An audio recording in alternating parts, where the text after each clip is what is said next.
GOP's inquiry.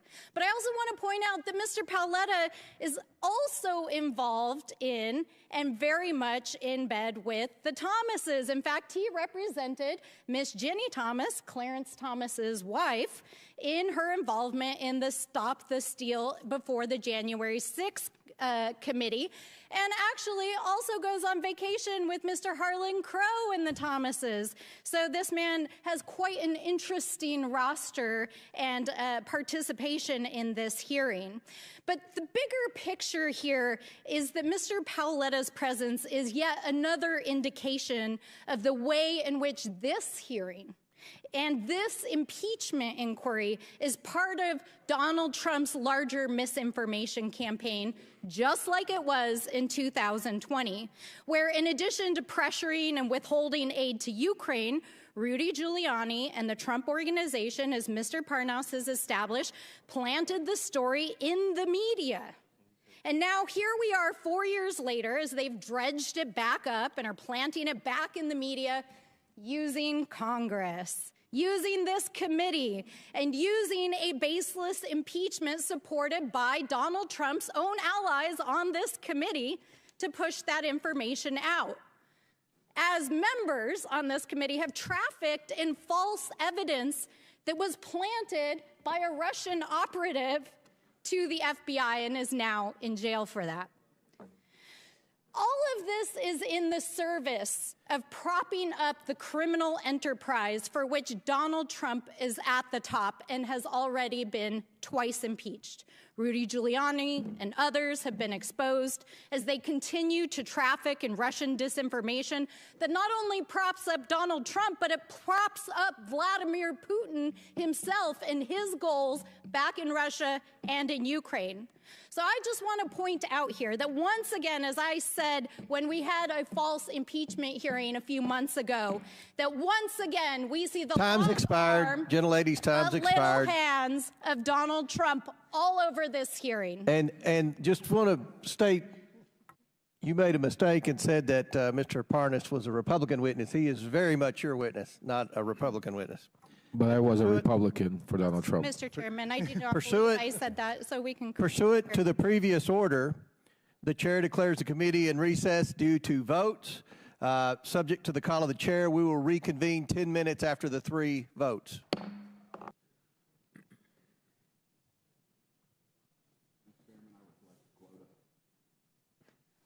All right, committee will reconvene. Chair now recognizes Mr. Perry from Pennsylvania for 5 minutes.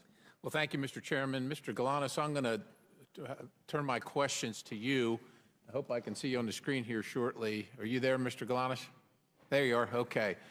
If we can jump right into another Biden-Chinese deal made while Joe Biden was in office, a deal I think you described in your interview as a quid pro quo, where the Chinese sent millions in exchange for a post-VP job for President Biden. Can you tell us what was Burnham? Yeah, so Burnham was an 85-year-old financial services company based in New York that owned an asset management firm and a securities dealer. But relative to the Chinese, it was an unimportant, small player. I'll give you a scale, $1.5 billion versus $300 billion Chinese company. So what was Hunter Biden's interest in working with them, knowing that that was the situation?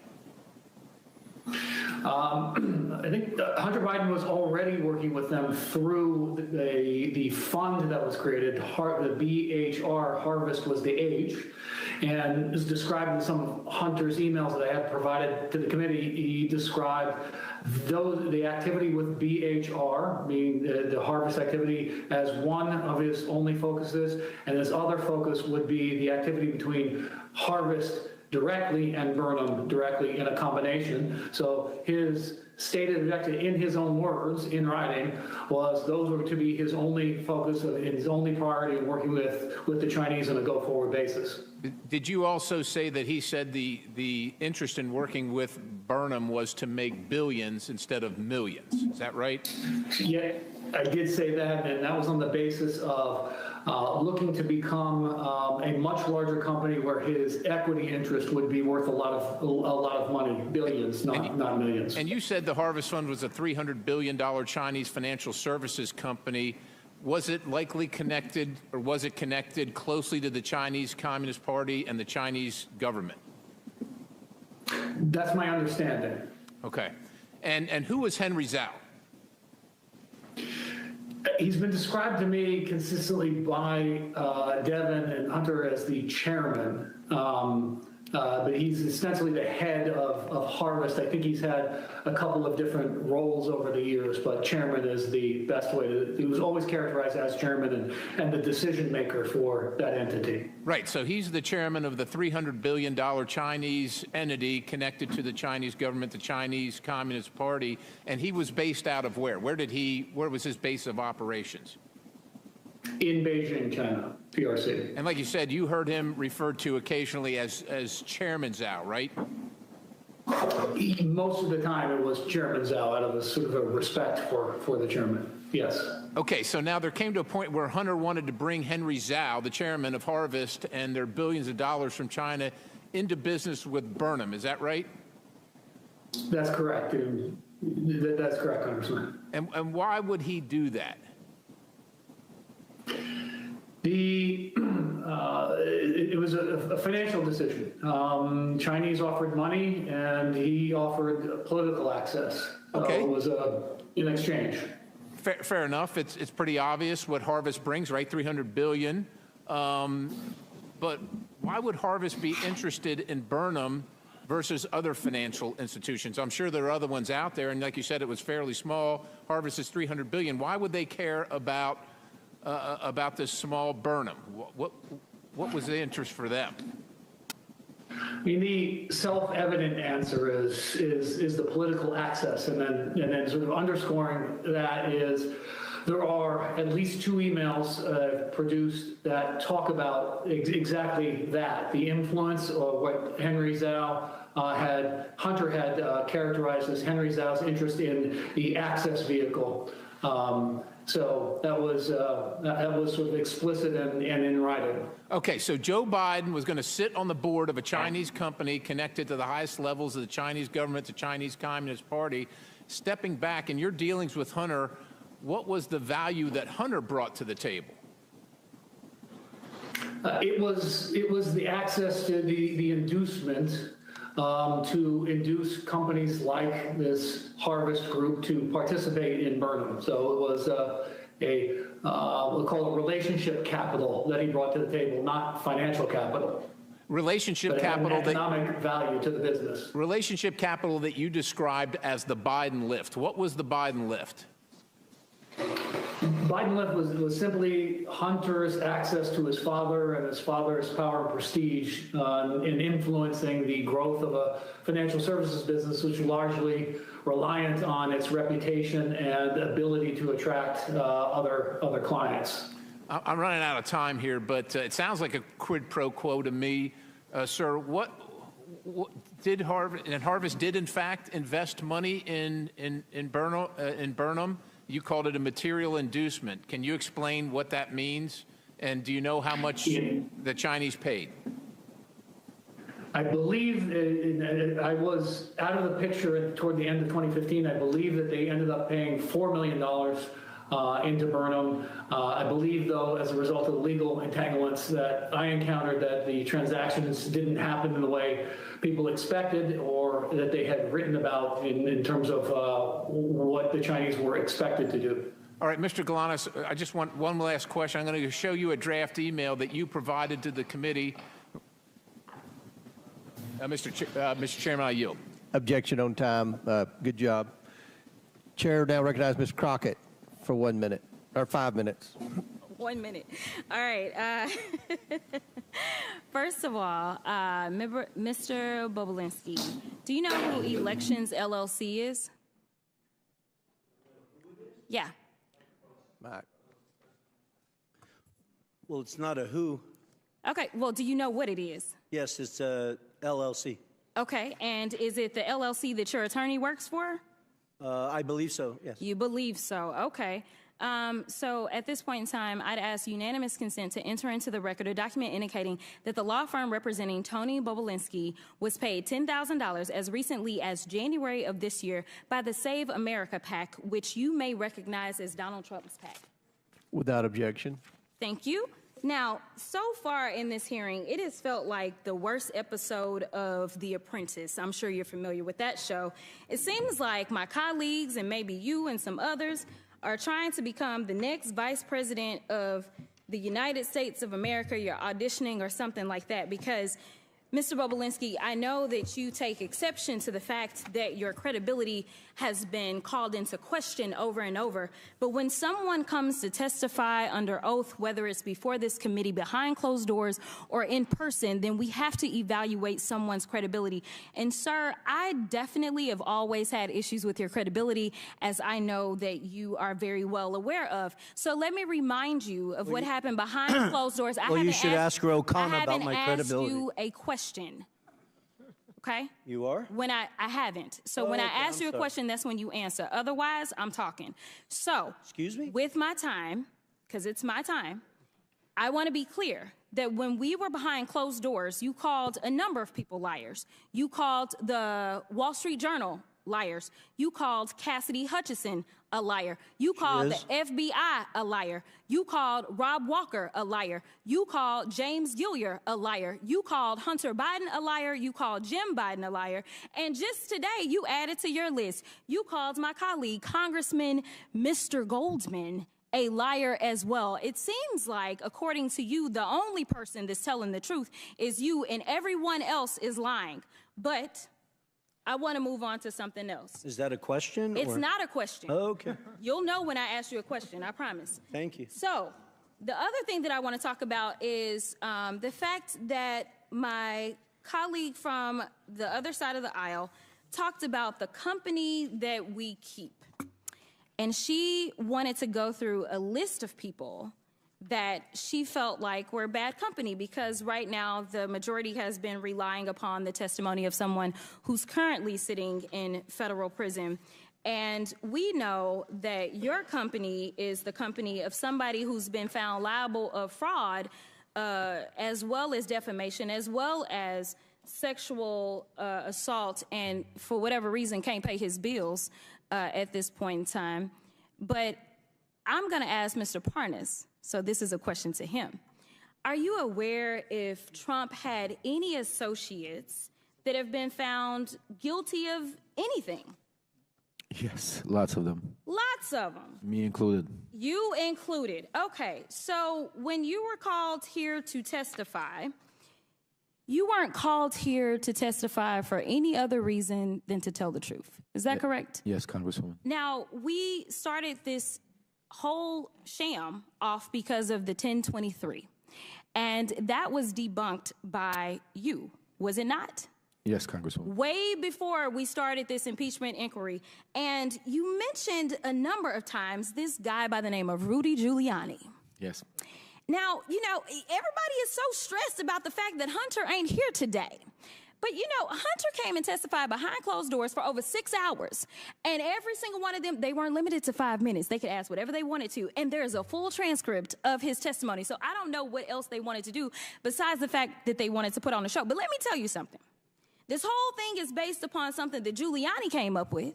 Yes. And we tried to subpoena him that's what I remember. If anybody else remember, we asked, we said, hey, we should subpoena Giuliani.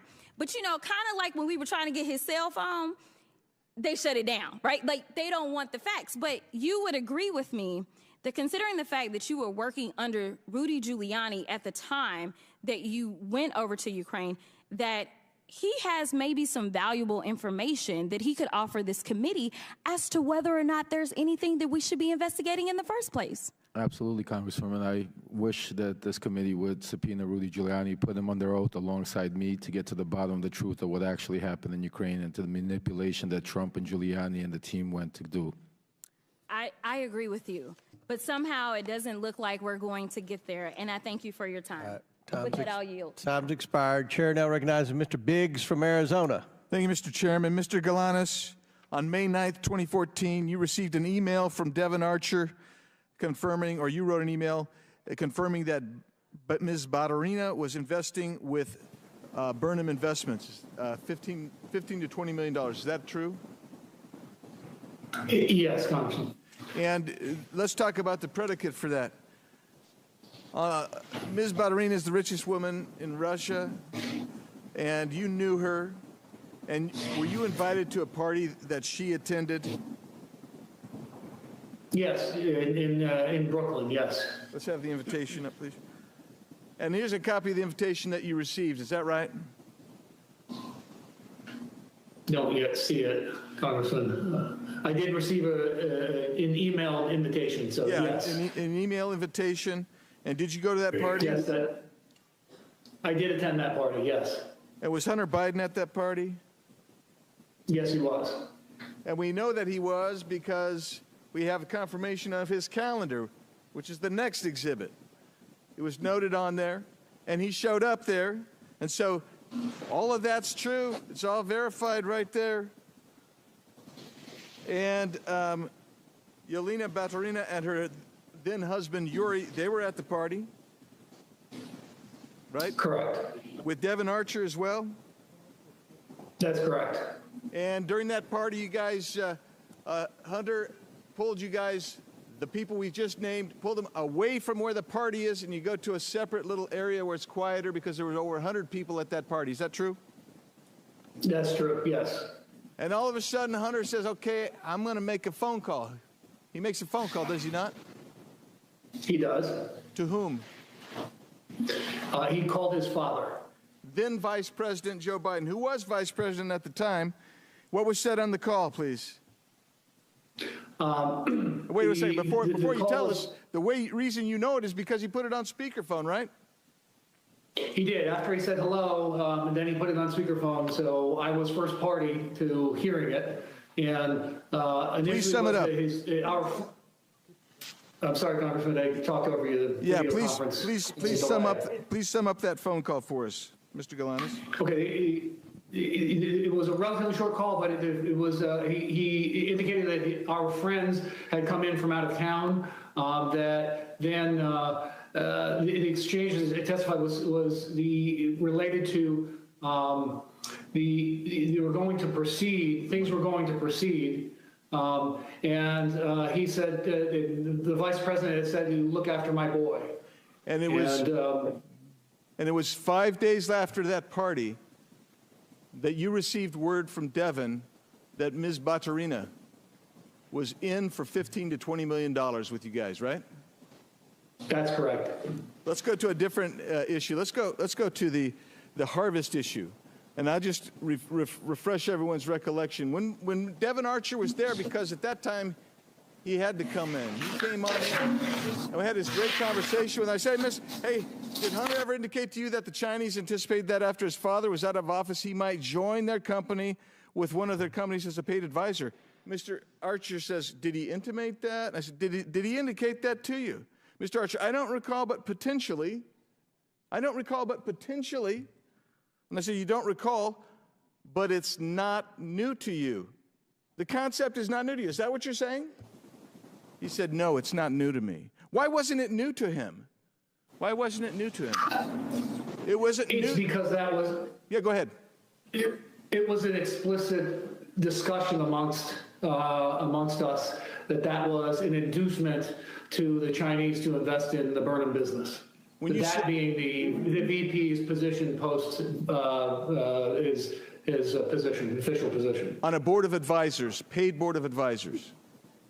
Of the Chinese company, Harvest, yes. And when you say us, who was the us that was discussing that? What I was referring to in just making that comment was Hunter, Devin, and myself.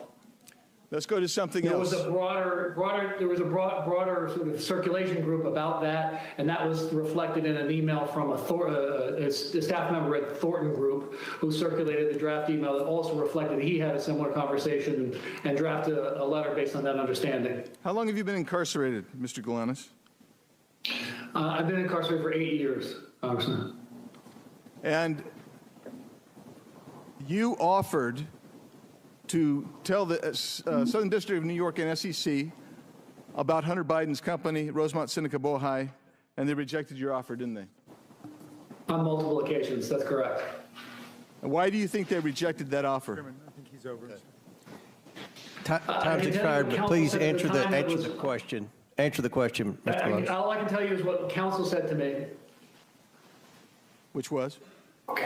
Counsel had indicated to me that he had never seen a prosecution reject information, particularly paper-based information, that could have corroborated my verbal statements.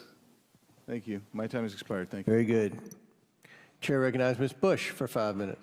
Thank you, Mr. Chairman. St. Louis and I are here today once again to focus on the real issues that affect our communities instead of this partisan circus.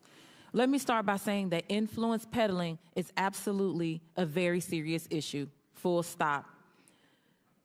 But we all know the truth.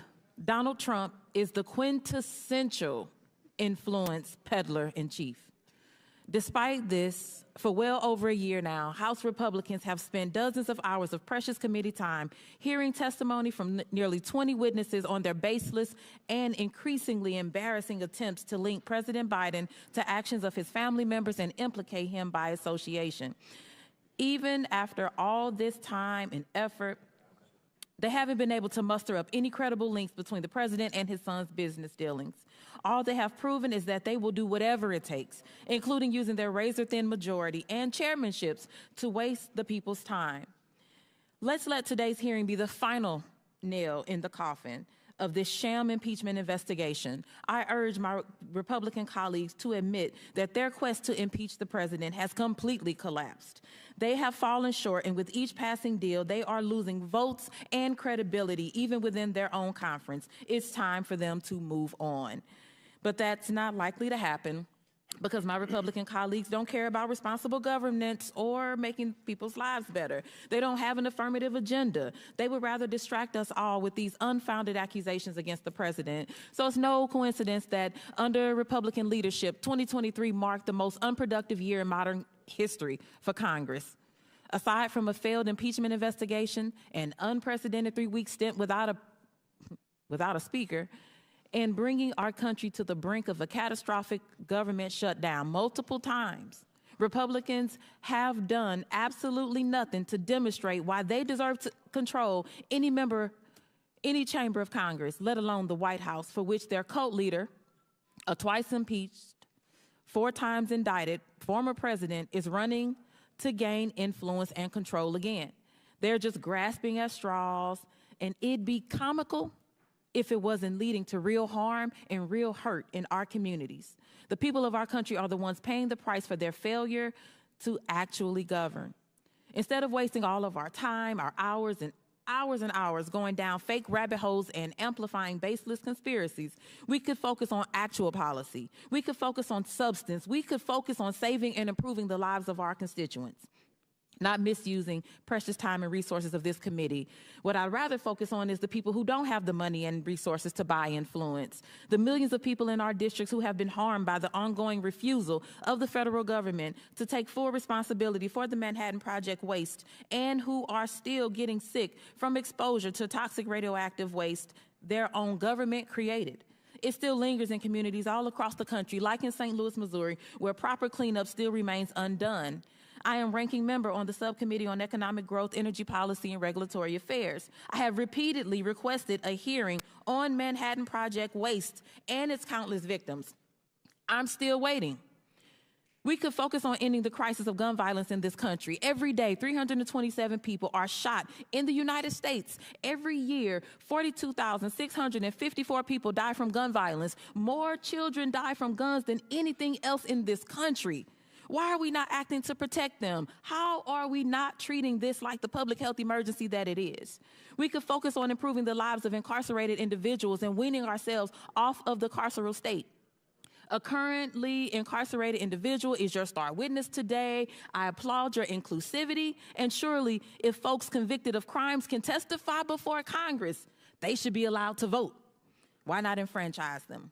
What about reproductive rights and freedom? We have a public health crisis in this country where millions of people of reproductive age can't get the care that they need. People in St. Louis are being forced to give birth against their will. Republicans need to use abortion care just like the rest of us. Why not meaningfully address this issue? We need to focus on ending the atrocities in Gaza and Israel. Since January, malnutrition in children under 5 has doubled, nearly doubled. Global experts warn famine is imminent for 1.1 million people, half the population due to catastrophic food insecurity. Why are we not acting to reinstate UNRWA, prevent famine and the spread of disease, and ending the continued slaughter of Palestinians? We do not have infinite time and resources. I will stop there. Thank you, and I yield the balance of my time to Rep. Goldman. Thank you very much, Ms. 10 Bush. seconds. I want to just point to a photo here. Mr. Bobulinski, you have testified that Cassidy Hutchinson's account that you met Mark Meadows, then Chief of Staff for Donald Trump, at a Trump rally in Georgia behind Secret Service cars. You were wearing Time's a mask. expired. Sir, you went over a minute late with Mr. Perry. If we could have a little extra time. If you, the Trump rally that you said Time's that she expired. was lying. Chair now recognizes Mr. Sessions for 5 minutes. Mr. Chairman, could we have some basic equity? If someone else wants to yield, she had 8 seconds to yield him, and he's got up here with a speech. He's already abused his privilege by making a motion that wasn't even a motion. Chair has ruled. The chair has ruled. The chair has ruled. What are you afraid of, Mr. Chairman? Recognize your. What are you afraid of? Why don't you let me ask the question? Chair recognizes the gentleman from. Oh, what purpose do you seek recognition, Mr. Biggs? Unanimous consent to introduce the documents into the record. Without objection. Thank you, So Mr. ordered. Chairman. Here they are. One is the invitation that was mentioned. Another is Hunter Biden's calendar. Another is the email mentioned confirming that Yelena Ballerina was going to invest $10 to $20 million with him. Another one is page 180 of the Galanis interview, page 56 of the transcribed interview of Hunter Biden, and also pages 41 and 42 of the Galanis interview. Without objection, so ordered into the Chairman, I have record. a Now, UC Chair, what purpose do you seek recognition, Mr. I have a UC motion, Mr. Chairman. Proceed. I would like to enter into the record the portion of the Devin Archer transcript where he says that Yelena Ballerina never had any business dealings with Hunter Biden and that money went into their joint account was done by mistake. By mistake. Okay. Without objection. And Mr. Chairman, I have one UC request as well. Proceed. This is from Salon Magazine. It's embarrassing. Republicans worry they have 0 accomplishments to run on in elections. Without objection, so ordered. Chair now recognizes the gentleman from Texas, Mr. Sessions, for 5 minutes. Mr. Chairman, thank you very much. I'd first like to enter into the record 302s that were done with Mr. Bobulinski, what's known as Exhibit A, 400A. Thank you very much. Mr. Bobulinski, thank you for being here. Mr. Parnas, thank you for being here. And those of you who are appearing extraneously on our screen. Mr. Bobulinski, tell me very quickly about the professionalism of the organization that you work for in terms of paychecks, getting paychecks, providing the IRS with documentation of people who were paid out of the organization. I'm not sure I'm following your question. Were you ever paid? I was not. So you were never paid by this organization? I was not. Did you ever receive any enumeration? When we were in the process of trying to shut down Sinohawk Holdings LLC and Oneida Holdings LLC, I was compensated. It wasn't a compensation, it was a reimbursement of $50,000 of money I'd come out of pocket, traveling around, paying for hotels and stuff like that. So in other words, people did not get paid, or you didn't get paid that you were aware of. Were you aware that other people were being paid? The Biden family was paid. Hunter and Jim Biden were clearly paid millions of dollars. And how would you think that information would be transmitted about them receiving that payment and going to the IRS? I'm not sure of those specifics. I'm just aware that they received those millions of dollars, obviously based on the brave testimony of Shapley and Ziegler that came public with a bunch of information, and then Senator Johnson and Senator Grassley's report. I never saw. The only bank account I ever saw is the one I set up at J.P. Morgan for Sinohawk Holdings and Oneida Holdings LLC. JP Morgan was well aware that the Biden family were owners in that business. They authorized it, approved it. And what Social Security number was utilized to set up that account? For Sinohawk and Oneida? Yes.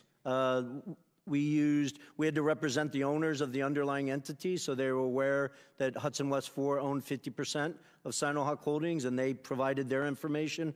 On the Oneida side, we represented that each of us owned 20%, and I'd have to go back and look. I, as the CEO, probably provided my Social Security number.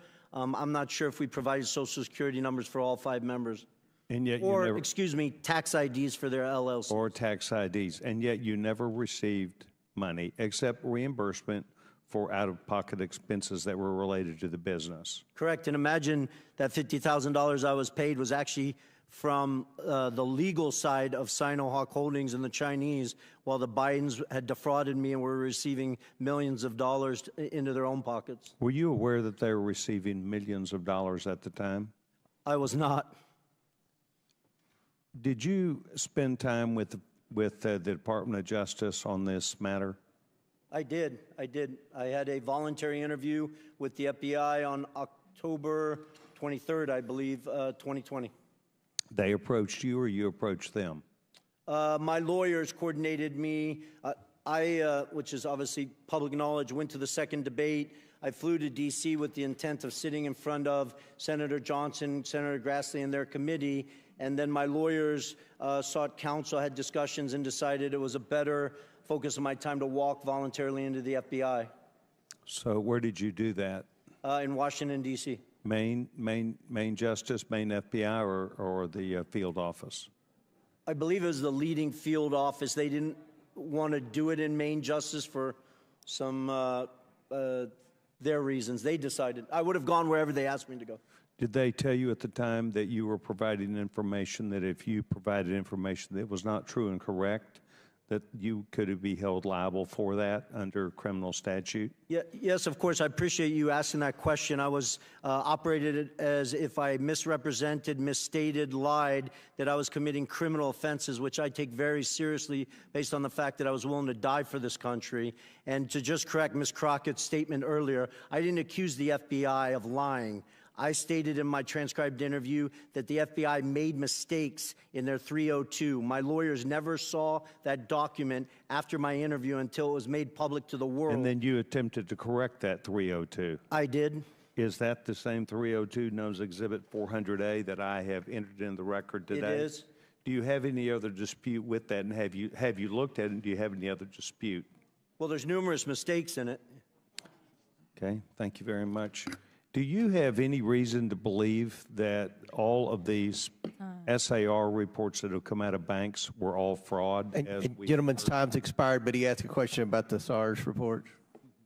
No, I mean, just the number of SARS reports should give every American pause. The average American in this country will never receive a single SAR in their entire life. So for a family or an individual to have over what I've publicly seen, 150 of them, is just extraordinary. Okay. I want to thank all the witnesses that are here today, Mr. Chairman. Thank you very much. Gentleman's time's expired. Chair now recognizes Mr. Frost. Or who? I thought you said Frost. Oh, Mr. Kassar. Okay, Frost was next. Kassar. Thank you, Chairman. And if I could have my full 5 minutes, I'd appreciate that. Reset the clock for 5 minutes for Mr. Kassar. Thank you, Chairman. While we clearly disagree on the merits of this meritless investigation, I hope, Chairman, that we can at least come to an agreement on some basics. I believe that you and I can agree that presidents and White House officials should not be unduly influenced by foreign powers. So, Chairman, I'd be happy to yield to you briefly for a yes or no. Can we all agree that White House officials should not be bribed or unduly influenced by foreign actors? It's your time. You can ask. We have witnesses here. I would assume that you would agree. We have witnesses. If you want to ask the witnesses question, or you want to waste time with me, I'm not wasting time with you. I think that we've been disagreeing all day. I hope we can come to an agreement that White House officials should not be bribed or unduly influenced by foreign powers. I think you and I agree on this point. I see you nodding your head. I assume that that is a yes. I'm glad that we can work as an oversight committee on investigations do the work we need to do, and make sure that no one in the White House has betrayed the public trust. We've spent countless hours talking about Hunter Biden, investigating every single person it seems like he's ever shaken hands with. We've not found a shred of evidence that connects it to the President of the United States or anyone with any say over U.S. policy. But someone who has worked in the White House did accept money from a foreign power. Donald Trump's son-in-law, Jared Kushner, received a staggering $2 billion from Saudi Arabia for his brand new private equity firm. And while Hunter Biden never had any say over U.S. policy, Mr. Kushner got this $2 billion 6 months after working in the White House as a senior advisor on Middle East policy. Mr. Kushner had no experience in private equity. In fact, he was so inexperienced that Saudi officials tried to block the transfer of the money until the Crown Prince overruled them. While working at the White House, Mr. Kushner pushed through a $110 billion weapon sale for Saudi Arabia. I'm finishing my point, and then I'm happy to talk about it. He then defended the deal in the wake of the Saudi government's murder of journalist Jamal Khashoggi. And while this may all just be a coincidence, there's many questions.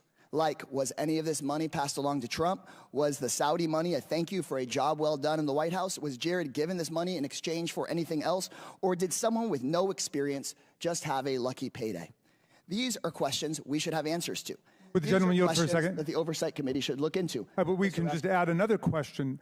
What was the role that Jared Kushner played in covering up the assassination and dismemberment of Jamal Khashoggi, ordered by the Royal Conference? Ranking member. And so I want to know, if Hunter Biden had accepted $2 billion from the Saudi government, I'm sure we'd be looking into that today. And Mr. Chairman, I believe we can agree that there should not be undue influence in the White House. And I believe we should be able to agree that we should look into these questions about Mr. Kushner. And in fact, Mr. Chairman, you were on CNN and said, quote, I've been very vocal that I think what Kushner did crossed the line of ethics. And then in our deposition of Hunter Biden the other day, when we were discussing Mr. Kushner, you said, Mr. Chairman, and I quote from the deposition, when we deal with influence peddling, we'll ask about Jared Kushner. Well, today's hearing is titled Influence Peddling. So we are here. So, Mr. Comer, I would love to hear from you. Can we fulfill our responsibility as an oversight committee and determine if Saudi Arabia bribed or unduly influenced Jared Kushner or other White House officials? Is that something we'd be willing to look into? We've already had a conversation with Ms. Porter. I'm going to answer one time. Ms. Porter and I have pledged to work on influence peddling legislation. We'll take up all the people who have been accused of influence peddling. We'll try to determine whether Jared Kushner has a real business. We haven't been able to find a real business that the Bidens have had yet. Now, just still your time, Mr. So could we expect to subpoena Mr. Kushner's correspondence with the Saudi government or his firm's financial records or financial transactions between Mr. Kushner and his father-in-law? Is that something that we would consider doing as part of that hearing you just discussed? What was the question? If we are serious about looking into foreign money, I saw recently a poster board here about $100,000 to a car dealership. Are we going to be serious about the $2 billion from the Saudi government to Mr. Kushner? My question is, would we be at least subpoenaing Jared's correspondence with the Saudi government and his firm's financial records? Can we commit to doing that? I think it's important to see if there were real legitimate businesses. And if there was influence let me ask you a question. What business was Hunter Biden in? We heard explicitly from Mr. Biden. We heard explicitly from Mr. Biden about his extensive business record and his experience on boards. We heard about that. Time's expired. Kushner, on the other hand. Chair now recognizes Mr. Fallon for 5 minutes. Mr. Chair, before I start my questions, I'd like to enter into the record, submit to the record an article from the Kyiv Post, and then a second article from the Kyiv Post entitled Prosecutor General Shokin Resigns, and it's updated. If I can enter this. Without objection to order. Thank you, Mr. Chairman. I sat in on the entire 7+ hour deposition that Hunter Biden gave to this committee. And one of the things that stood out to me was his assertions with a rather braggadocious flair of his business experience and his acumen and his impeccable qualifications. He claimed with quite some vigor, I might add, that he was a brilliant, accomplished, and highly sought-after business commodity. He's very successful, and he had an unparalleled resume that he recited to us chapter and verse to prove it. That was at least the face his lawyers, this administration, and the House Democrats wanted him to wear. Of course, there's another possibility, one that this pesky little thing we call reality, that he was a spoiled, entitled East Coast patrician with a senator and then VP daddy who squandered his many life advantages and spiraled into a decadent behavioral pattern of narcissistic excess and criminal addiction. And to feed his very large carnal appetites, he acted as his family's bagman in an influence peddling and access selling scheme that netted the Biden tribe over $24 million in illicit foreign cash. Lots of money, little effort, in a get-rich-quick scheme. If he was such a skilled and gifted businessman as he claimed, his services would be sought after, in fact, even fought over. Mr. Bobulinski, to your knowledge, how many Fortune 500 companies retained Hunter Biden on their board of directors? Now or in his... Ever. I can't confirm any. Yeah, because there aren't any. Zero. How about how many energy companies retained Hunter Biden? I'm sorry, how many American energy companies retained Hunter Biden on their boards of directors? Zero. Zero, nada, correct. There was one energy company that retained him on their board of directors. Do you know what that name of that company was? Yes, Burisma. Burisma, correct. Where's Burisma located? Ukraine. Really? That's interesting because, and he was hired actually for no small sum, $1 million a year. Hunter Biden said in his deposition he could bring, and Mr. Chairman, I apologize for laughing, but he said his corporate governance to the table. He brought something far more valuable than his corporate governance. He brought his, in his fictitious business acumen, he brought his daddy with him. You see, Joe Biden just happened to have been given the country of Ukraine in his portfolio of responsibility to oversee by the Obama administration. So let's go over some facts, Mr. Chairman. Fact, Burisma and CEO Mykola Zlochevsky had been investigated for corruption. Fact, in September 2015, then U.S. Ambassador to Ukraine Jeffrey Pyatt specifically mentioned Burisma as a corrupt entity. Fact, Burisma was paying the son of the vice president of these United States $1 million a year to serve on their board. Fact, December 2015, Joe Biden visits Ukraine, demands Viktor Shokin, the prosecutor general of Ukraine, who's investigating Burisma, his son's boss, be fired. Fact, February 2nd, 2016, Kyiv Post reports Viktor Shokin won a court order to seize assets of Burisma CEO Mykola Zlochevsky. 2 weeks later, fact, Shokin resigns. President Poroshenko called on him to resign. He resigned. He essentially was fired at the behest of Joe Biden. Fact, 2016 February, 2 weeks later, there's a little email sent from Vadim Pozharsky, COO of Burisma. He's an executive of Burisma, and to Hunter Biden, asking him, hey, Hunter, will you help us out? We want to get the embassy, in the U.S. Embassy in Ukraine to say that we're a good company. Now, the ambassador just said they were corrupt a few months prior to that. And then, lo and behold, with the seal of the United States Embassy, they say that we have no negative information or feelings about Burisma. So what changed in those 6 months? It was magic. The power of the vice president's visit when he demands that his son's boss, the prosecutor who's investigating his son's boss, be fired. And he's going to withhold $1 billion worth of aid, actually, I think loan guarantees, if Shokin's not fired. And then Shokin is fired. The embassy says that Burisma is a great company.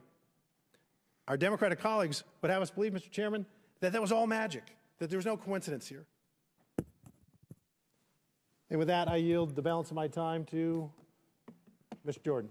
I appreciate the gentleman yielding. I was just going to point out that Jared Kushner was one of the key officials involved in the Abraham Accords. If we want to talk about influencing foreign, how about the President of the United States, what he said in his State of the Union regarding Israel, and how about what the Democrat leader of the Senate said last week, in that Israel should change its prime minister, for goodness sake. That to me is a concern. Jared Kushner was doing good work with the Abraham Accords. Of course, the Democrats don't want to admit that. I appreciate the gentleman for yielding. Chair now recognizes. Mr. Chairman, I have a motion. I would move pursuant to Clause 2K6 of Rule 11 that the committee issue a subpoena to Jared Kushner to compel testimony related to the $2 billion collected from Saudi Arabia after his service within the White House. Second. There's a motion, and for what purpose does the gentleman from Ohio seek recognition? Move to table the motion. There's a motion the motion to table is not debatable. As many as are in favor of tabling signify by saying aye. Aye. All those opposed signify by saying no. No. In the opinion of the chair, the ayes have it, and the motion to table is agreed to. The committee will now resume consideration of this hearing. Now, chair recognizes, is it Ms. Lee? Who's next? Thank you, Mr. Chairman. I think it's fair to say at this point that Republicans on this committee are relying on Mr. Bobulinski as their star witness, the only fact witness they have brought in person before this committee. So I think we'd all expect that Mr. Bobulinski would have extensive inside knowledge about the involvement they allege that President Biden and in Hunter's business ventures.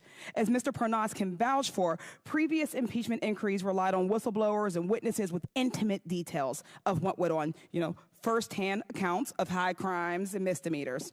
You could point to exactly what the allegations were and understand what was going on. There were laid out chains of events pointing to a named crime, lying under oath, obstruction of justice, abuse of power, incitement of insurrection. Yet we're left floundering here with zero direction and zero real evidence while we watch this kangaroo court struggle to continue on. And today we have Mr. Bobulinski, whose biggest contribution is that he had, quote, multiple meetings with Joe Biden. But let's be clear. He spoke with Joe Biden a grand total of 2 times in the span of less than 24 hours in 2017, and each was short.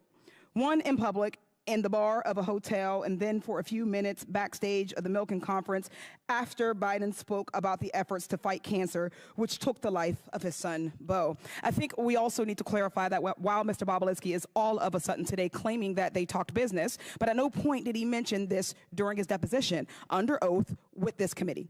At 2 different points when asked about what was said in these conversations, Mr. Bobulinski's account made clear that he had 0 substantive business discussions.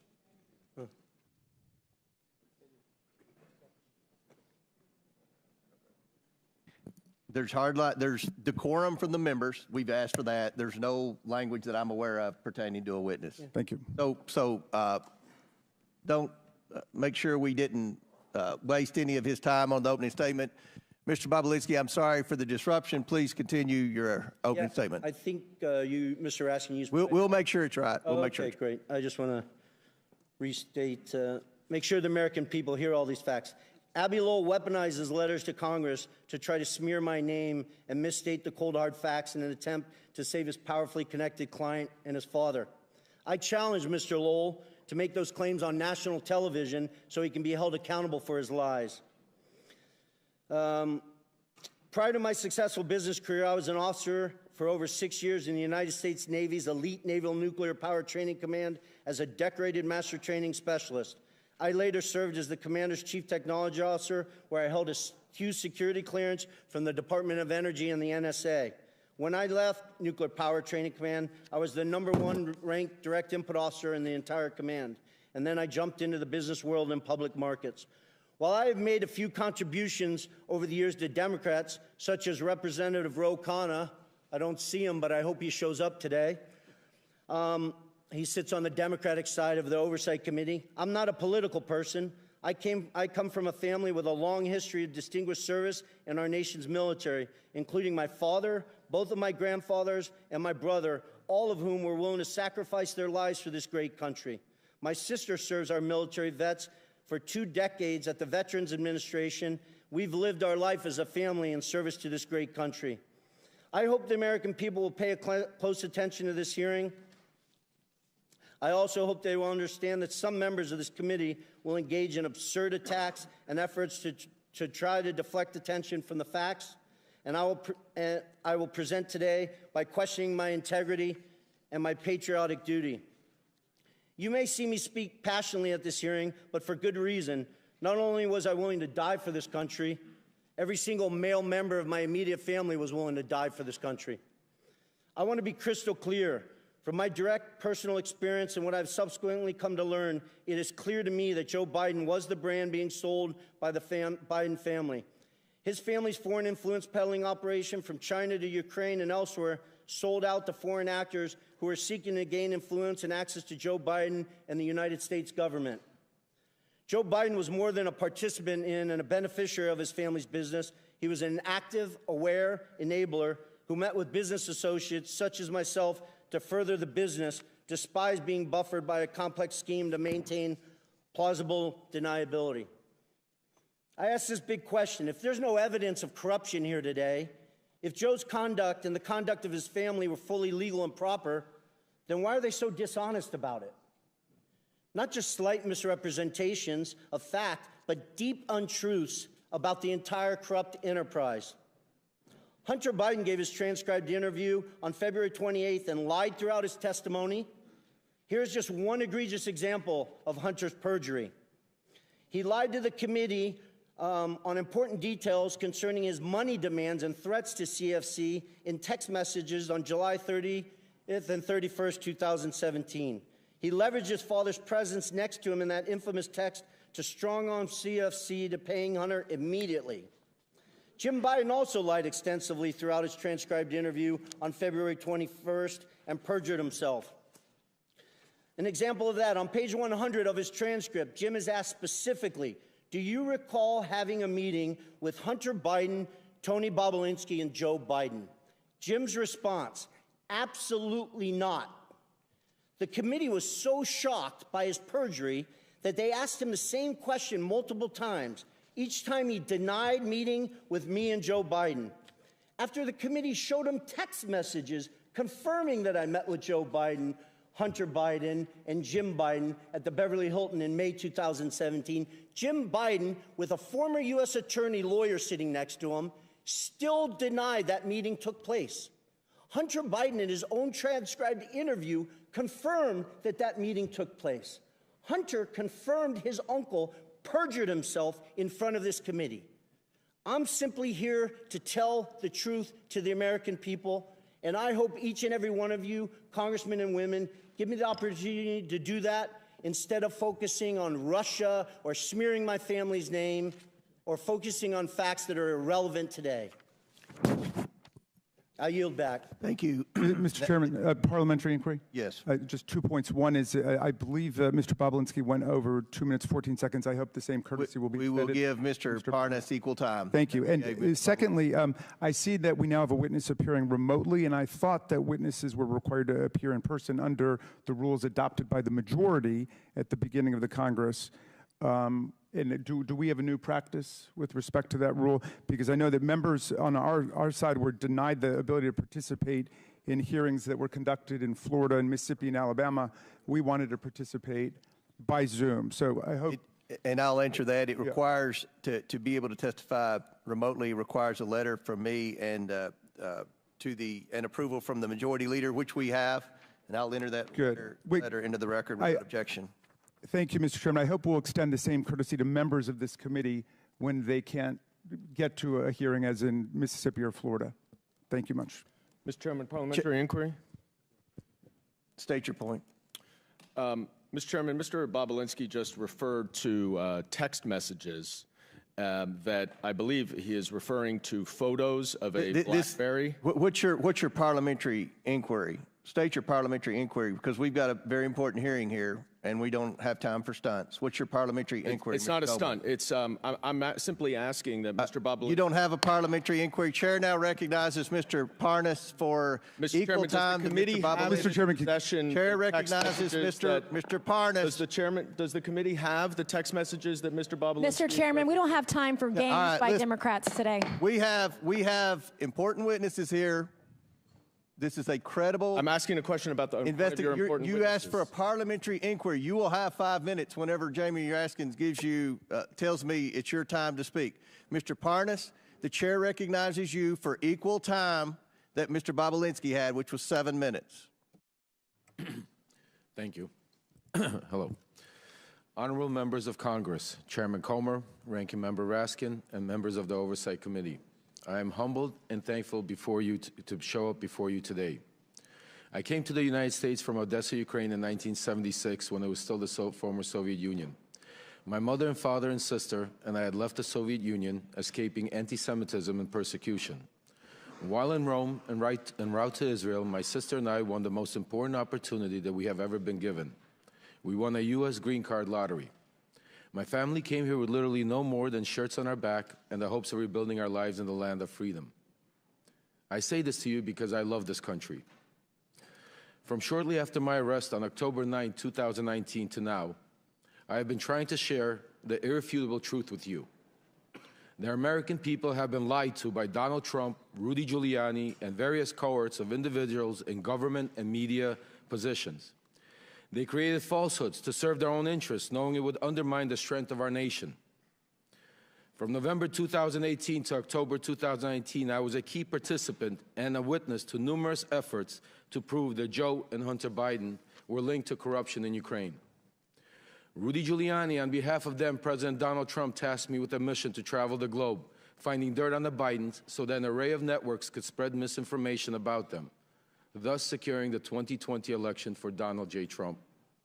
Ironically, when I was arrested, my original indictment linked me to an individual referred to as unindicted co-conspirator 1. We now know this individual to be Congressman Pete Sessions, who sits on this very committee today.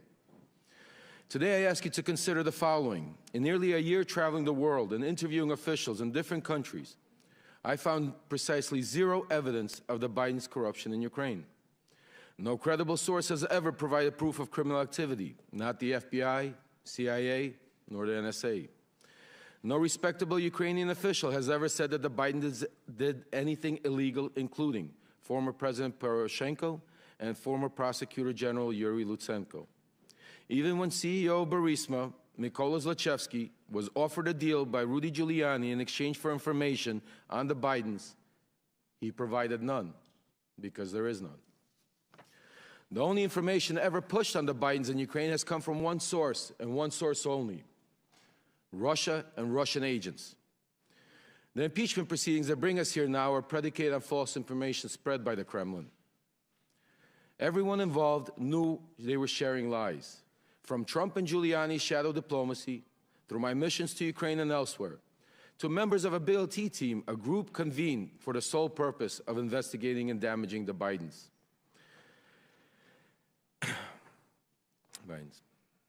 Everything was for the ultimate benefit of Donald Trump and thereby Vladimir Putin. Because the team's investigations were centered around Biden and Ukraine, I was designated the point person in every matter they pursued. That is how I know with certainty that these Biden stories are untrue then and are untrue now. Congressman Pete Sessions, then Congressman Devin Nunes, Senator Ron Johnson, and many others understood they were pushing a false narrative. The same goes for John Solomon, Sean Hannity, and media personnel, particularly at Fox News, who used this narrative to manipulate the public ahead of the 2020 elections. Sadly, they are still doing this today as we approach the 2024 elections. We cannot separate this conspiracy from the Russian-Ukraine war because Trump has no intention to keep aiding Ukraine. Without the support of the United States and NATO, millions in Ukraine will suffer and die. If we allow Russia to defeat Ukraine, eventually that suffering will reach American shores.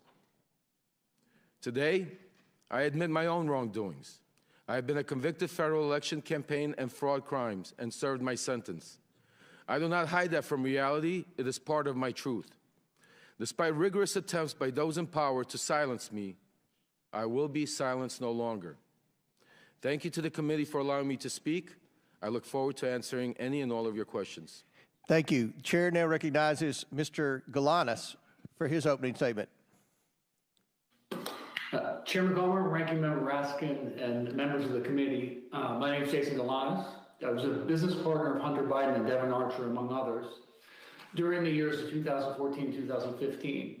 Our business included the acquisition of 85-year-old Wall Street firm Burnham & Company, the $1.5 billion surviving division of Drexel Burnham Lambert. Our objective was to build a diversified private equity platform, which would be anchored by globally known Wall Street brand together with a globally known political name, Biden. Our goal, that is Hunter Biden, Devin Archer, and me, was to make billions, not millions. The entire value add of Hunter Biden to our business was his family name and his access to his father, Vice President Joe Biden. In 2014, we believed that the Burden enterprise would be significantly enhanced by forming a partnership with Harvest Fund Management, a $300 billion Chinese financial service company closely connected to the Chinese Communist Party. This effort was led by Hunter Biden's contact with Henry Zhao, the Harvest chairman. Mr. Zhao was interested in this partnership because of the game-changing value add of the Biden family, including Joe Biden, who was to be a member of the Burden Harvest team post-vice presidency. My lawyers provided the committee a drafted email dated August 23, 2014, drafted for Hunter Biden that reflects this understanding. It states, and I quote, "Michael, please also remind Henry Zhao of our conversation about a board seat for a certain relation of mine. Devin and I golfed with that relation earlier this week, and we discussed this very idea. And as always, he remains very, very keen on the opportunity," end quote. I'm certain that this phrase, a certain relation of mine, refers to Vice President Biden. Devin told me about this golf course conversation shortly after it happened. Ultimately, this paragraph was deleted from the final version, with Hunter following our general rule of thumb on business deals: say it, forget it, write it, regret it. Further to that, I recall being with Hunter Biden and Devin Archer at the Peninsula Bar in New York, where Hunter took a call from his father and told him things were going well with Henry Zhao and Harvest, and that he might need a little help getting across the finish line.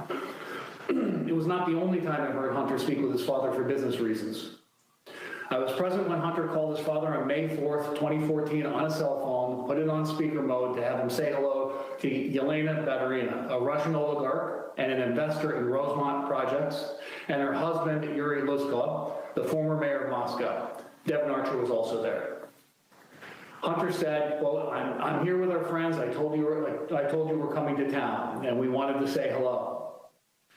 The vice president said hello, some pleasantries, and then hope you had safe travels, and then said, quote, okay, you be good to my boy. Hunter responded by saying, everything is good, and we are moving ahead.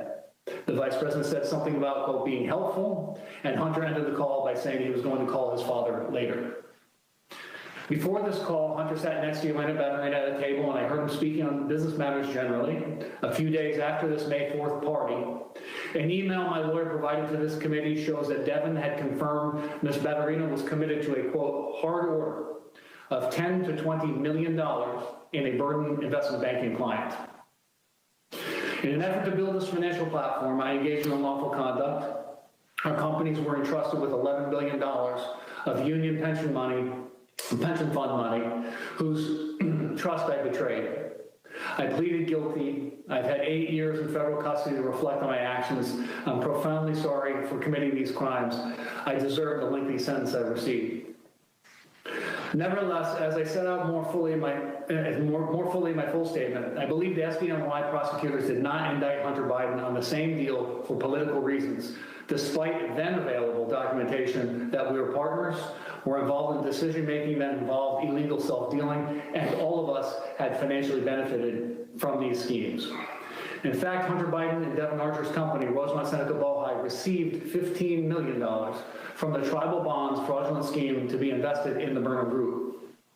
I've offered to slide this information to the government about Hunter Biden's crimes, but the prosecutors have been uninterested.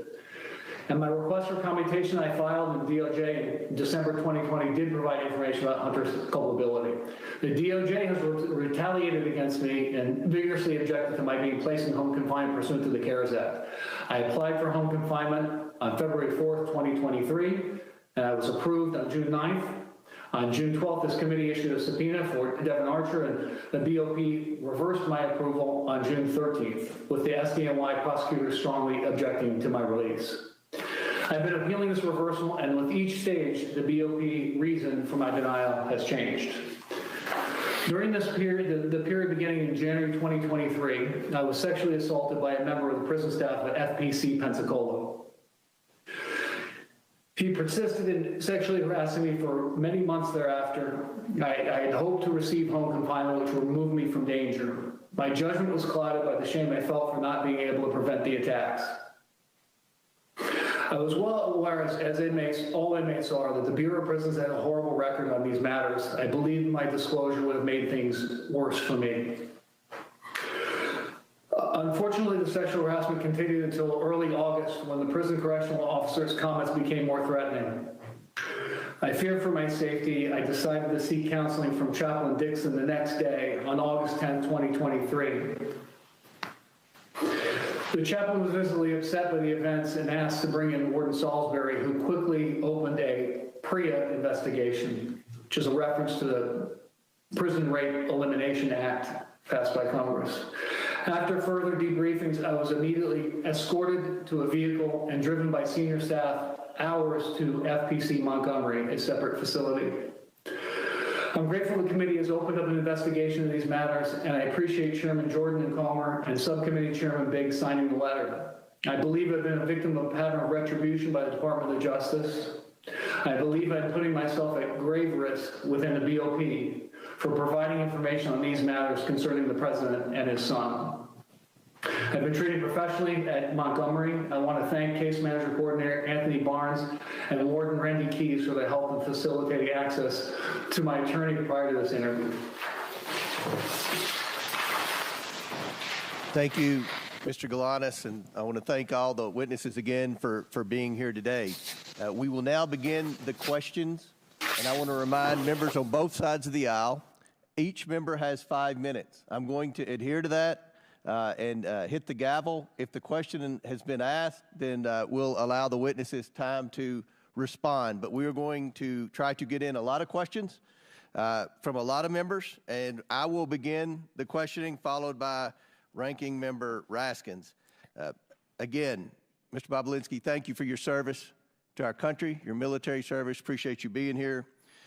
During the 118th Congress, this committee has investigated Joe Biden's involvement in his family's influence peddling schemes around the world. So let's start with that. Mr. Bobulinski, was Joe Biden involved with any of your business dealings with Hunter Biden and James Biden? Was Joe Biden involved in his family's attempts to sell their access to him? You set out a form to form a legitimate business. You set out to form a legitimate business with the Bidens. Did you come to find out that the Biden family had no interest in doing real business? I did. Mr. Galanis, are you aware of any times Hunter Biden used Joe Biden with Joe Biden's knowledge to benefit their business associates? Yes. Which business associates? Yelena Baturina, Russian oligarch, testified about Russian, Chinese, Chinese fund manager, Henry Zhao, and Nikolai Zlochevsky, a Ukrainian oligarch, oil and gas oligarch. Okay. Now that we've established that Joe Biden was involved in his family's business dealings, I'd like to turn to the financial records we've subpoenaed. One major point my Democrat colleagues downplay is how much money the Bidens accumulated from foreign business ventures in such a short period of time. We have over $24 million to the Biden family and their business associates from 2014, while Joe Biden was vice president, to 2019. Mr. Bobulinski, there came a time when you were attempting to raise $10 million from the Chinese to pursue an actual business deal, a real business deal. But it wouldn't be correct to say this was a $10 million deal, would it? What did the Bidens conceive of the business with the Chinese becoming? The Chinese were committing to deploying billions of dollars in infrastructure projects here in the United States as well as around the world. Mr. Galanis, what was the financial goal you, Mr. Archer, and Hunter Biden set out to achieve? Was it millions of dollars or billions of dollars? Billions of dollars. Billions with a B. Yes, billions. Now I'd like to turn to some of the statements Joe Biden has made during his presidency about the findings of this investigation. Mr. Bobulinski, Joe Biden has said he never interacted with his family's business associates. Did he meet with you? He did. In fact, are you aware that Joe Biden also met with... I'm sorry, Mr. Chairman. He did multiple times. Several, okay. Are you aware that Joe Biden also met with Rob Walker, Eric Sherwin, and Devin Archer, too? I'm generally aware of it. Mr. Galanis, as you discussed earlier regarding Yelena Baturina the Russian oligarch. You were present for Hunter Biden calling his then Vice President father with the Russian oligarch, Yelena Baturina. Present, correct? That's correct. You also were present for Hunter Biden's conversation with his father about a board seat on a Chinese company board. Is that correct? I was present for a call when Chinese transactions discussed, yes. So, Mr. Galanis, isn't it true that when Joe Biden said he didn't interact with his family's business associates, that's not true, is it? I believe it would be misleading to the point of being an untruth. I want to touch on the fact about the absent seat in the middle. Hunter Biden has chosen not to attend today's proceedings. I've given Mr. Biden exactly what he asked for before his deposition. It's clear that Hunter Biden knows his testimony would not withstand public scrutiny. Joe Biden has not been truthful about his participation in schemes to sell access and influence. And today's witnesses will show the American people a side of the story that the president and his allies on this side of the aisle are eager to hide. Mr. Bobulinski, can you tell us about your meeting at the Beverly Hilton with Joe Biden? The short version or a long version? Long version, but within a minute. Okay. So Hunter Biden, Jim Biden, and Joe Biden were in Los Angeles for a variety of business discussions. Joe was there to speak at the Milken Conference in May of 2017. I had lunch with Hunter Biden at the Chateau Marmont, and he had asked me to meet with his father that night. He set up a meeting at the Beverly Hilton where they hold the Milken Conference, and I got there a bit early and sat with Jim Biden, Hunter Biden, and we're just talking about what we were doing with the Chinese and the legal documents I was working through. And they had sort of coached me before Joe showed up to, listen, we're going to just keep things at a very high level. We're not going to go into a lot of details in this meeting. And I just remember that discussion generally because it just struck me as odd, honestly. Joe wasn't in the White House then, and that they were sort of framing it that way. And then Joe showed up, walked through the lobby of the Beverly Hilton Hotel. I stood up to shake his hand, and we sat down and spent 45 minutes to an hour going through my background. You met with him that long? Yes. This wasn't a handshake, a 2-second discussion about the weather. This was a 45-minute long meeting to an hour where we talked about a lot of stuff. Very good. Thank you. Chair now recognizes ranking member asking for his questions. But we're actually going to go to Mr. Garcia to begin. Great. Thank you very much. And thank you again. I just want to, just for the record, be very clear that in Mr. Bobulinski's testimony, he has provided zero evidence of any sort of link between Hunter Biden and the president as far as it relates to the business dealings. And so once again, we're back to a hearing where no evidence is being provided of any sort of wrongdoing by the president. But I want to go back, that's Mr. Bobulinski. Bobulinski. Actually, it's my time, sir. Mr. Bobulinski, I want to go back to the private deposition that we had. I was one of a handful of Democrats in that private, on the record, under oath conversation we had. And during that deposition, I asked you a question of which you gave a false answer to, and I want to go back to that. I asked you specifically who got you into the presidential debate that was attended by you and others, and that, of course, was a huge moment in that campaign, and you could not recall. In fact, you said, quote, "I do not recall who got me into the debate." Do you remember telling me that, sir? You were playing semantics, trying to ask me as if somebody called me directly and gave me a ticket like I was going to a movie. Sir, I asked you. I told you. I'm going to reclaim my time, sir. I'm going to reclaim my time. What I said was. Just ask me a question, Mr. I'm reclaiming my time. Thank you, sir. What I asked you was, do you recall who actually got you into the presidential debate? You actually said, quote, "I do not recall who got me into the debate." You did not remember who got you into the debate between President Biden and between Joe Biden and Donald Trump. That's not a true statement. Sir, you quoted, "I don't recall who got me into the debate." It's on page 102 of the transcript. You did not ask me whether I was a guest of Mr. Biden. Thank you. I'll reclaim my time. I'm not asking you a question right now. Thank you very much, sir. In fact, here, as was shown by Ranking Member Raskin, we know that you were in the debate actually sitting adjacent and next to Trump officials. When we were confronted again on this same question, Mr. Bobulinski, if you were a guest of Mr. Trump's at the debate, you responded and you quoted, once the Wall Street Journal called you out, quote, is the Wall Street Journal God or something? Like you act like this is some encyclopedia of fact. And you refuse to still confirm that you were a guest of Donald Trump. So I want to ask you one more time, sir. Were you a guest of Donald Trump at the presidential debate? Mr. Garcia, those were not the questions you asked me in my transcribed interview. Wow. You were trying to ask answer the question, sir. Were you a guest of Donald Trump? Of Donald Trump at the gate or at the debate. You were. That was obvious to everyone in the world at that point. Oh, it's interesting. You were asking me semantic. Thank you, sir. So you were a guest. That you answered the question because at the time you said in the transcript under oath, I don't recall who got me to the debate. So just to be clear. So I want to keep going. So you also call yourself you're not a political person, yet you went to a presidential debate on behalf of Donald Trump. I also want to make it clear that you made numerous claims and allegations. You've made them today. You've made them before.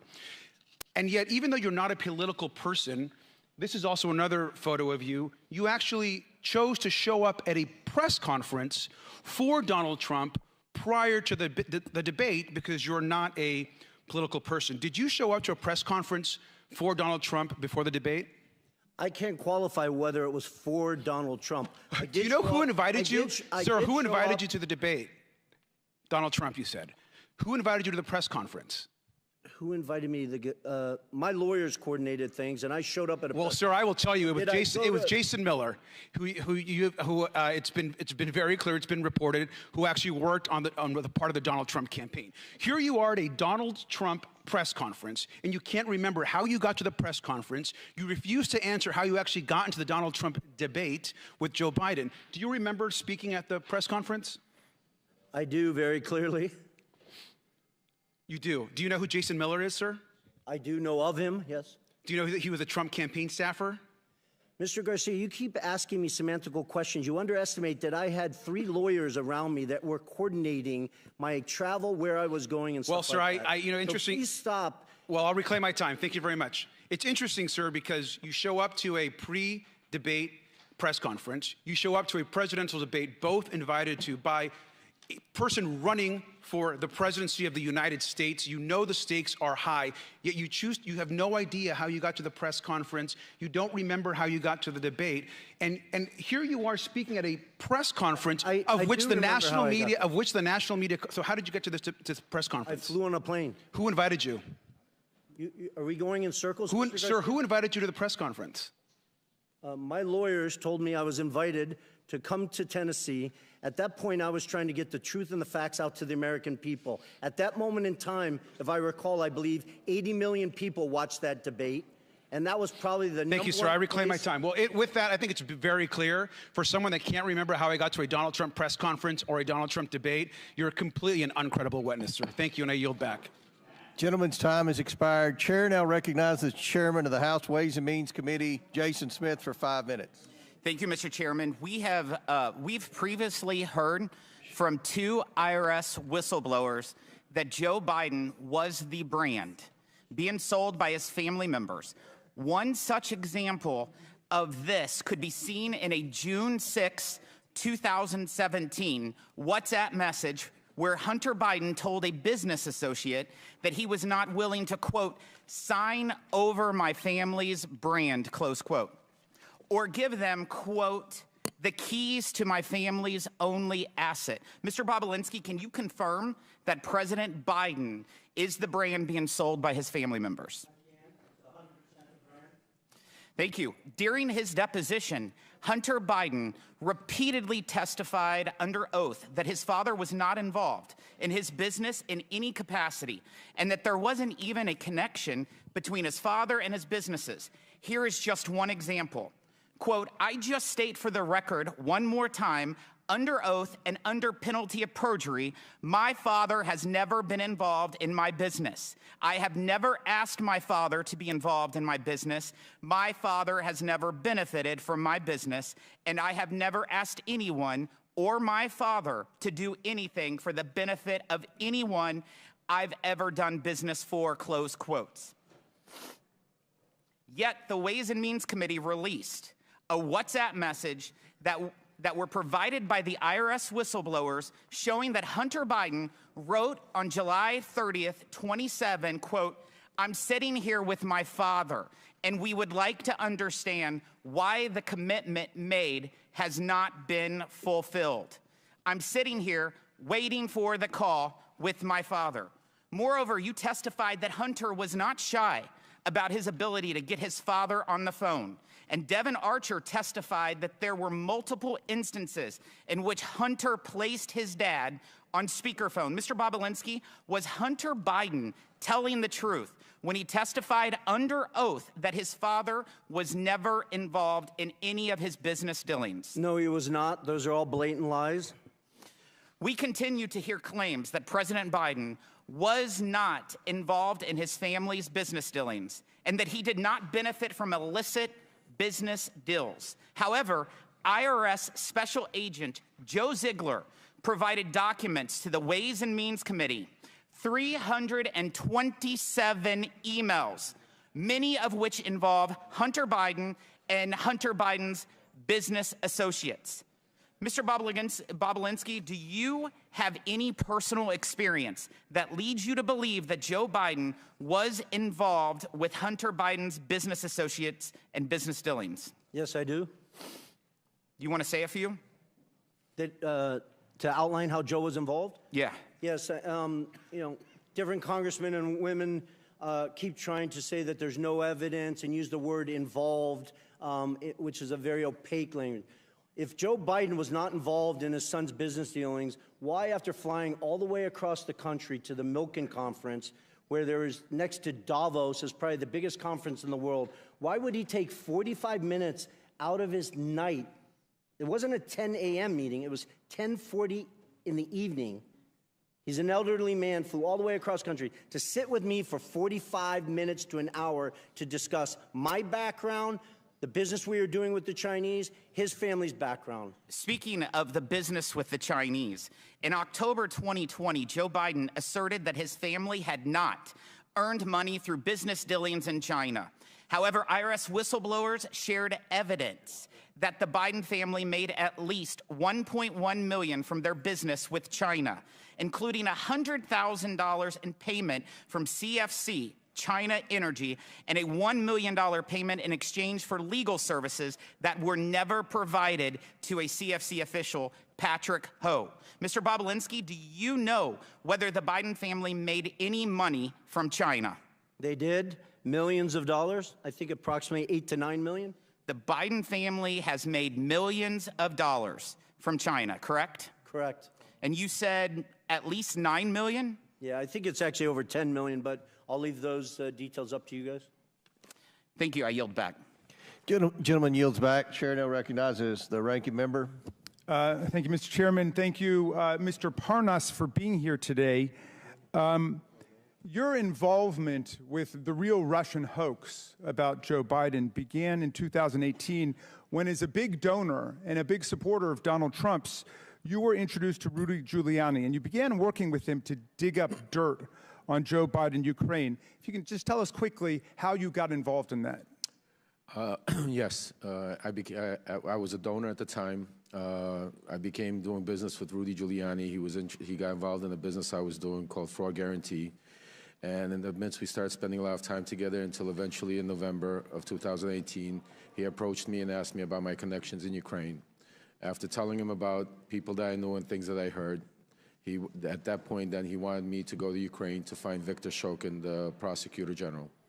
And basically, he wanted to go from his fraud guarantee to guaranteeing a fraud on the American people. But after turning over every stone and going down every rabbit hole, including interviewing Viktor Shokin and Zlochevsky, the owner of Burisma, did you ever find the smoking gun or any evidence that Donald Trump was looking for to paste on Joe Biden? On the contrary, Representative Raskin, not only did we keep hitting dead walls and not finding the smoking gun, but we kept running into sources of the information that was coming out of Russia. In fact, Joe Biden was part of a global campaign, including by the United States, to oppose corruption and to go after the corrupt forces in Ukraine. Isn't that right? Yes, sir.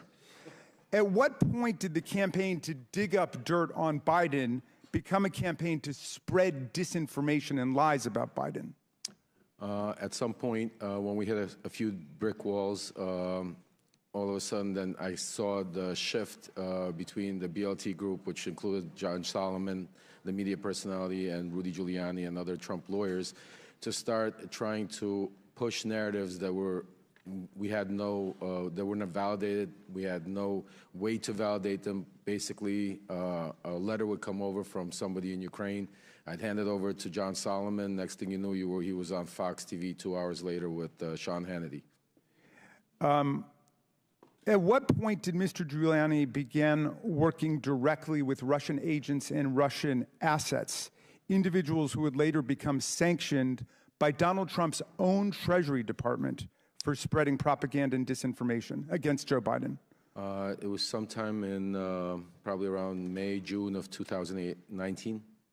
Were you aware, was Mr. Giuliani aware that these people were basically just doing the bidding of Vladimir Putin? Absolutely. So he had no hesitation about spreading lies that were concocted by Russian agents? As long as it fit the narrative, absolutely not. How were you and Giuliani able to take these false allegations peddled by corrupt officials and Russian agents and promote and amplify them here in the United States, in our political system? Weren't media groups skeptical of your claims? Most media groups, I'd probably say all except for Fox and a few other right-wing media groups, didn't want to take any of the information, and that aggravated Rudy Giuliani and John Solomon and other players. And the main group that was being pushed through was Fox, Sean Hannity, and some other media personnel over there. But then there was also other people that were doing the bidding for the Russian people in Congress, like Senator Ron Johnson, like Congressman Pete Sessions that sits here right now, that was with me from the very beginning in this journey into finding up digging dirt on Joe Biden. Is Putin's war on Ukraine today, which has cost hundreds of thousands of people's lives, is that part of the vaunted Russia hoax? Absolutely not. Is it real? Yes, absolutely. I want to ask you a more personal question, if I might, Mr. Parnas, because in my several years living through this extraordinary period of American history, I've tried to ask people like Michael Cohen and Cassidy Hutchinson. I've wondered about people like General Milley, General Kelly. Why did you break with all of the deceit and corruption and lies of Donald Trump? How did you get out of that culture? I mean, it was very difficult. I actually had to hit a brick wall myself and get arrested, and to be able to get out of that cult. Because when you're in that cult, when you're around them, you have blinders on, and you're only able to see a certain amount of information. You're only able to hear the certain amount of information. You're not allowed to go out of the circle. And if you go outside of the circle, then you're not in the circle. So eventually, you brainwash yourself to believing certain things that are not true. When I was arrested and had some time to reflect and really understand what was going on, I started realizing, looking back and thinking back to moments in time where I started thinking myself that this can't be true and we're doing something wrong. Well, thank you for telling the truth and helping America to end this nightmare. I yield back to you, Mr. Chairman. Chair now recognizes the chairman of the House Judiciary Committee, Jim Jordan. Thank you, Mr. Chairman. The ranking member just said that quote, Joe Biden was opposed to corruption. Really? So opposed, he leveraged $1 billion of American tax money to fire the prosecutor in Ukraine who was investigating Zolochevsky at Burisma, the company Hunter Biden sat on the board of. Wow. And the prosecutor who replaced Shokin, that Mr. Parnas referenced in his opening statement, Mr. Lutsenko, guess what he did? He took Zolochevsky off the wanted list and dropped the charges. Wow, he's really, really opposed to corruption there. Mr. Bobulinski, who's the big guy? Joe Biden. Are you sure about that? Because when Joe Biden. You're sure? I'm 1,000% sure. Because when Hunter Biden did his deposition under oath, he said, I don't know who it is, even though he was copied on an email that said H will hold 10% for the big guy. You sure it's the big guy is Joe Biden? 1,000%. And there's other text messages that back that up, that the brave whistleblowers, Shapley and Ziegler, have produced. Not from my phones, not from my BlackBerry that I took screenshots from.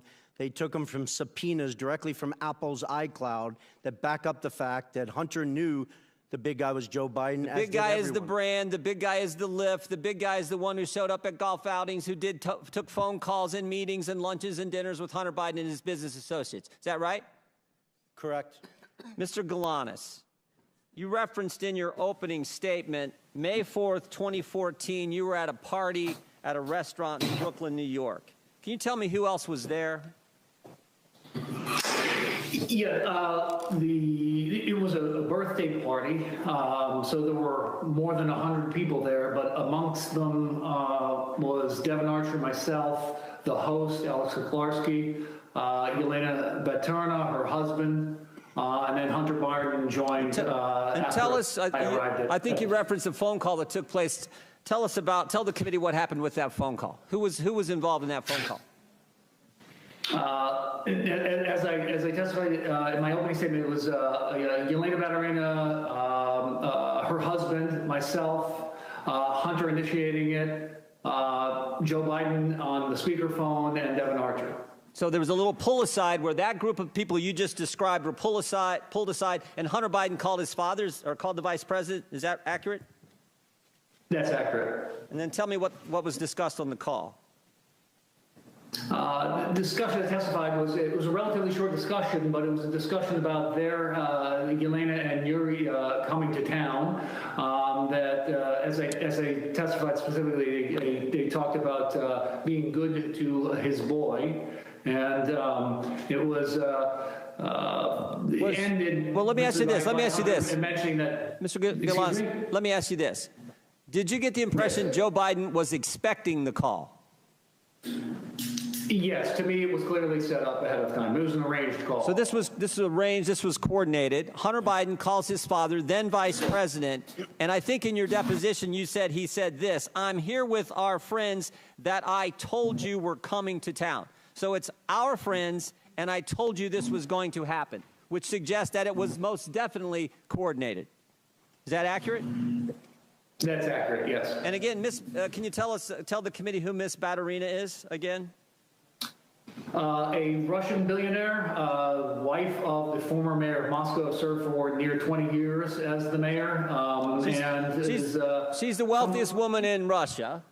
She'd already given money. She'd already given money to Hunter Biden and his business before this meeting in May, and then subsequent to that meeting, she committed to give more money. Is that accurate?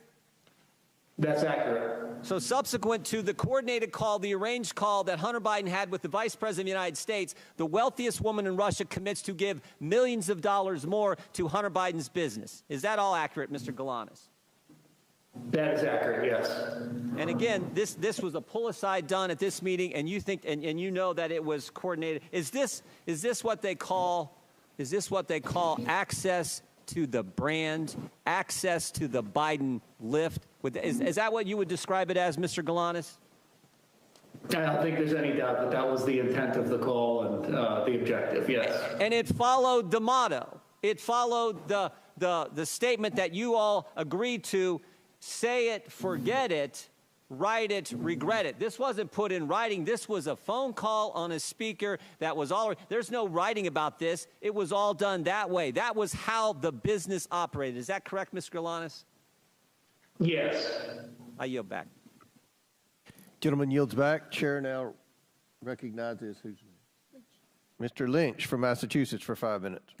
Thank you, Mr. Chairman. I want to make an observation here. I've been on this committee, this investigating committee, for over 20 years. And as an attorney before that, I've had sufficient training and experience to say that with high confidence that when you review the entire record of evidence of these hearings going back over a year, you've actually provided more evidence to impeach Donald Trump for a third time than you have in so much as laying a glove on President Biden. We keep on hearing about the Biden family. When you hear someone say the Biden family, that translates into we have no evidence on the president, so we're going to use the Biden family to try to implicate President Biden. But by the constant bumbling and continually shifting arguments here, you've done nothing more than exonerate President Biden. We heard initially for months, we heard about the Hunter Biden laptop. And, you know, there were absolutely some embarrassing photos on that and some awful information about Hunter Biden's personal life. I will admit that. Then you bring in your own witnesses, your legal experts before this committee, and have them testify.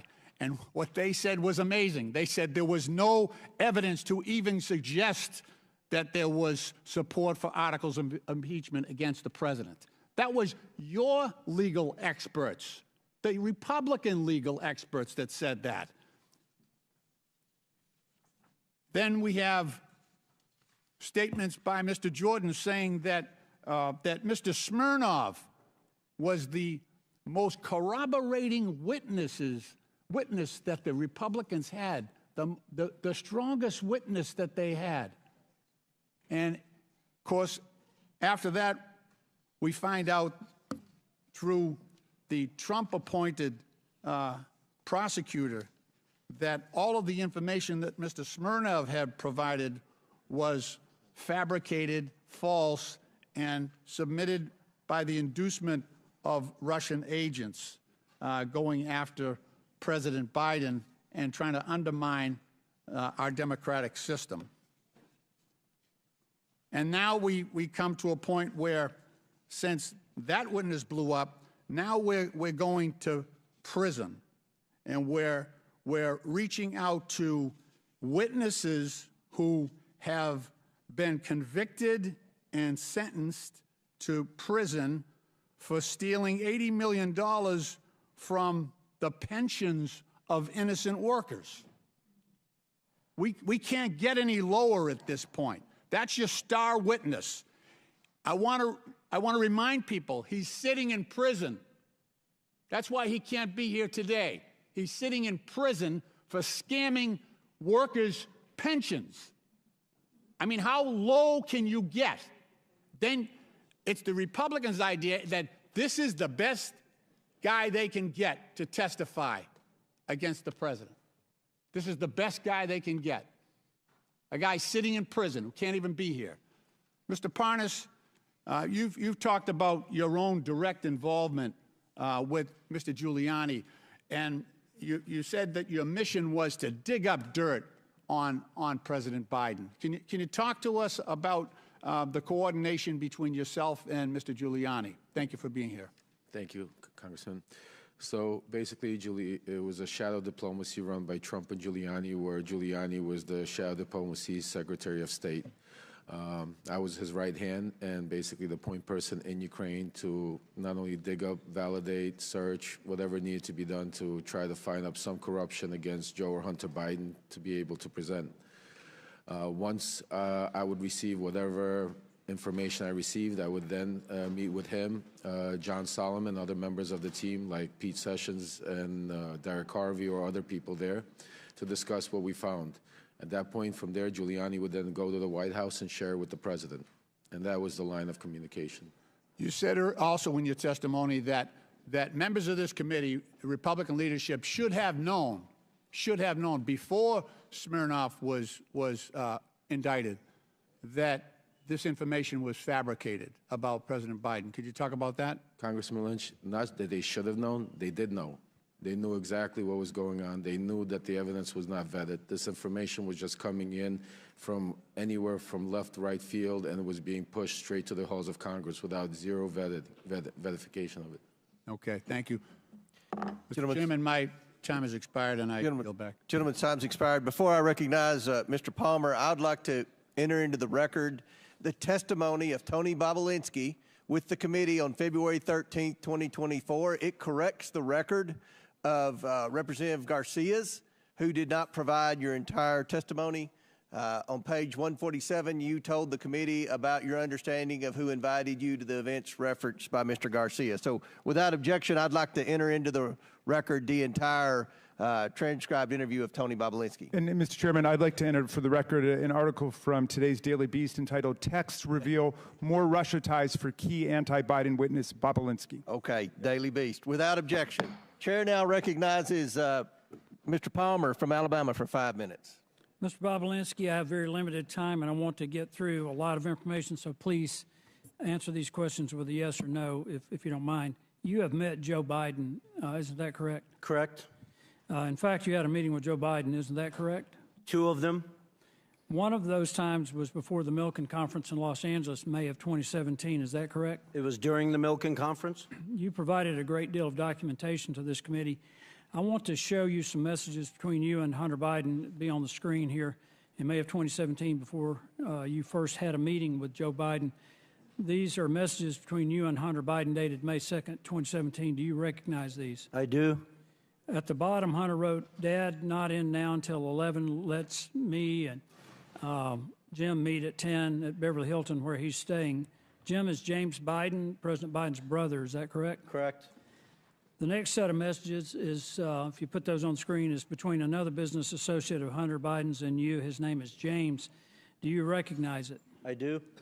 At the top, you write, "About to meet Hunter, Jim, and I guess Joe at Beverly Hilton Hotel." Joe is now President Joe Biden. Is that correct? Correct.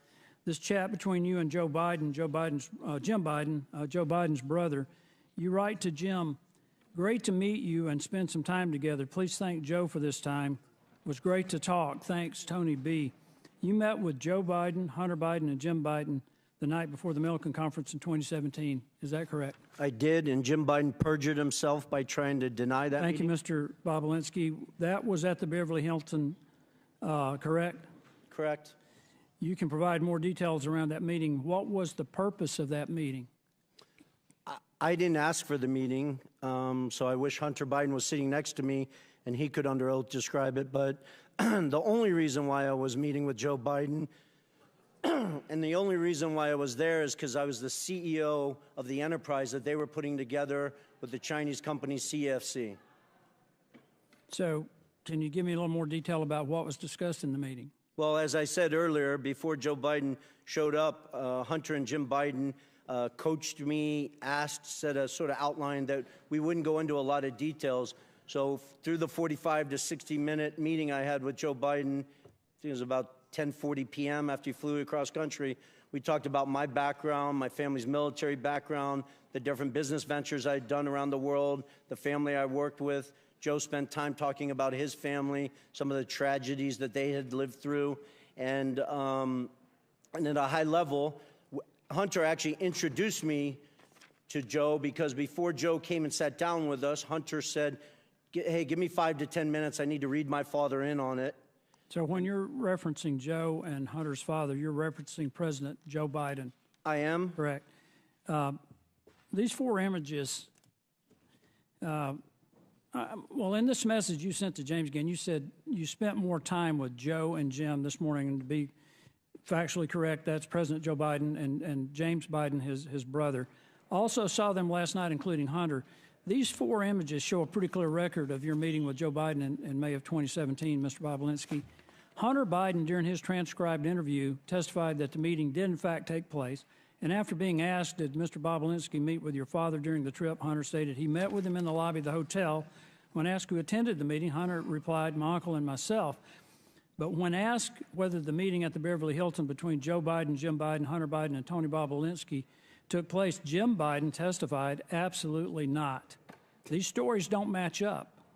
Mr. Chairman, Jim Biden also told the committee that Joe Biden did not meet the Chinese businessman Xi Jinping.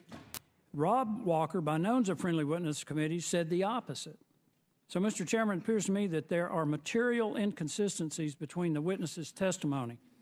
These witnesses' statements appear to me to be irreconcilable. In short, Mr. Chairman, someone appears to be lying to the committee. The inconsistent testimony seems to come from Jim Biden, the president's brother. Lying to Congress is a serious offense, Mr. Chairman, a criminal one, in fact. And if the Bidens or anyone else has come before this committee and lied to this committee, I strongly encourage the committee to pursue criminal referrals to the Department of Justice. One last thing that I want to ask, and Mr. Bobulinski or Mr. Galanis, have either of you heard of any offer of a pardon for anyone involved or associated with or a partner to the Biden family enterprise corruption investigation? I'm sorry, that was a question. Have you heard of anyone being suggested that a pardon might be in order for anyone associated with this enterprise? I have not. Thank you, Mr. Bobulinski. Thank you, Mr. Chairman. I yield back. Mr. Chairman, I just have a parliamentary inquiry. we've heard for months now and seen the photo of that BlackBerry with the cracked screen. Does the committee have in its possession the data from Mr. Bobulinski's phone from which he's allegedly taken these pictures? Because I think we need the data that they keep referring to. And maybe Mr. Bobulinski could just turn it over to us, or we could subpoena it today. We have the images that we have shared with you. Right, I saw the picture of the cracked BlackBerry, but do we have the underlying texts that are being referred to by my friend Mr. Palmer?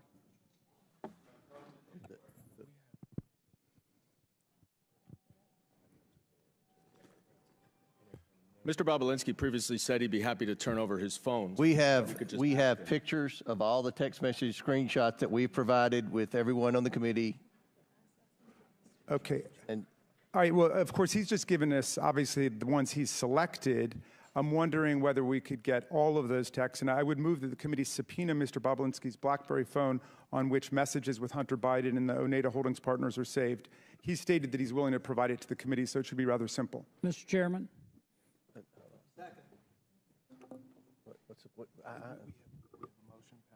Yeah. Okay, there's a motion to subpoena Bobulinski's BlackBerry. Yeah, with the texts that were just referenced by Mr. Palmer. Chair recognizes Mr. Jordan. I move the table the motion. There's a motion to table. I request the motion is to table is not debatable. As many as in favor of tabling may signify by saying aye. Aye. All those opposed signify by saying no. No. In the opinion of the chair, the ayes have it, and the motion to table is agreed to. Mr. Chairman, what we're doing is we're tabling evidence here, which you keep relying on, so I'm going to ask for a recorded vote for that. Yeah. That just makes no sense. A recorded vote is ordered. We'll suspend for a moment. We don't, this is a committee hearing. We don't have the clerk. Will somebody go find the clerk? I know.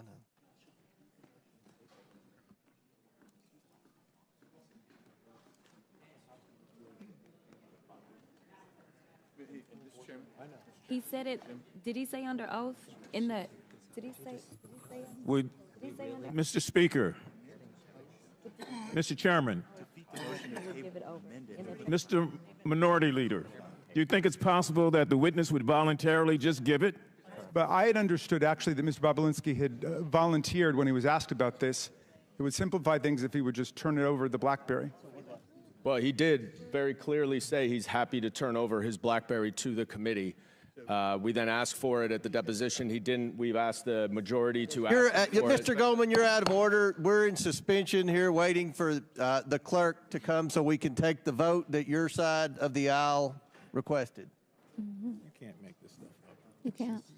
This is Jurassic Park. Gee.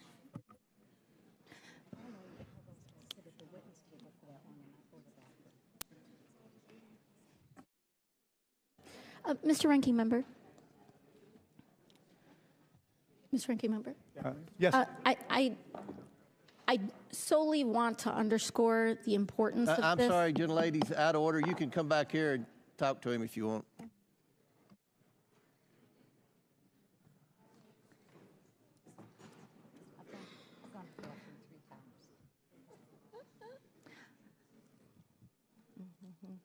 Mr. Chairman.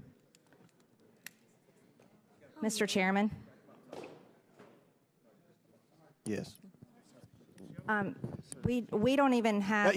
You're gonna. I said Ms. Ocasio-Cortez would have to come up. You will as well. Sorry.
Mr. Chairman, just an invitation to regular order. We have Democratic clerks who are faithful to the rule of law and could do this if you're waiting for clerks. And we'll all be here to watch, to document their work. So, I mean, in other words, if you want to conduct the vote with the Democratic clerks, we can do it.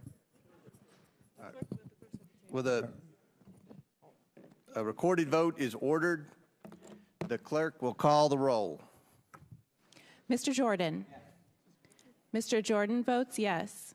Mr. Turner. Mr. Gosar. Ms. Fox. Mr. Grothman. Mr. Grothman votes yes. Mr. Cloud. Mr. Cloud votes yes. Mr. Palmer. Mr. Palmer votes aye. Mr. Higgins. Mr. Higgins votes yes. Mr. Sessions. Mr. Sessions votes aye. Mr. Biggs. Mr. Biggs votes aye. Ms. Mace. Ms. Mace votes aye. Mr. LaTurner. Mr. LaTurner votes aye. Mr. Fallon. Mr. Donalds. Mr. Donalds votes yes. Mr. Perry. Mr. Timmons. Mr. Timmons votes aye. Mr. Burchett. Ms. Green. Aye. Ms. Green votes aye. Ms. McLean. Ms. McLean votes aye. Ms. Boebert. Mr. Fry. Mr. Fry votes aye. Ms. Luna. Mr. Langworthy.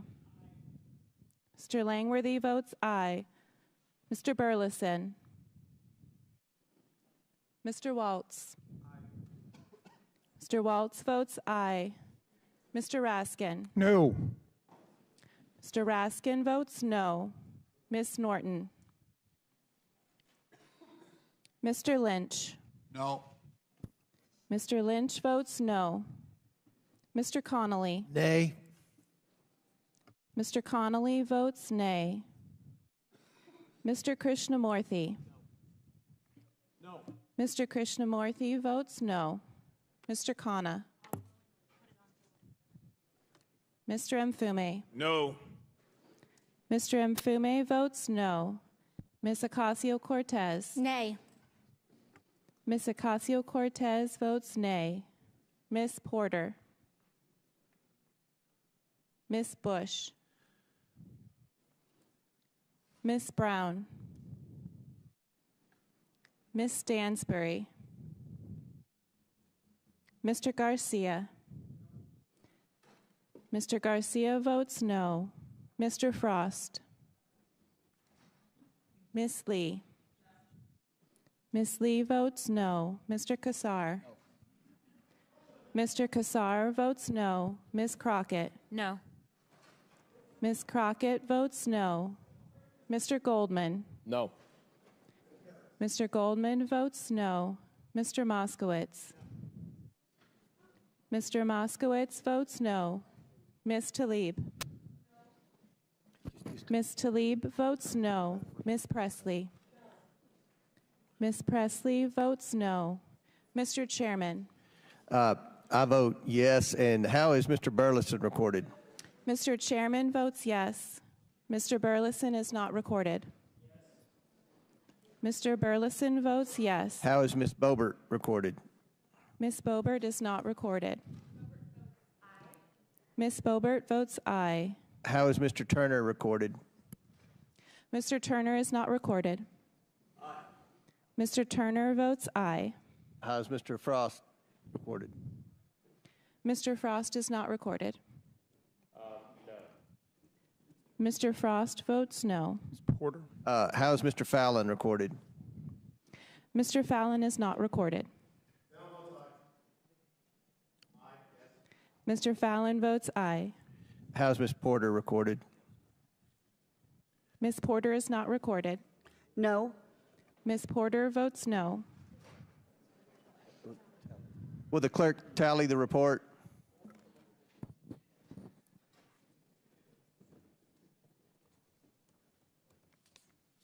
So who's next? Who do I recognize? We just finished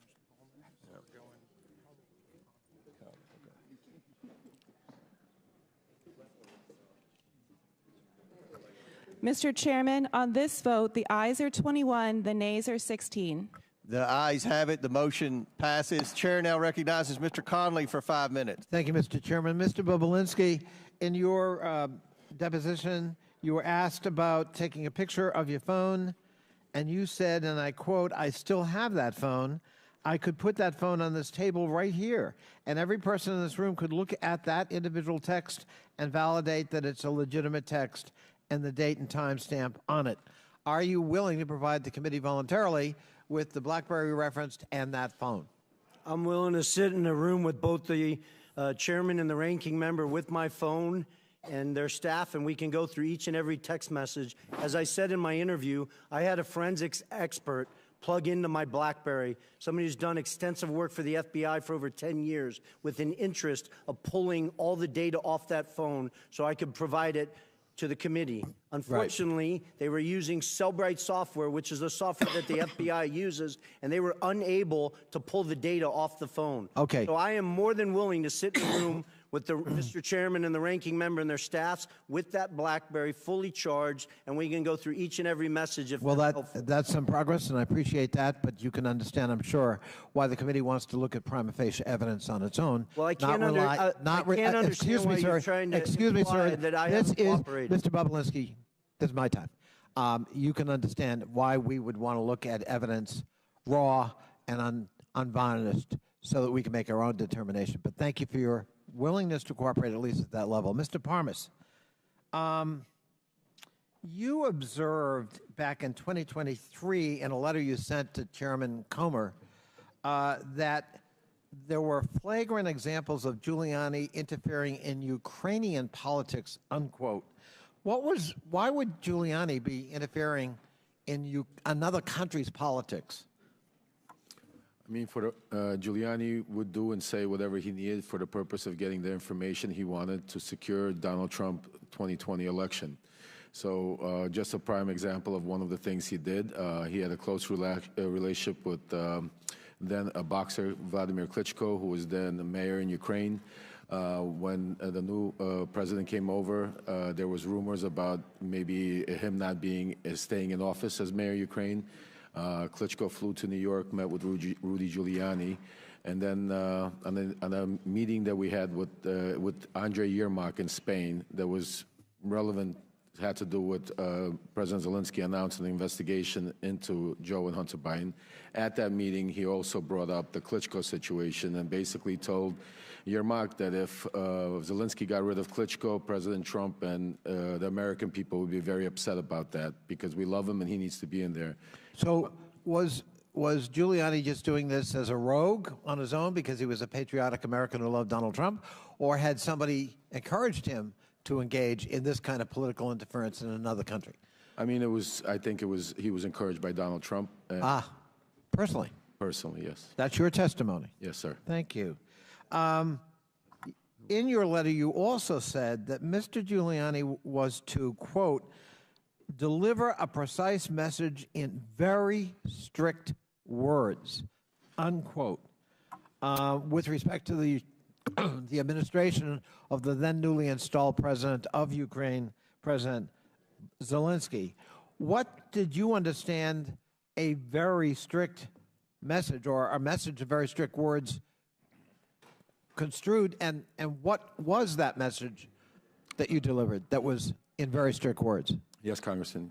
He basically told me not to be nice, to be very stern, and relay the message that unless Zelensky announced an investigation into the Bidens by Monday, this was Sunday, that there would be no cooperation, no aid to Ukraine from the United States, and the Vice President Pence at the time that was scheduled to appear for the inauguration would not appear to the inauguration. That would seem to corroborate that very famous and beautiful telephone conversation between President Trump then and President Zelensky basically saying, but I need a favor, and hinting that there'd be withholding of military aid until that favor was delivered. Is that fair? Oh, absolutely. I was a part of setting up that phone call, that famous phone call that Trump had with Zelensky. I think your testimony is very important, Mr. Parnas, and it's under oath. Yes, sir. I thank you. I yield back. Chair now recognizes Ms. Taylor Greene from Georgia for 5 minutes. Thank you, Mr. Chairman. Joe Biden continues to lie to the American people about his role in his family's businesses. In 2020, he stood up on stage of a presidential debate and told the American people that his family didn't take any money from China. That was a lie.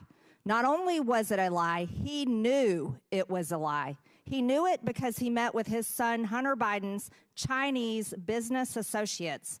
I want to talk about CEFC, which is the China Energy Fund Committee. Mr. Bobulinski, who is Chairman Yi? Chairman Yi was the chairman of CEFC.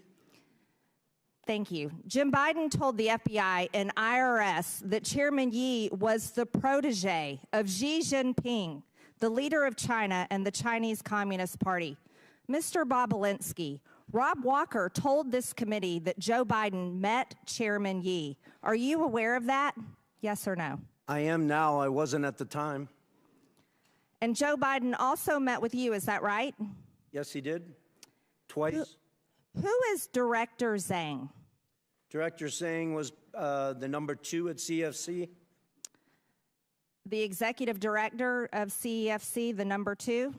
Yeah, he was the number 2 executive, but really the point person that I worked with and the Biden family worked with, and he's the individual that Hunter Biden was shaking down at the end of July 2017, demanding that they fund the $10 million. They ultimately sent 5, but $10 million directly to Hunter Biden's account, Owasco. Thank you, Mr. Bobulinski. I want to show you a text message that Hunter Biden sent to you and his other business associates. I'm holding it right here. I'll read it to you. Hey, Tony, I have an idea. In light of the fact we are at an impasse of sorts, and both James' lawyers and my chairman gave an emphatic no, I think we should all meet in Romania. He's speaking about my chairman. When Hunter Biden came in for his deposition, he said that he was referring to Chairman Yi, and that the rest of your group referred to Zhang as a different chairman. Does this make any sense to you?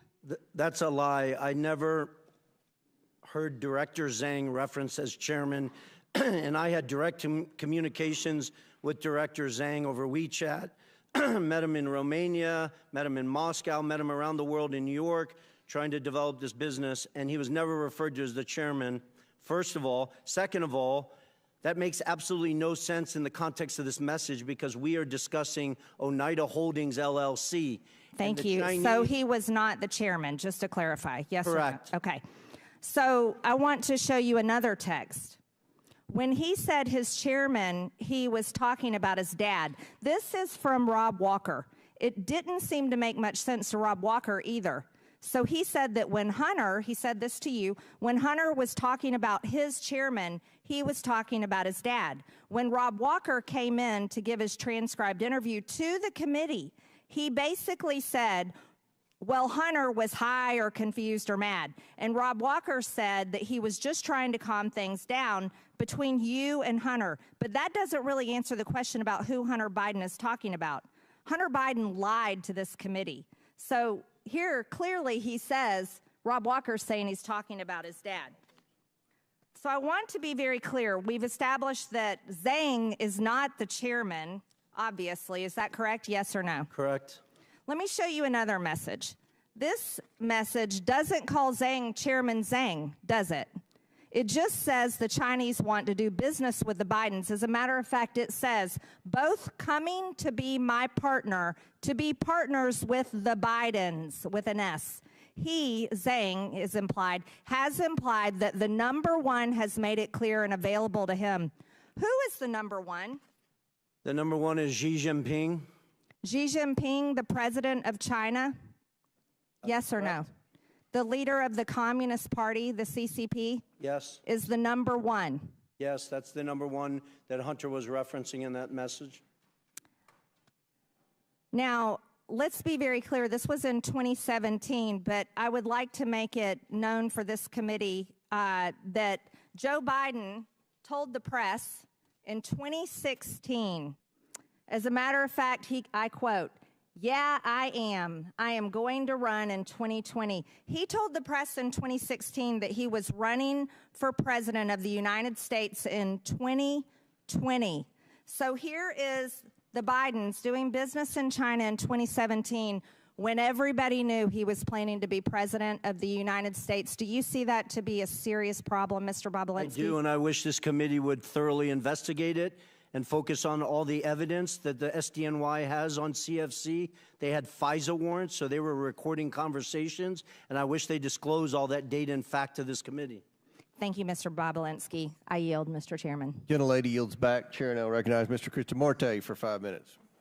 Thank you, Mr. Chair. Mr. Parnas, Rudy Giuliani tasked you with, quote, a mission to travel the globe to find dirt to damage the Biden's reputation in the 2018-2019 timeframe, right?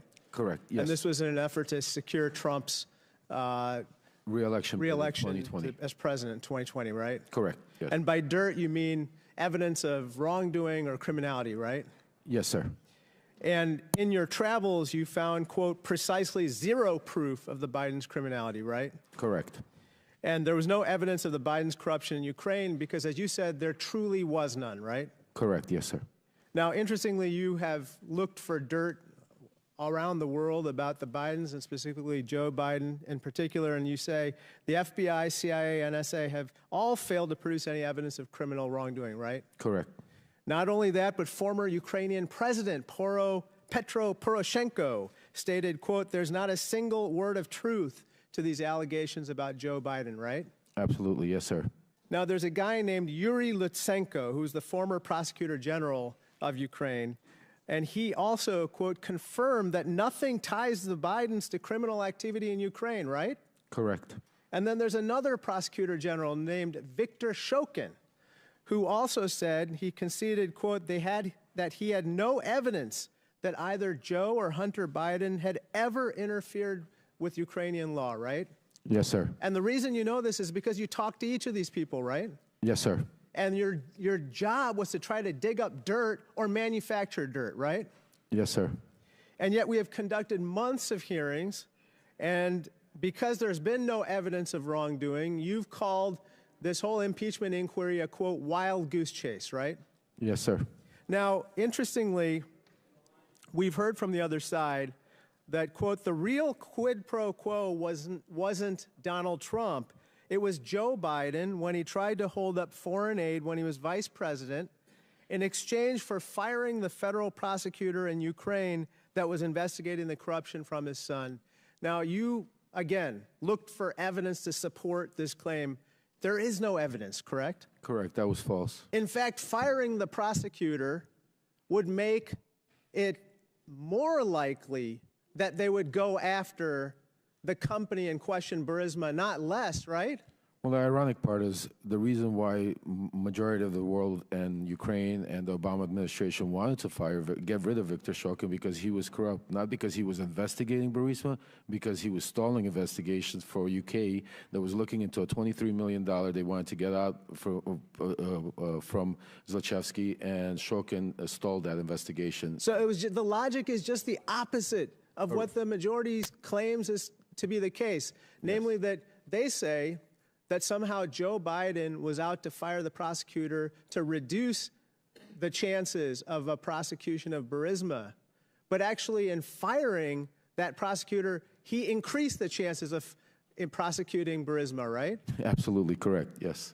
So let me just talk to you about what some of the other witnesses in this impeachment inquiry have said. Jonathan Turley, the constitutional expert the Republicans brought forward, said there's no evidence of which he was aware to support impeaching the president. You agree with that, correct? 100%. Garrett Graves, a colleague of ours, said just last week, quote, have I seen anything that is impeachable? No, I haven't. You agree with that statement as well? Yes, sir.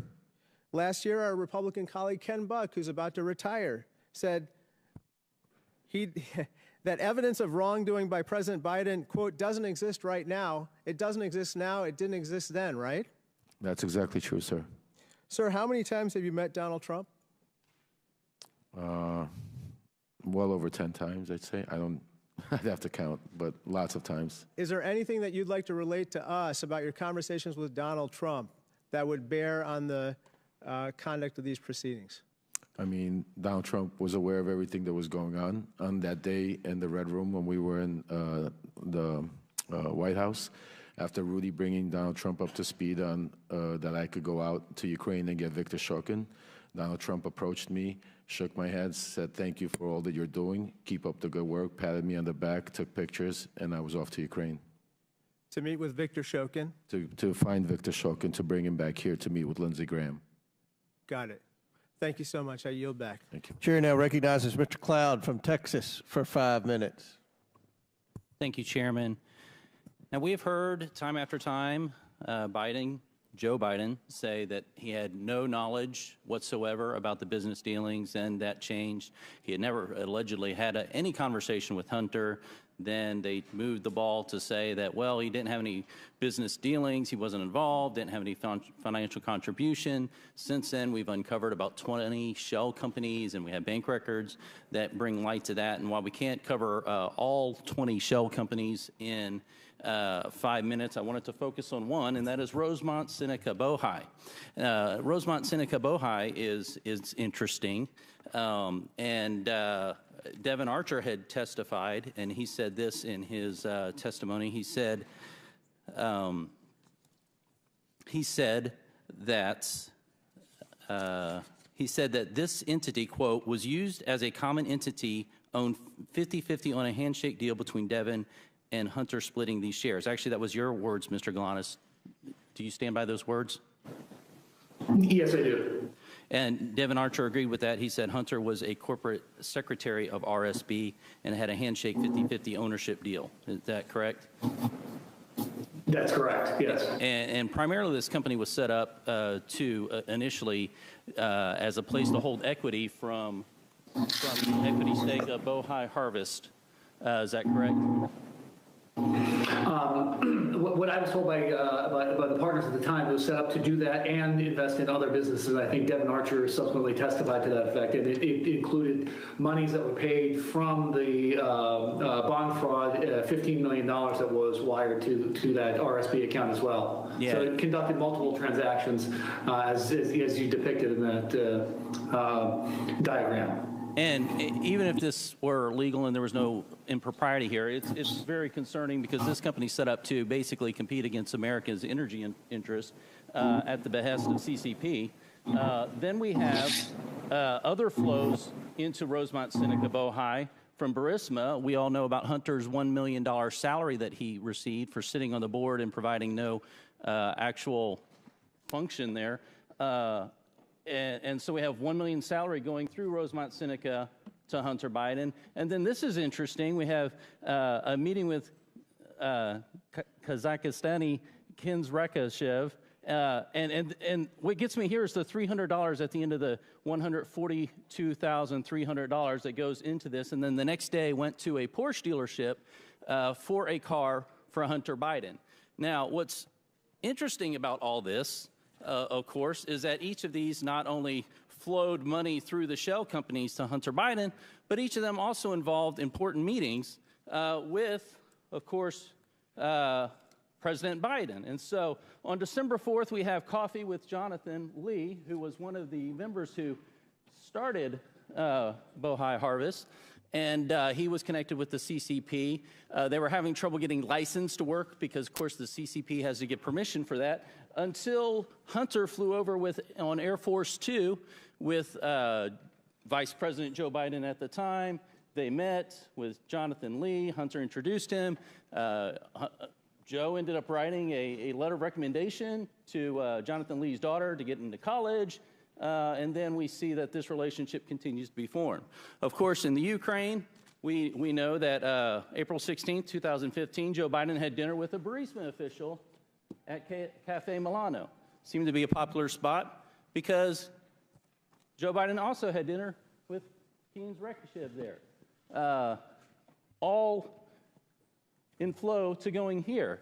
And of course, as Tony Bobulinski has pointed out several times, this all comes down to eventually the one big guy who gets 10% for the big guy. And so we know that all this money flowed through this to get to Hunter, and then we know, of course, that 10% went to the big guy.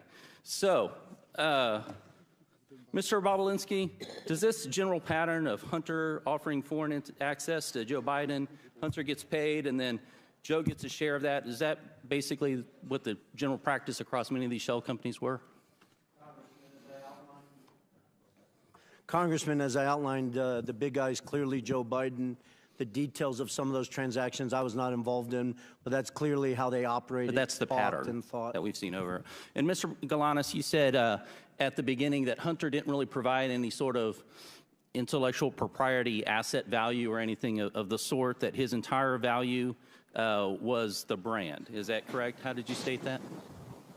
Yeah, we didn't rely on him for any work product other than delivering the Biden lift. The Biden lift.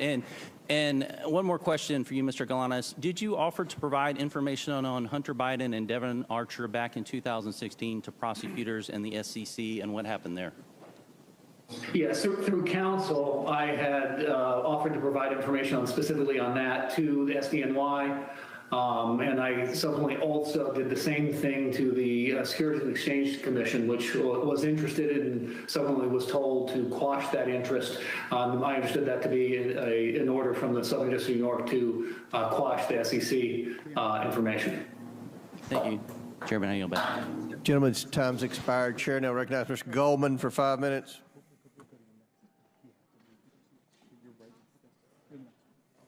Thank you, Mr. Chairman. I only have 5 minutes, Mr. Bobulinski, so I'm going to try to move quickly, and I'd appreciate if you just answer the questions.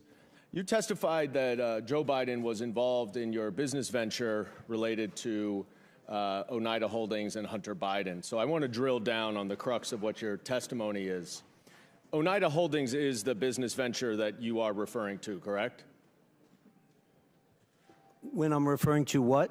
Can you Any business you did with the Bidens? My reference is the Sinohawk Holdings LLC, and Oneida Holdings LLC owned 50% of that. Right. And Oneida Holdings was the 50% that was on the American side of that Sinohawk deal, right?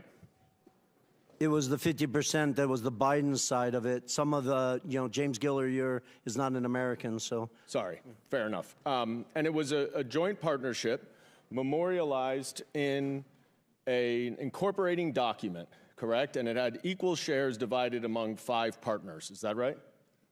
Well, I can't. Well, are you asking me about what you're holding up? Because you're sir, was it an equal? Were there equal 20% shares among 5 partners? In what? Oneida Holdings. In the final signed documents? Yes. Is that what you're asking me? Yes. It is? Not complicated. Well, it is because. All right, you're just filibustering now. The answer is you're filibustering. I get it. That there were 5 partners: Hunter Biden, Jim Biden, Rob Walker, James Gilliar, and you. Each owned 20%. Do you? Well, they didn't each own. Their LLCs owned it, which is a material. Do you see Joe Biden or an LLC related to Joe Biden on this? I don't know if Joe Biden owned any of Jim Biden's LLC or Hunter Biden's LLC. I'll leave that up to the committee. Okay. And do you know when this agreement was entered into?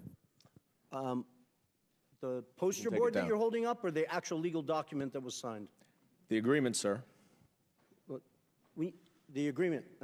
The agreement was signed May 22nd, 2017. Who was the vice president then? May 22nd, you said? I think it was Mike Pence. And who was the president? Donald Trump. Okay. And when did you first meet Hunter Biden? I first met Hunter Biden in early 2017. When? When in 2017? A day or the month. An hour Month is or good. A month? I believe I briefly met him in New York, but I spent the first meeting I had extensive time with him was in early May 2017. Okay, and that was around the same time that you had those 2 meetings with Joe Biden, right? It was, but prior to that, I had numerous discussions with Hunter. You have said I had lawyers working through the documents that you're Can I asking? please reclaim my time, sir? As I said, we have to move quickly here.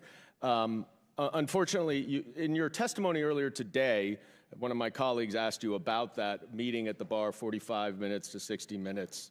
And you were also asked about that in your transcribed interview, and in neither of your answers did you mention any discussion that you had at that meeting with Joe Biden about the Chinese business venture. Yet, in grandiose terms here today, you have declared that Joe Biden was involved and that you have mountains of irrefutable evidence to support it. So let's look at the mountains of irrefutable evidence. You provided the committee with a screenshot of a text message that is between James Gilliard and you, dated May 11th, 2017. You see this? I don't know if you can see it. If you can't see, it's just you and James Gilliard, though, right? You remember this text message, I'm sure. Generally, yes. All right. And in it, Gilliard writes, "Man, you are right. Let's get the company set up, then tell H and family the high stakes and get Joe involved."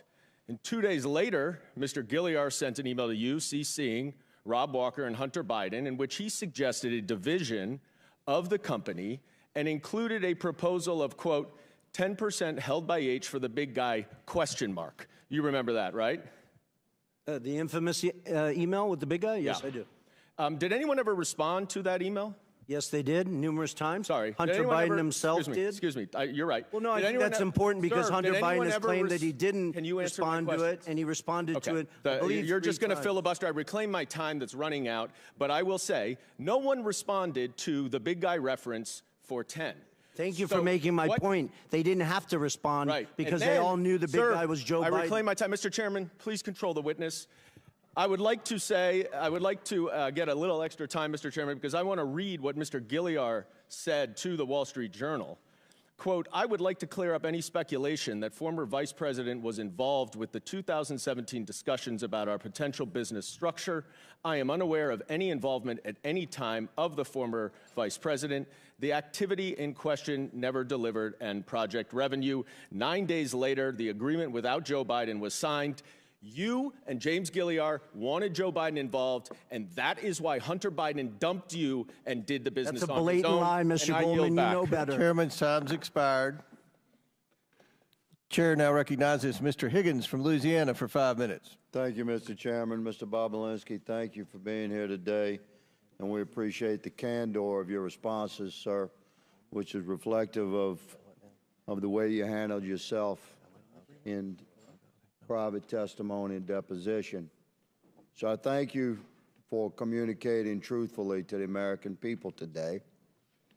I'm going to ask you about the China Energy Fund Committee, the CEFC. You familiar with that, sir? I am. Was this a multi-billion-dollar company, like a Fortune 500 company at one time? It's even bigger than that. If you go back and look at its financials in 2016 and 17, it was probably one of the 5 largest private companies in China. So exactly. So this was a major operation that had a lot of money, and apparently, I'm going to hold up a memo here from this is a chart from the second bank memo, and it shows disbursement of a total of almost $24 million for diamonds. So you have a major Chinese company spending a lot of money on diamonds, and apparently diamonds were used as a means of payment for the Biden family. We know that the Bidens have testified that admitted to having 2 diamonds. We suspect that there are many, many more, $23 million worth of diamonds. Are you familiar with the exchange of valuable assets to pay the Bidens other than electronic transfers of monies? Are you aware of payments in diamonds, payment in cash, payment in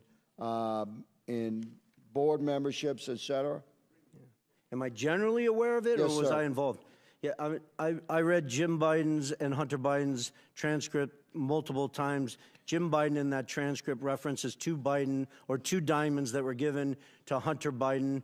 One, he implies, was in 2015 by an individual who he couldn't recall his name, but the individual's name is Scott O., who was a surrogate for CFC, and then apparently a second diamond was given at a meeting in Miami, and I really want to set the record clear. I was not at that physical meeting. I was in Miami, but I was not at that physical meeting. That's what I told the FBI in my transcribed interview. Are you aware, Mr. Bobulinski, of a pattern of bribery, of bribe payments coming from the China Energy Fund Committee?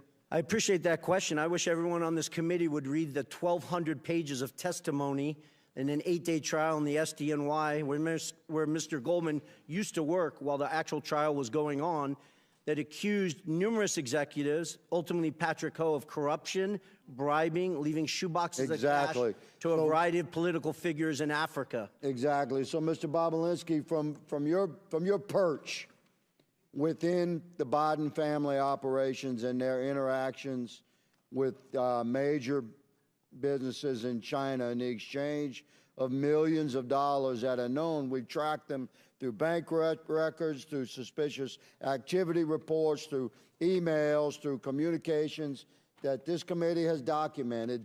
There's no debate that millions and millions of dollars flowed into the Biden family's bank accounts.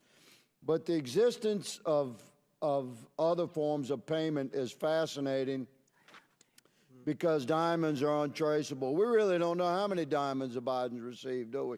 We don't. And for somebody who's been to mainland China probably 10 plus times, Hong Kong probably 15 plus times, I had hundreds of people, Congressman, I had hundreds of people working for me in mainland China. At one point, I never got a diamond from any businessman or woman. So, Mr. Bobulinski, I shift quickly to a text message.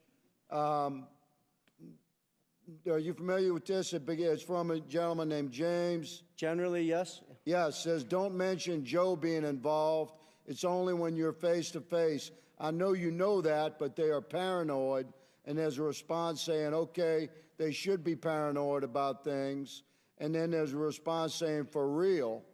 So what is meant by don't mention Joe being involved? It's only when you're face to face. I know you know that, but they are paranoid.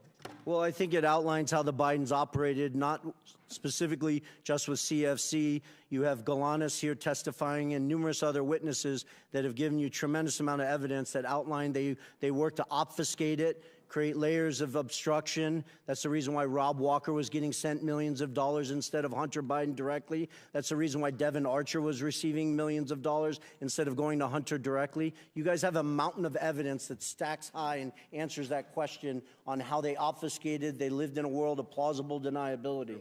Thank you, Mr. Bobulinski. Mr. Chairman, my time has expired. I yield. Chair now recognizes Ms. Norton from D.C. for 5 minutes. Thank you, Mr. Chairman. Mr. Galanis, thank you for appearing voluntarily for this hearing from Alabama. I understand you are currently serving a 189-month sentence in federal prison, almost 16 years, after being convicted of not one, but two, but not one, not two, but three different schemes. The victims of your schemes, as the judge who presided over your criminal prosecution noted, included, and here I quote, one of the poorest Native American tribes in the country, as well as pension funds held for the benefit of transit workers, longshoremen, housing authority workers, and city employees, hardworking people, everyday people, among others. The court also noted that you personally benefited from these schemes, and again I quote, using over $8 million, almost $9 million, for lavish personal expenditures, including home expenses, automobiles, travel, clothing, jewelry expenses, and meanwhile, investors were left with nothing. But this is not your only encounter with prosecutors. In another case, the Security and Exchange Commission charged you in 2005 with accounting fraud in connection with your involvement with Penthouse magazine. And in 2010, you were convicted of attempted tax evasion and were sentenced to 5 years probation in order to pay nearly $2 million in restitution. In imposing your prison sentence, the judge noted that you are, and here I quote, an extremely talented man, extremely gifted in his interpersonal skills, uncommonly so. He is very persuasive as an individual, and those were the tools in his tool bag of the fraud he committed and the people he ensnared, his intelligence, his interpersonal skills, his charm, if you will.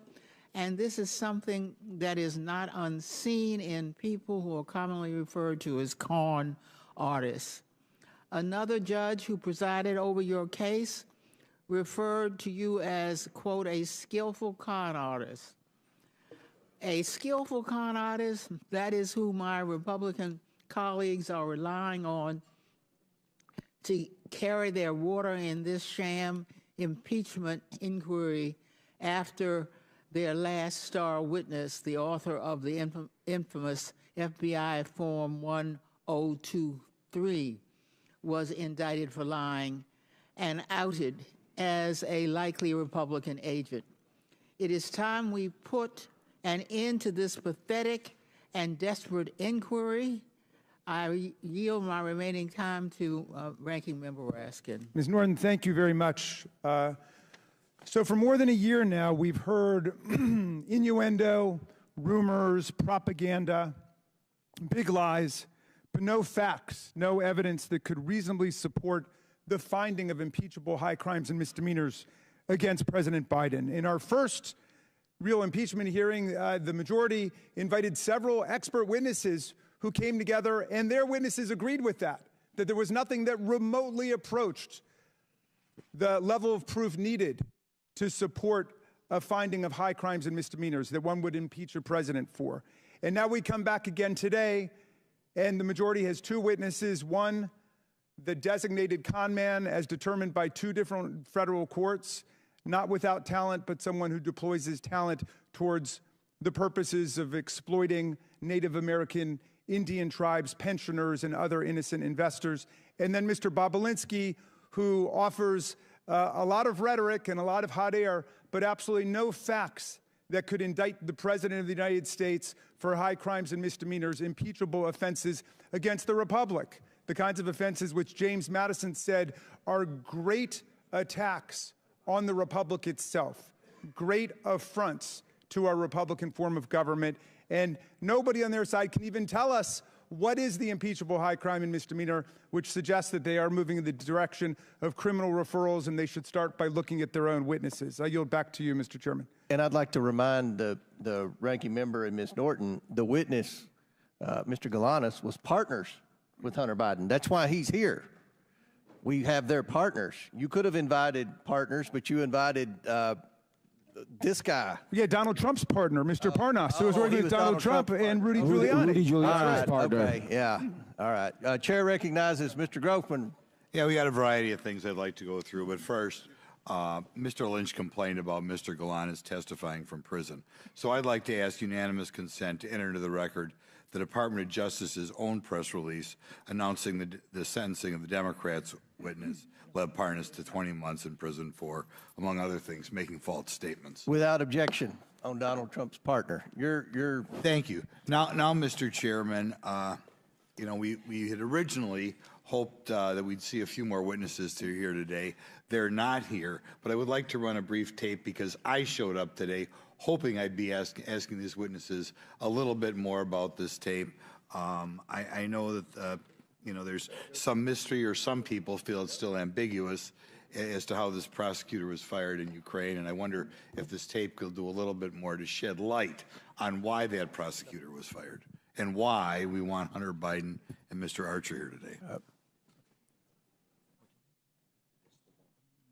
And so I got Ukraine, and I remember going over convincing our team, or others, to convincing us that we should be providing for loan guarantees. And I went over for, I guess, the 12th, 13th time to Kyiv, and I was supposed to announce that there was another $1 billion loan guarantee. And I had gotten a commitment from Poroshenko and from Yatsenyuk that they would take action against the state prosecutor, and they didn't. So they said they were walking out to the press conference. I said, no, I said, I'm not going to, or we're not going to give you the $1 billion. They said, you have no authority. You're not the president. The president said. I said, call him. I said, I'm telling you, you're not getting the $1 billion. I said, you're not getting the $1 billion. I'm going to be leaving here. And I think it was, what, 6 hours? I looked, I said, I'm leaving in 6 hours. If the prosecutor's not fired, you're not getting the money. Oh, son of a bitch. Got fired. And they put in place someone who... I just wanted to put that up there because I do eventually want further efforts made to get Hunter Biden or Mr. Archer here, because we have Joe Biden himself bragging that they got rid of a prosecutor who would have provided his son's business dealings with a little bit more tough going, or more observation. I'll put it that way. Now, Mr. Bobulinski, in previous interviews, in previous interviews with this committee, you said that Joe Biden not only knew about the family's business dealings, but enabled them and participated in them. You went so far as to say, it's clear to me that Joe Biden was the brand sold by the Biden family. Could you elaborate a little bit why you felt that way again? Correct. That's one of the challenging things I've had to deal with over the last 4 years, with a focus of just simply telling the truth. The obfuscation around these facts are just beyond beyond insane. So I'll use a meeting at the Four Seasons Hotel in Washington, D.C. that I was not at, but apparently 8 to 10 Chinese executives of CEFC were at, with Chairman Yi and Director Zhang. Director Zhang I interacted with extensively. And James Gilliar was in that room, Rob Walker, Hunter Biden was in that room. And my understanding, based on Rob Walker's testimony, is that Joe Biden walked into that room, sat down, shook hands with people, and spent 5 or 10 minutes talking about his family, I guess. I was not in the room. People have tried to obfuscate that meeting like Joe Biden was walking in there to ask about the weather, and Rob Walker said that the Chinese didn't even know that Joe Biden was the former vice president of the United States, which is beyond absurd. The power that those 10 Chinese individuals had to go back to mainland China and say that they were in a room with Joe Biden is the value of what they were giving. Okay. You stated that the Biden family concocted a scheme to give Joe plausible deniability. Could you elaborate on that a little bit? Well, I would just point to all the different text messages and communications. They call him the big guy. I wasn't involved with Mr. Galanis or Mr. Archer, but they're giving you numerous data points. There was obfuscation. They didn't use his name. They used the big guy. You weren't supposed to talk about it. It was just, you know. And you personally met with the vice president? I did twice.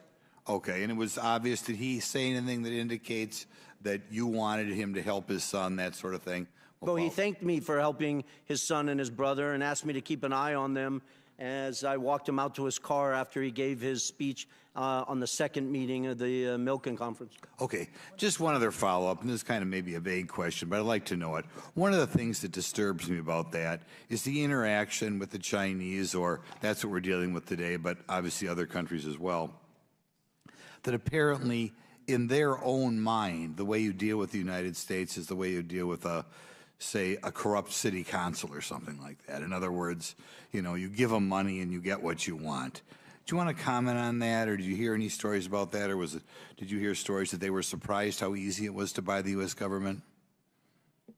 Well, I think it was time's expired, but answer the question. But please feel free to answer the question. Yeah, I think CFC, and there's tremendous evidence, believed that they were bribing the Biden family, and they were doing it via Hunter Biden. It's kind of shameful. Thank you. Very good.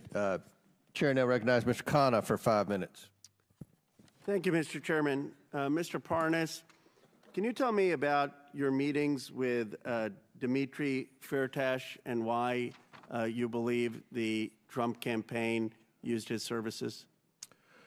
Yes, well, I was sent to meet with Dmitry Firtash because Dmitry Firtash had resources. He's an oligarch that was in Vienna waiting to be extradited to the United States, but he was very close with Vladimir Putin, Ukraine, and lots of characters in that part of the world. And my objective at the time was to have him help us lean on Mykola Zlochevsky and get dirt on the Bidens. And what type of dirt were you trying to get? We were searching for Hunter's hard drive that we were told was out there.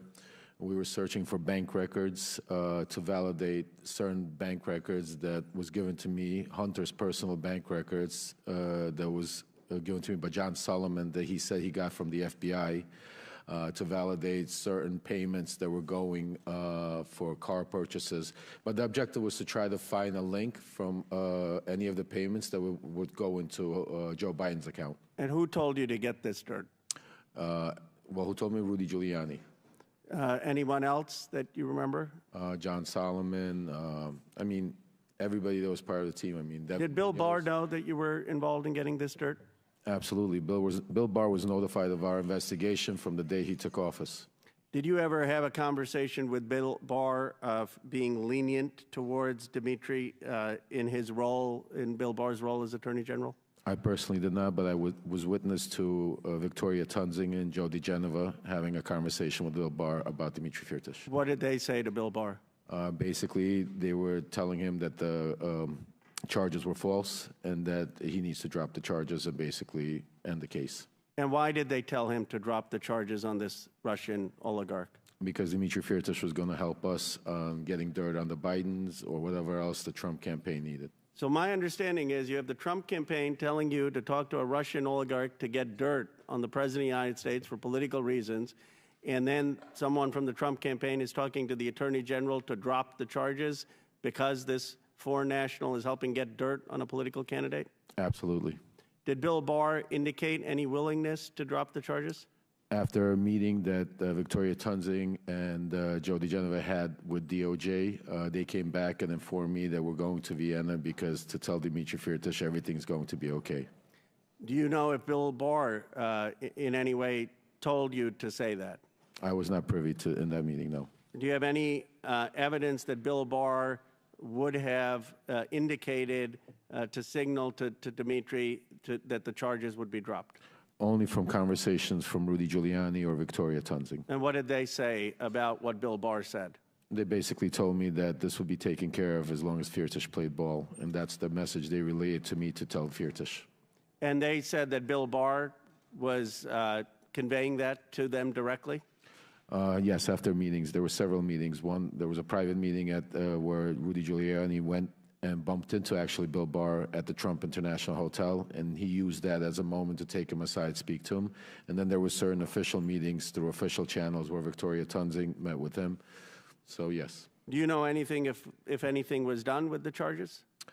Till this day, Dmitry Firtash is not here. Do you believe that Bill Barr should be investigated for his conduct in potentially dropping these charges? I absolutely believe that, but not only that, I believe Bill Barr should be investigated into the cover-up and trying to silence me to get the truth out of what really happened in Ukraine. And explain the cover-up and what you believe he should be investigated with your last minute. My arrest was set up strictly to shut me up, to seal my documents, take away all my information, and turn me into a crazy man that had no way to prove what was going on. But the real story was Bill Barr was trying to save Donald Trump from impeachment and use me as a scapegoat. What he didn't realize was Donald Trump was not going to stop and was continue doing what he wanted to do. And that's why it blew up in Bill Barr's face. He also hired special counsel at the time, Brady, to look into Ukraine. When we tried to reach out, my attorney to special counsel Brady, he never returned our phone call. Nobody wanted to hear anything I had to say that had to do with Ukraine, Donald Trump, or Rudy Giuliani. Mr. Chairman. Will the gentleman yield? Yes.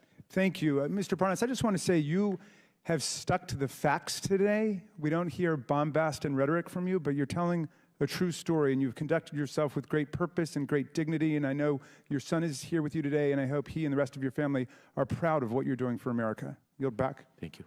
Chair now recognizes Mr. Donalds from Florida for 5 minutes. Thank you, Chairman. It's been an interesting hearing so far. Let's actually get to the actual paper trail of money flow from the CEFC into the bank account for President Joe Biden. And I want to start with a text message, July 31, WhatsApp text message between Hunter Biden and one chairman, Mr. Zhao. Real quick, Mr. Bobulinski, who is Mr. Zhao? Congressman Donalds, I'd just actually like to spend 20 seconds. If you noticed, Congressman Khanna scurried out of here very quickly, and I'm actually disgusted as I sit here that he didn't address me based on the fact that I'm sitting here in front of the world trying to testify to the truth. In October 2020, I have messages I'm willing to produce to both the Democrats and the Republicans that Ro Khanna sent to me saying, you have always demonstrated to me that you're nothing but an honest with the highest integrity individual, and I was begging for him to go on CNN and tell the world in October 2020.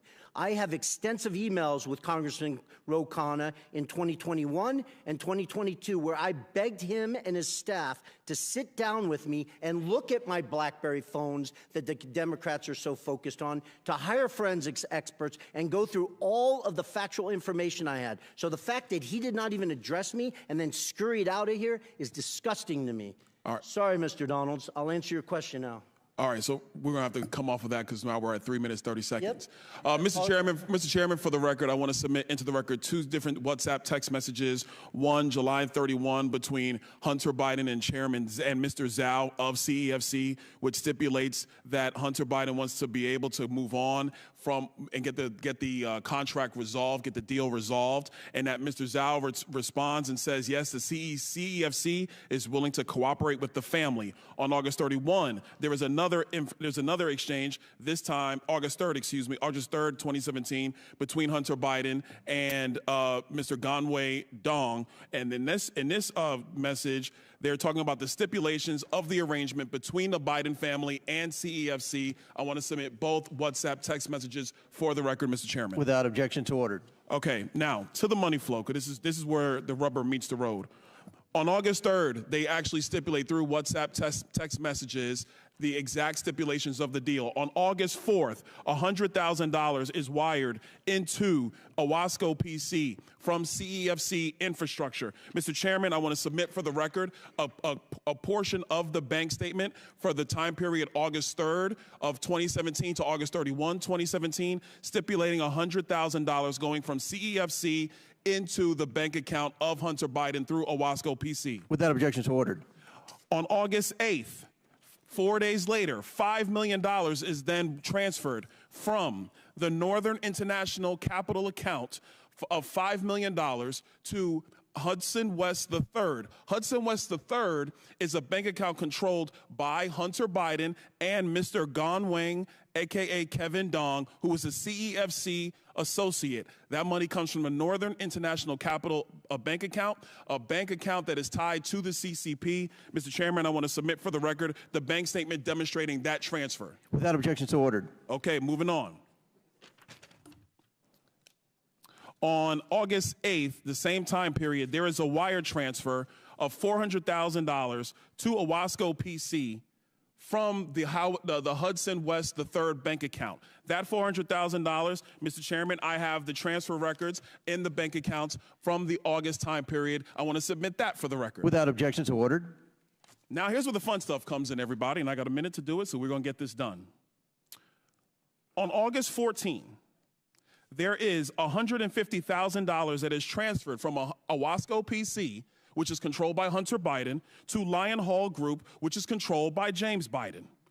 I have the records here, Mr. Chairman, of the $150,000 that has gone to Lion Hall Group from Owasco PC. I want to submit that for the record. Without objection to order. On August 28th, and I believe we have a screenshot for everybody in the room. On August 28th, Mr. Chairman, we have the withdrawal ticket from Lion Hall Group that is signed by Sarah Biden, who is the wife of Jim Biden, for $50,000 to withdraw from Lion Hall Group. I want to submit that withdrawal receipt for the record. Without objection to order. On September 3rd, on August 28th, actually, Mr. Chairman, we have the deposit reference into Sarah Jones Biden's account on the same day she withdrew it from Lion Hall. I want to submit that. Without objection to order. Last document.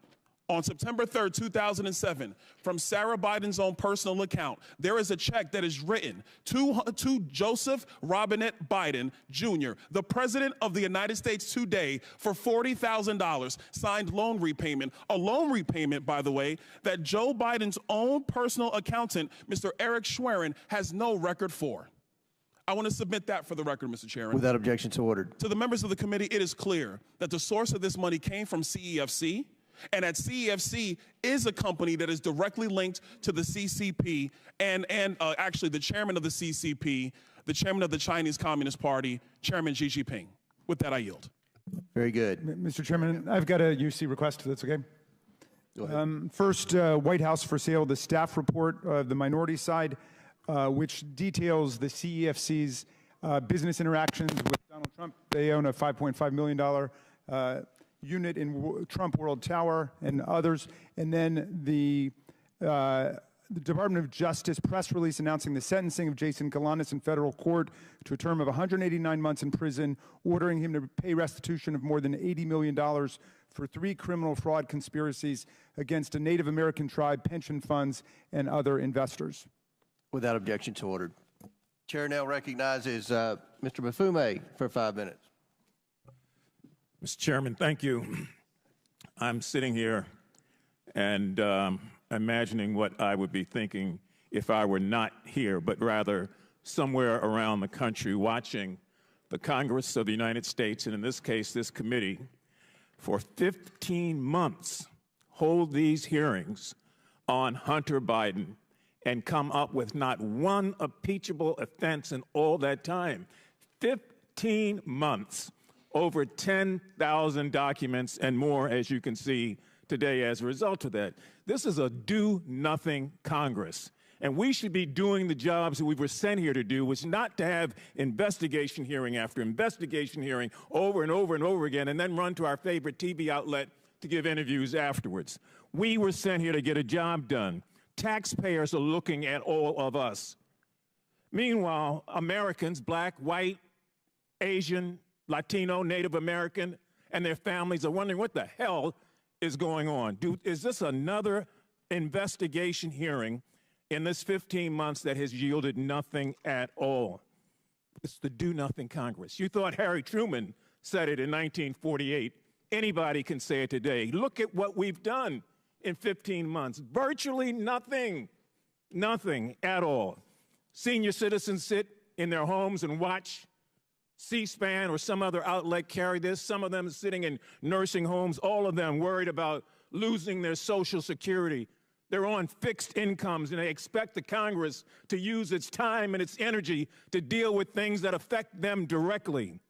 Students are defaulting on loans to colleges all over the country, and no one wants to talk about that. Health care is inadequate in most places in this country. And diseases are ravaging our communities, and people assume that at some point the Congress will deal with that. And so whether it's cancer, cardiovascular disease, kidney disease, diabetes, HIV, stroke, the disparities in the health system say, please, please give us a little bit of your time also when you're not dealing with Hunter Biden and when you can't prove that he's done anything wrong. Crime is out of control. White collar as well as black collar. And assault weapons are still being used every day to shoot and kill innocent children and Americans. And we're sitting up here talking about something that we've talked about for 15 months with no substantial evidence.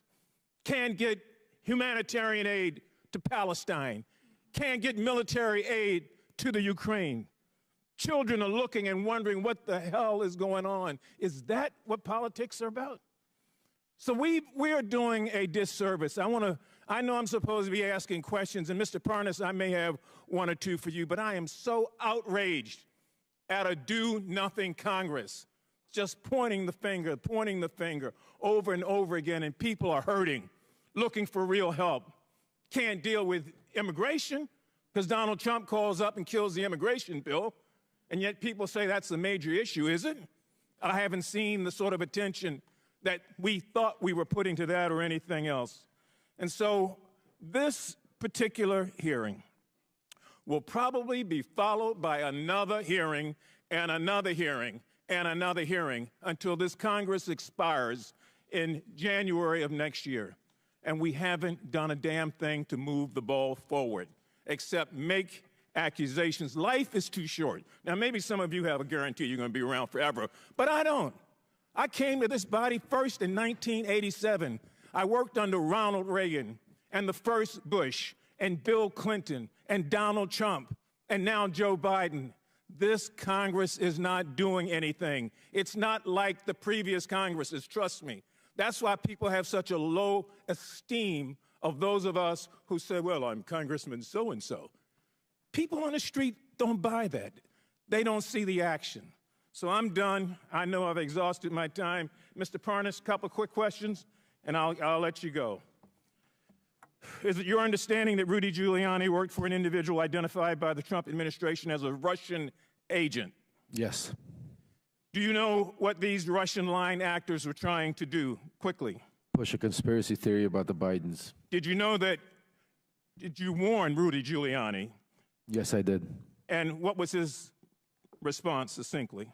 He told me that he agreed with me, but then proceeded to work with these people behind my back. And these people have been identified as Russian agents? Yes, sir. And we've got a meeting here of Mr. Giuliani with one of those. I'm disgusted, as most people are, about this process. And the only way we get to a point where we get things done is that we learn to talk to one another across the aisle without having another conspiracy theory after another one after another one. You don't buy trust that way. You buy contempt. I yield back. Chair recognizes Lisa McClain for 5 minutes. Thank you, Mr. Chairman. I want to start off by saying I think most Americans are taught at a very young age that you are who you surround yourself with. I think keep that in a premise. As I sat here and listened to everyone talk about how Hunter Biden is just this golden boy. I mean, are we really supposed to believe that Hunter Biden is the golden boy? His associates, such as Jason Galanis and Devin Archer, are felons convicted of fraud, yet he is the golden child. I want to talk about examples of Biden's influence peddling scheme. This time, it was Romania. It follows the same general pattern as we have seen with other countries like China, Russia, Ukraine, and Kazakhstan. Here's the pattern. It's really simple. A corrupt foreign oligarch needs access to the U.S. government. Hunter Biden sells influence to the U.S. government. The oligarchs pay up. So let's just take a deeper dive into this Romanian scheme. Mr. Bobulinski, who is Gabriel Popovich? Gabriel Popovich is a businessman from Romania, probably worth hundreds of millions of dollars, I'd envision. Okay. Is it true that Gabriel Popovich faced corruption charges in Romania in 2015? It is. Thank you. And when you were in Europe with the Bidens to close on that CEFC deal with the Chinese, you separately negotiated with Popovich to get a 17th payment. Is that also correct? I did. Okay. But Popovich did not want to pay him. Is that correct? Correct. You're talking about a 17th payment that would go to Rob Walker, and then Rob Walker would distribute to Hunter Biden.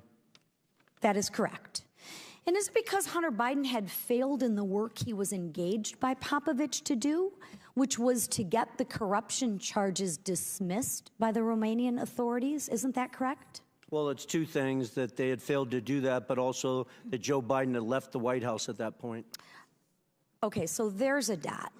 So I get 16 payments while Joe Biden's in the White House. Correct. But after Joe Biden leaves the White House, coincidentally, the payments stop. Correct. Okay, just want to make sure that we can connect the dots very simply. But obviously wasn't a coincidence. Right. I'm not much for coincidences, which neither are the American people. But, Mr. Bobulinski, what do you think Popovich wanted Hunter Biden to do?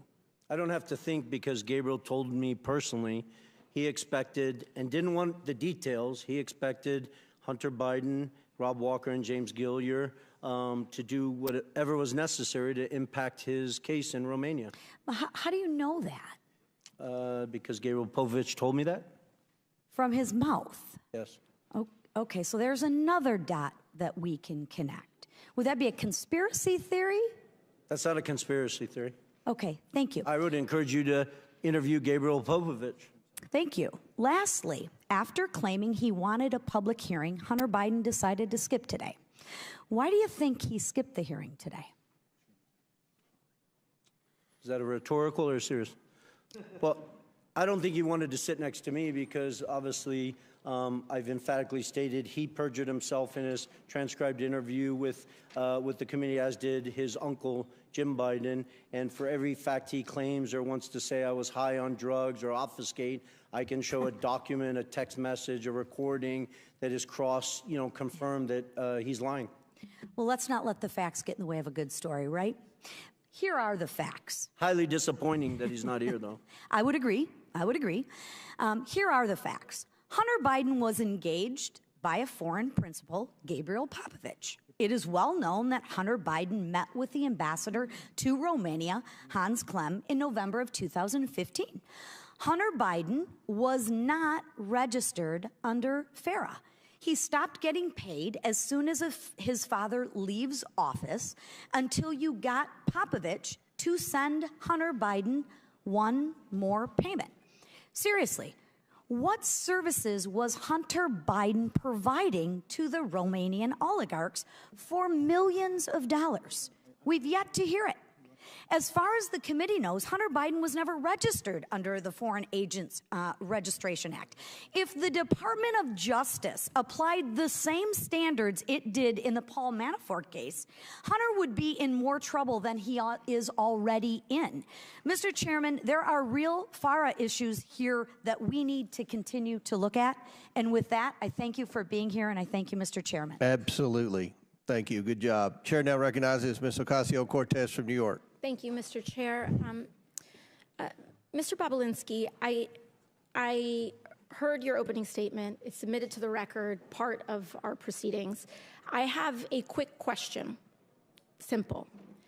Is it your testimony today that you personally witnessed President Joe Biden commit a crime?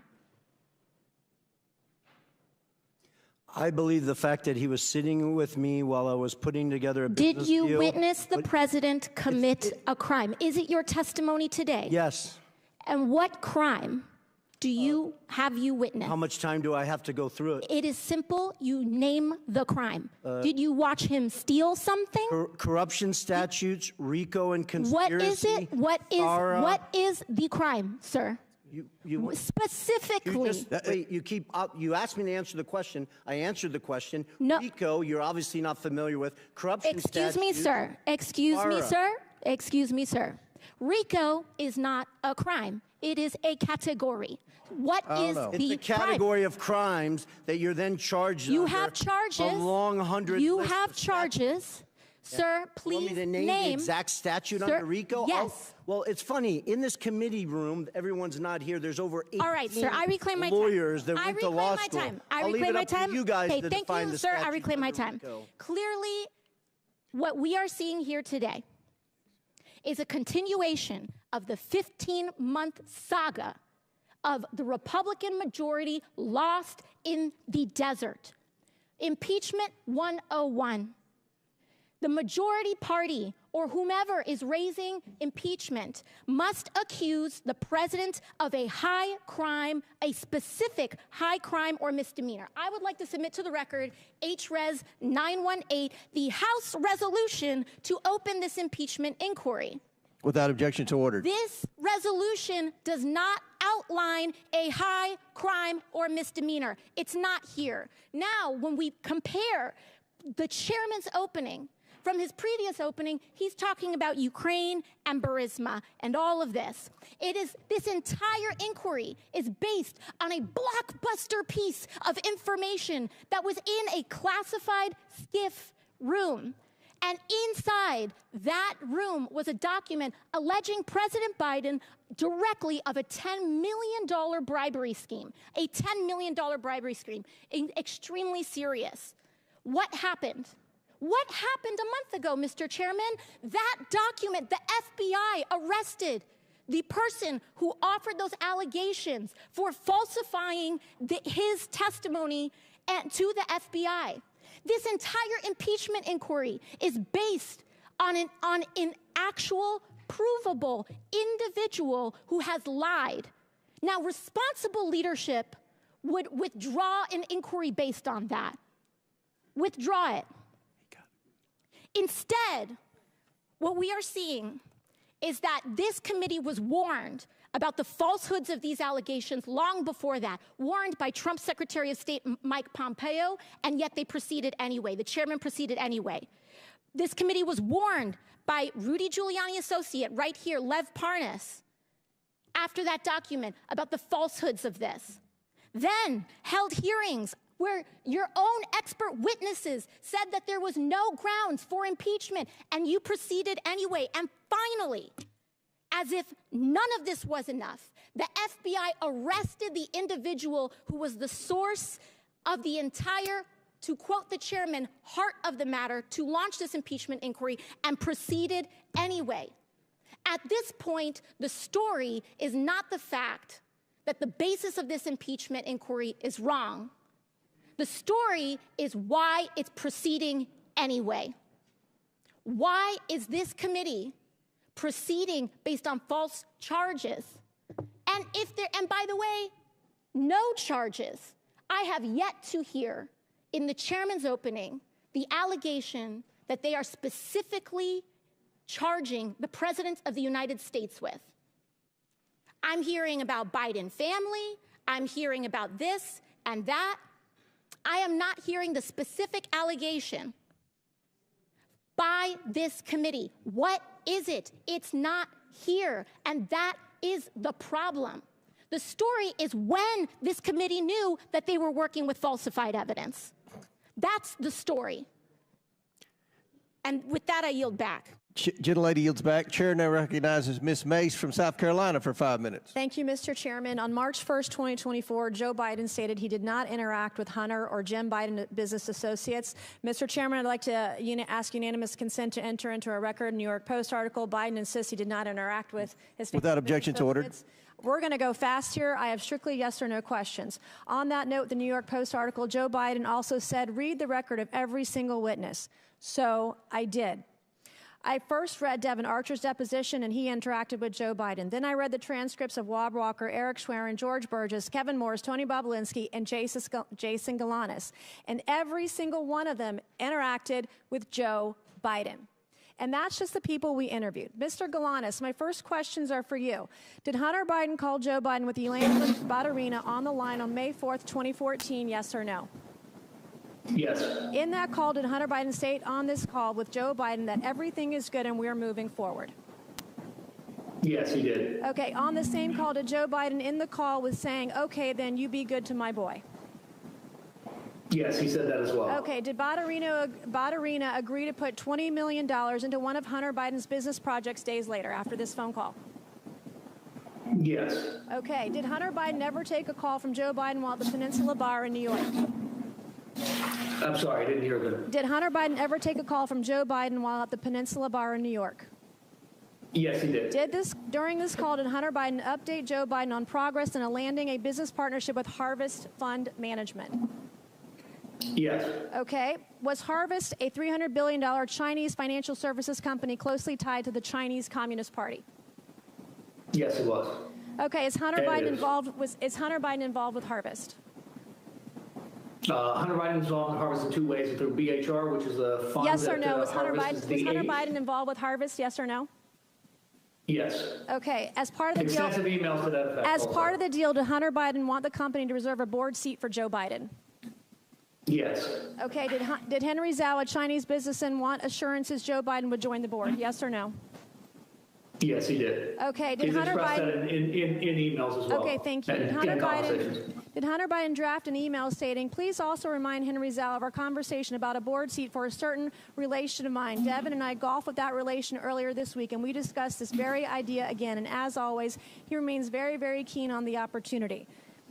Here is a photo of Joe Biden and Devin Archer and Hunter Biden golfing days before the alleged email draft. Do you believe a certain relation of mine refers to Joe Biden? I don't think there's any question. It was based on first-hand conversations with Devin Archer, who was in that picture and at that golf meeting. Did you ever meet with Devin Archer where Hunter took calls from his father? Yes. Okay, during one of these phone calls, did Hunter Biden tell Joe Biden that he and Henry Zhao needed help getting, quote, getting across the finish line? Yes, that's correct. Okay, Mr. Bobulinski, do you recall receiving an email that floated the possibility of giving 10% ownership of Sinohawk to Joe Biden through Hunter Biden? Yes. Okay, my last questions are for both of you very quickly. Mr. Bobulinski and Mr. Galanis, you both stated you were told not to use Joe Biden's name in communications, correct, Mr. Bobulinski? Correct. Mr. Galanis?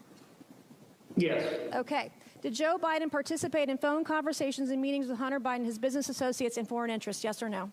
Mr. Bobulinski? He clearly did. He met Okay, me Mr. Galanis, yes or no? Yes. Okay.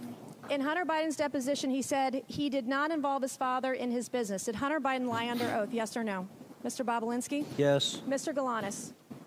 If that's what he said, yes, that would be true. Is Joe Biden lying when he says he did not interact with Hunter Biden, Jim Biden, their business partners, or foreign interests? Yes or no? Yes. Mr. Galanis? Yes. All right. In a debate on October 22nd, 2020, Joe Biden denied Hunter Biden made money from China. Then Hunter Biden, his business associates, and foreign interests include money from Chinese businesses, business partners, and/or interests. Yes or no? Mr. Bobulinski? I'm sorry. Did the Hunter Biden family receive make money from Chinese Correct. business interests? Yes. Mr. Galanis? Did Hunter Biden receive money from Chinese business interests? Yes or no? Yes, he was. Okay, thank you. He had economic interests, and yes. All right. Joe Biden has regardless. repeatedly claimed that he was not involved in Hunter Biden, Jim Biden, or any other Biden family business deals. Today, our witnesses have proved otherwise. Today, we've established Joe Biden lied about interacting with Hunter Biden's business associates. It is my belief Joe Biden is the closer for Hunter Biden, Jim Biden, and their business associates and foreign interests. Good luck to the left proving otherwise. Thank you, and I yield back. Gentlelady yields back. Chair now recognizes Ms. Porter from California. The title of this hearing is Influence Peddling, Examining Joe Biden's Abuse of Public Office. Look, the impeachment inquiry is dead. If it was on life support, my colleague Ocasio-Cortez just killed it. There is no allegation of a specific crime. President Biden didn't do anything wrong. There's zero evidence of that. And still, both Democrats and Republicans and the media treat these hearings like the Super Bowl. But no one ever wins, and Americans always lose. So I've got a fresh direction for this hearing. All we have to do is cross off the part after the colon. There, just influence peddling. We should have a policy discussion about how to stop government officials from using their positions to get money or favors. Now, that is a real hearing, one that nearly every American, regardless of party, wants us to hold. We could start by talking about how senior executive branch officials can leave public service, wait just 1 year, and then legally become lobbyists for big corporations, scoring their new employers profitable government contracts and favorable regulations. They can even be paid by the big corporations during that short 1 year while they are waiting to become lobbyists as a down payment for their future ability to peddle influence. That's wrong. For the panel of witnesses, by show of hands, as Americans, would our witnesses support extending this 1 year waiting period to at least 2 years? No, I would. Okay, so there we go. Republicans, Democrats, even convicted criminals, everybody supports that we should do more to stop influence peddling. This is the kind of good government reform that Americans of all political stripes support. And I should know, in 2022, I passed that exact reform as an amendment to the National Defense Authorization Act with a bipartisan majority vote. What happened to that amendment? Why didn't it become law? The answer is simple. Nearly 500 former members of Congress worked for lobbying firms. And too many people around here want to follow in their footsteps, and so don't want to make it harder for government officials to become lobbyists. Ultimately, Democratic leadership under then Speaker Nancy Pelosi let the amendment get stripped out of the final bill. When I offered up the amendment again during this Congress, Republican leadership under then Speaker Kevin McCarthy never even put the amendment up for a vote. Both parties have let us down on fighting influence peddling and tackling corruption. But I'm hopeful we can begin a new approach in this very committee. The American people should know that American people, regardless of party, should know that an investigation was conducted into whether Joe Biden did anything wrong. We followed the evidence to where it led, a dead end. So this impeachment inquiry should end today. And where should we go from here?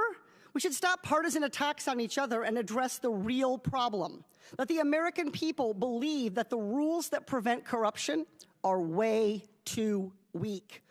To stop politicians on both sides of the aisle from influence peddling. This committee should be working together in a bipartisan way to change the culture of Congress, to crack down on influence peddling and corruption, and just as importantly, to stop the perception of it. Let me give you some facts. I don't even need a whiteboard for this one. 495 former members of Congress work for lobbying firms. 467 members of Congress take corporate PAC money. 78 members of Congress violated the Stock Act last Congress. Clearly, we have our work cut out for us. So let's start the conversation today on what a bipartisan ethics reform package could look like. Here are the organizations that could have come today as witnesses so we could have had a productive conversation. Oversight staff, do you have your notebooks ready? Citizens for Responsibility and Ethics in Washington, Common Cause, Project on Government Oversight, Public Citizen. With the right witnesses and the commitment to doing what the American people want, this committee can have a real conversation about the problem of influence peddling. And we can pass legislation to create badly needed ethics guardrails. That would be real work, not a real circus. I yield back. Before I recognize Mr. Timmons, Ms. Porter, I think you are sincere, and I look forward to working with you on that legislation.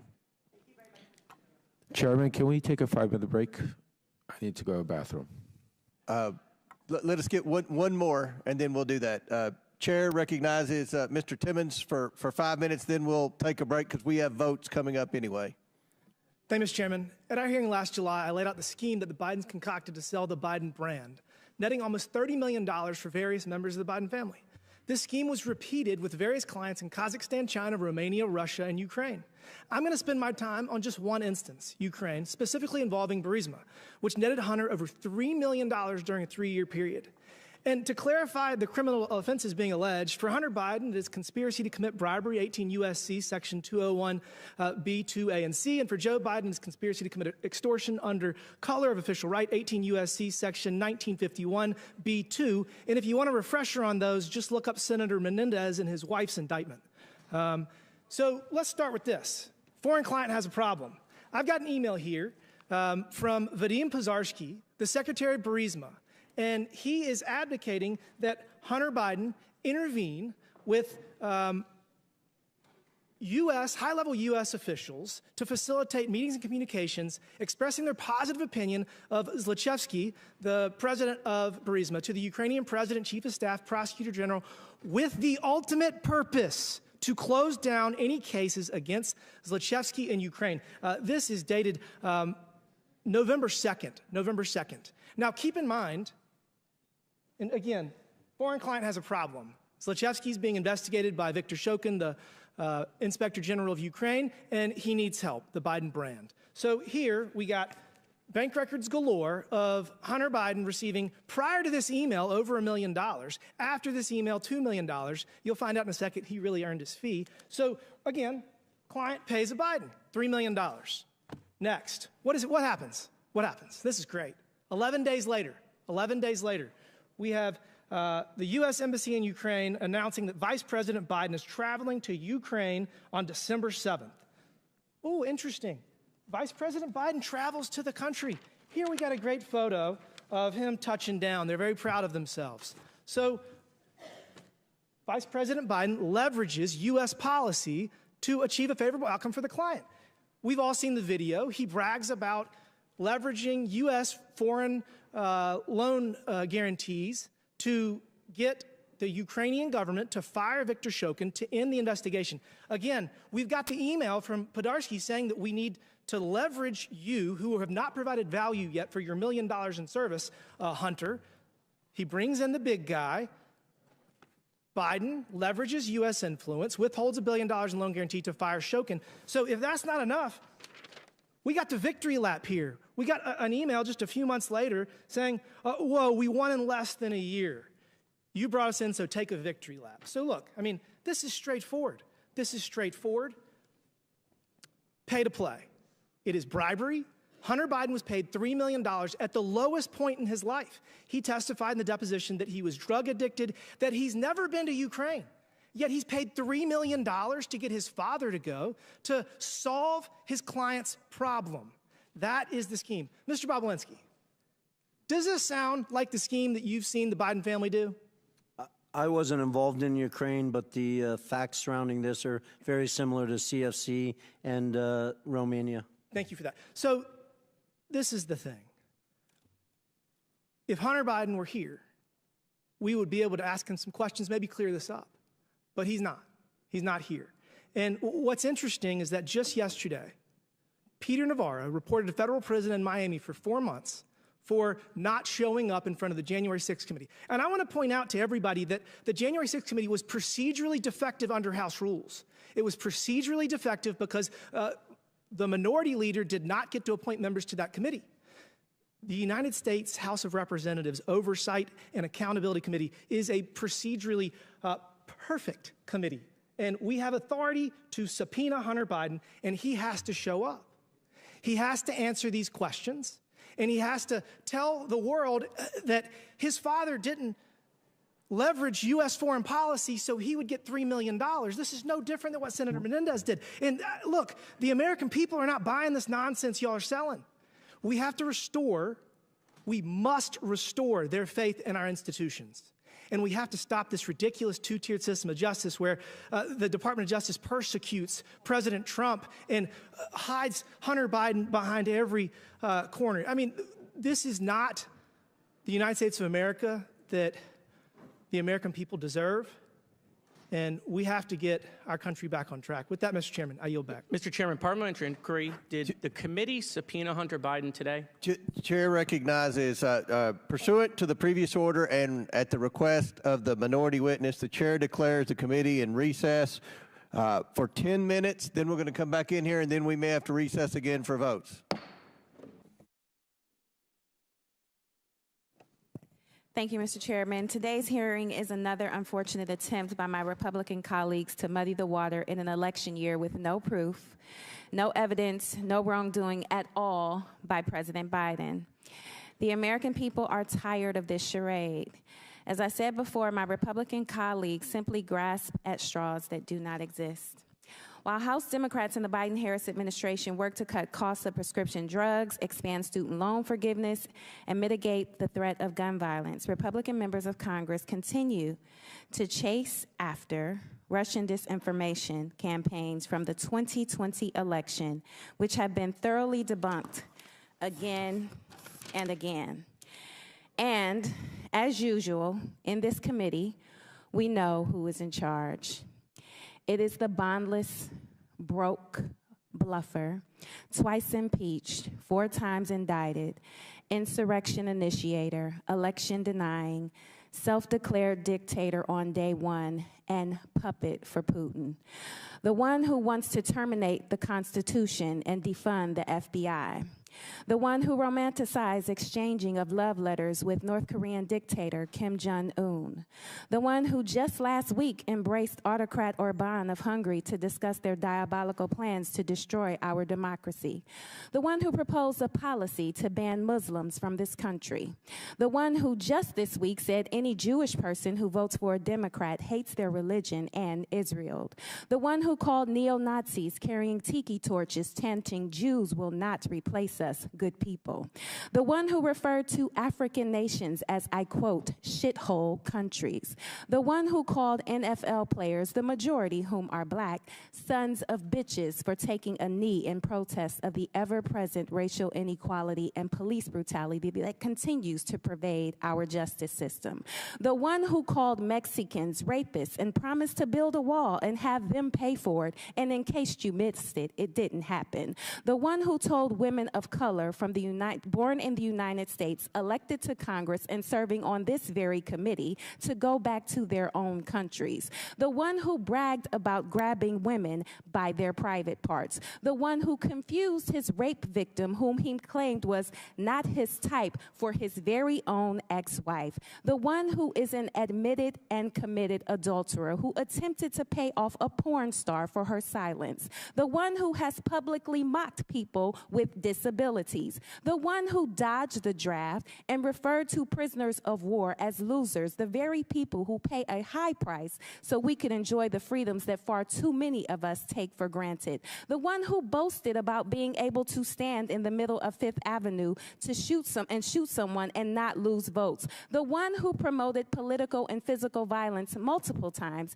including most recently at my rally in my home state of Ohio, where he declared there would be a bloodbath if he didn't win. The one who intentionally denied COVID was deadly and eventually suggested injecting bleach into our bodies to kill the respiratory virus that took the lives of 1 million people in the United States. The one who ordered his son-in-law get top secret security clearance, overruling concerns flagged by intelligence officials, who, according to this committee's chairman, admitted the former president's son-in-law crossed the line of ethics by accepting a $2 billion investment into that very same son-in-law's fledgling firm only 6 months after leaving the White House. If any of this sounds crazy, it's because it is. This might sound unbelievable, but it's all true. These are facts, indisputable facts, a thing that is known and proven to be true.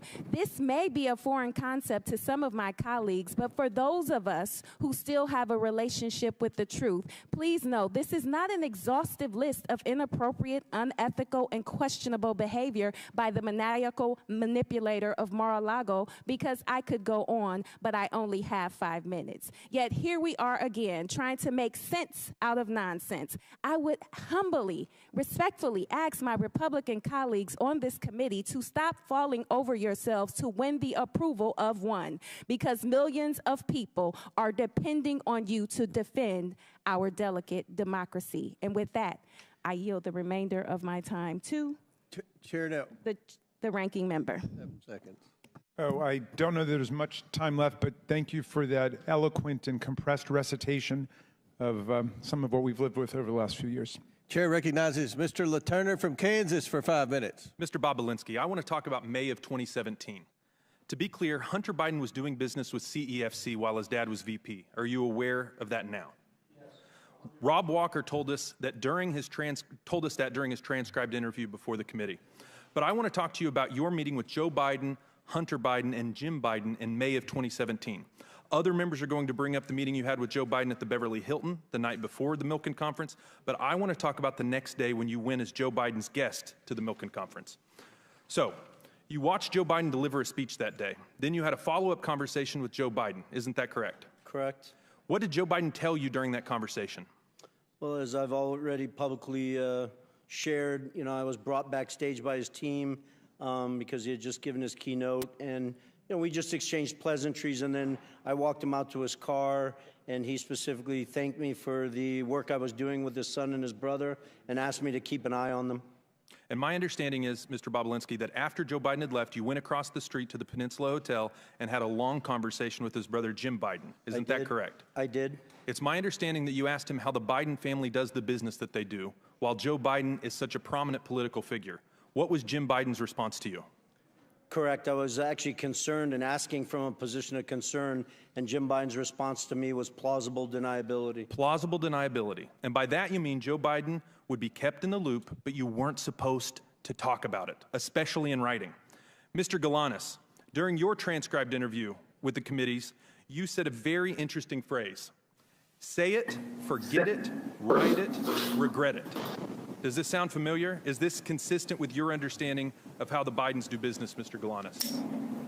Yeah, very, very much so. That was an operating principle, yes. But it looks like someone made a mistake. Mr. Bobulinski, you created 2 companies with the Bidens. I want to show you an infamous email discussing the ownership structure of one of those companies, CEFC. You can see on the screen, 20% for H, 20% for Rob Walker, 20% for James Gilliar, 20% for Tony Bobulinski, 10% for Jim Biden, and 10% held by H for the, quote, big guy. Mr. Bobulinski, who is the big guy? The big guy is 100% Joe Biden. Mr. Bobulinski, Hunter Biden didn't respond saying, knock it off. We can't include Joe Biden, did he? No, and that's actually a critical point because remember— Mr. Bobulinski, did you ever get a text message or a group text message or anything like that saying, guys, knock it off, Joe Biden isn't involved in this deal? No, the whistleblowers actually have a text exchange where they're talking about everything else but that, and the reason why they weren't talking about it is because everyone knew Joe Biden was the big guy. Hunter Biden begged for a public hearing, but it turns out he is too afraid of accountability to show up and tell the truth to the American people. But Americans don't need Hunter's testimony to know they are being gaslit by this president. It's blatantly obvious to anyone paying attention that Joe Biden is the big guy. The CEFC deal broke the say it, forget it, write it, regret it rule of the Biden family businesses, and now they are trying to cover it up. Joe Biden said repeatedly that his family never made a dime from China. But Mr. Bobulinski just confirmed that Hunter, Jim, and the big guy himself all got a cut from the CEFC China energy deal. Let me be clear. The only service the Biden family ever provided was their ability to leverage the office of the Vice President of the United States to cash in overseas.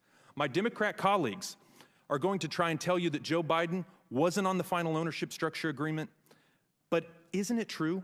If someone was holding Joe Biden's stake in the company, it wouldn't appear in the document. Isn't that the whole point of this email, to hold Joe Biden's stake so his name wouldn't be in the document? Isn't this just plausible deniability in action, Mr. Bobulinski? It appears that way. But plausible deniability only gets you so far. Now, I want to fast forward from May to the end of July of 2017 when the Bidens cut you out of the deal. I want to show you a message that Hunter sent to his Chinese business partners. Please put it up on the screen. Hunter writes, quote, I am sitting here with my father and we would like to understand why the commitment made has not been fulfilled. So, when Hunter Biden is desperate for money, Jim Biden's old trick of plausible deniability doesn't cut it.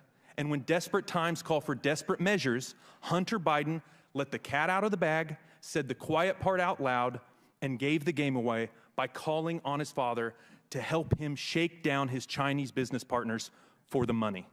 And it worked.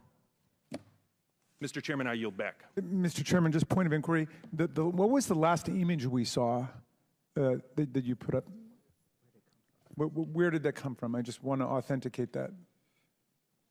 This is the Ways and Means Committee Exhibit 300. Must be the Irish whistleblower note. All right. Not an inquiry, though. Anyway, Chair recognizes Ms. Stansbury for the last question. All right, well, thank you, Mr. Chairman, and welcome to the GOP's day-long campaign for Donald Trump. I want to start with Mr. Galanis to help connect some dots that have not yet been connected in this hearing. Mr. Galanis, you are serving just under 16 years for, among other things, as was been said today, defrauding a tribal nation and specifically a tribal corporation held by the Ogallala Sioux, which is why you are testifying from a prison today. But I'd like to ask you, Mr. Galanis, have you had an attorney representing you before this committee that you retained last December? And that attorney's name is Mr. Mark Paoletta, correct? That's correct. And when you first testified before this committee in a taped interview, you were actually stopped by Mr. Paoletta from answering just a simple question about how you met him and who exactly was paying your legal fees. Now, I want to make sure that the American people understand exactly who Mr. Paoletta is, because he is, in fact, a former lawyer to Donald Trump who served in the administration in the Office of Management and Budget and was at the center of the Ukrainian pressure campaign for which Donald Trump was impeached. And in fact, Mr. Paoletta was Trump's chief OMB lawyer when he withheld aid to Ukraine to try to extort the Ukrainian government into investigating Joe Biden to support Donald Trump's campaign. And Mr. Paoletta literally wrote the memo to help withhold those funds. Now, I want to dig in a little bit on this pressure campaign, and Mr. Lev Parnas is here to discuss as an eyewitness who was there. Mr. Parnas, we appreciate you being here, and I want to move through this quickly, so just ask for simple yes and no answers. You've testified here today that Donald Trump repeatedly asked you, and through Rudy Giuliani, to put pressure on the Ukrainian government to dig up dirt on Joe Biden to support Trump's campaign, correct? 100% yes. And as we can see here in this picture, you were very much a business associate of Rudy Giuliani during this time. And as established in your testimony, you traveled to and met with Ukrainian officials and told them that the White House would withhold its support and aid to Ukraine if it did not cooperate with this bribery, essentially. That's correct. And as we all know, Donald Trump's administration, and specifically the Office of Management and Budget, did withhold that foreign aid in 2019. And here's the guy who did it. And he's representing the witness who's literally on Zoom with us for this committee today. And it's the reason why Donald Trump was impeached the first time. And the man at the center of that scheme is involved in the House GOP's inquiry. But I also want to point out that Mr. Paoletta is also involved in and very much in bed with the Thomases. In fact, he represented Miss Ginny Thomas, Clarence Thomas's wife, in her involvement in the Stop the Steal before the January 6th committee, and actually also goes on vacation with Mr. Harlan Crow and the Thomases. So this man has quite an interesting roster and participation in this hearing. But the bigger picture here is that Mr. Paoletta's presence is yet another indication of the way in which this hearing and this impeachment inquiry is part of Donald Trump's larger misinformation campaign, just like it was in 2020, where in addition to pressuring and withholding aid to Ukraine, Rudy Giuliani and the Trump Organization, as Mr. Parnas has established, planted the story in the media. And now here we are 4 years later as they've dredged it back up and are planting it back in the media using Congress, using this committee, and using a baseless impeachment supported by Donald Trump's own allies on this committee to push that information out. As members on this committee have trafficked in false evidence that was planted by a Russian operative to the FBI and is now in jail for that. All of this is in the service of propping up the criminal enterprise for which Donald Trump is at the top and has already been twice impeached. Rudy Giuliani and others have been exposed as they continue to traffic in Russian disinformation that not only props up Donald Trump, but it props up Vladimir Putin himself and his goals back in Russia and in Ukraine. So I just want to point out here that once again, as I said when we had a false impeachment hearing a few months ago, that once again we see the time's expired, gentlelady's time's expired, little hands of Donald Trump all over this hearing. And just want to state, you made a mistake and said that Mr. Parnas was a Republican witness. He is very much your witness, not a Republican witness. But I was a Republican for Donald Trump. Mr. Chairman, I did not believe I said that, so we can... Pursuant to the previous order, the chair declares the committee in recess due to votes. Subject to the call of the chair, we will reconvene 10 minutes after the 3 votes.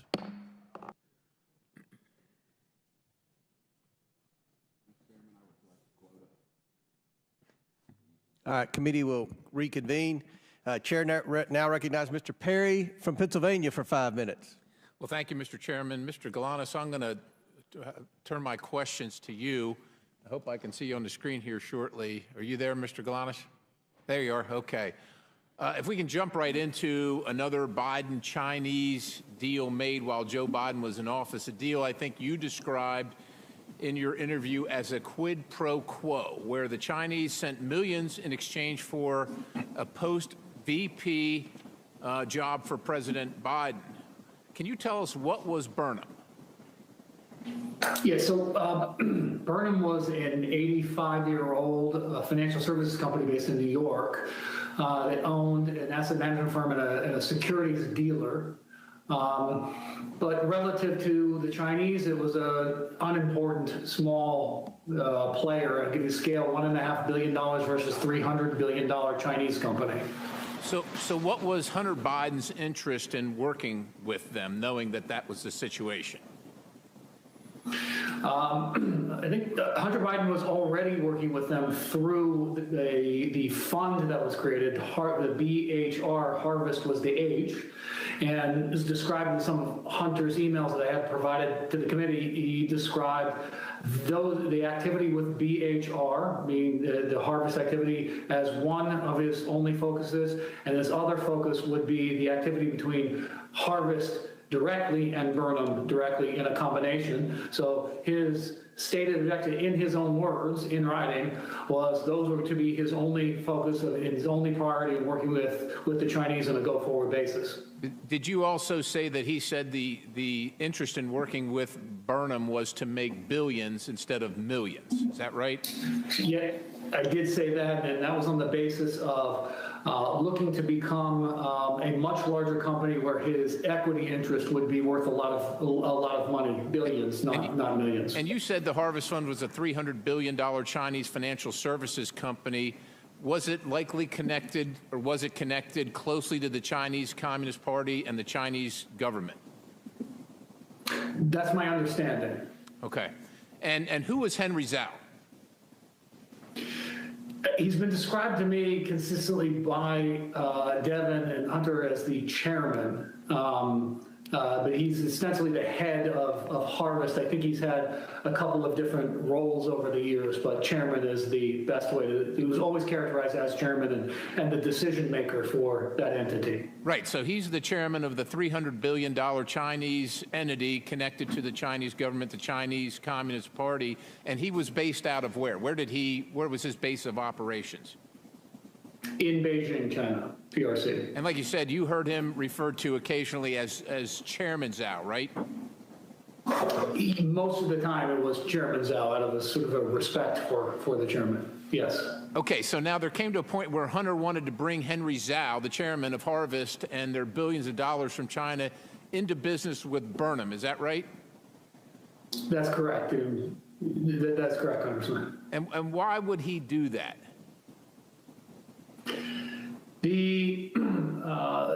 It was a financial decision. Chinese offered money, and he offered political access. Okay. It was in exchange. Fair enough. It's pretty obvious what Harvest brings, right? $300 billion. But why would Harvest be interested in Burnham versus other financial institutions? I'm sure there are other ones out there, and like you said, it was fairly small. Harvest is $300 billion. Why would they care about this small Burnham? What was the interest for them? I mean, the self-evident answer is the political access, and then sort of underscoring that is there are at least 2 emails produced that talk about exactly that, the influence of what Hunter had characterized as Henry Zhao's interest in the access vehicle. So that was sort of explicit and in writing. Okay, so Joe Biden was going to sit on the board of a Chinese company connected to the highest levels of the Chinese government, the Chinese Communist Party. Stepping back in your dealings with Hunter, what was the value that Hunter brought to the table?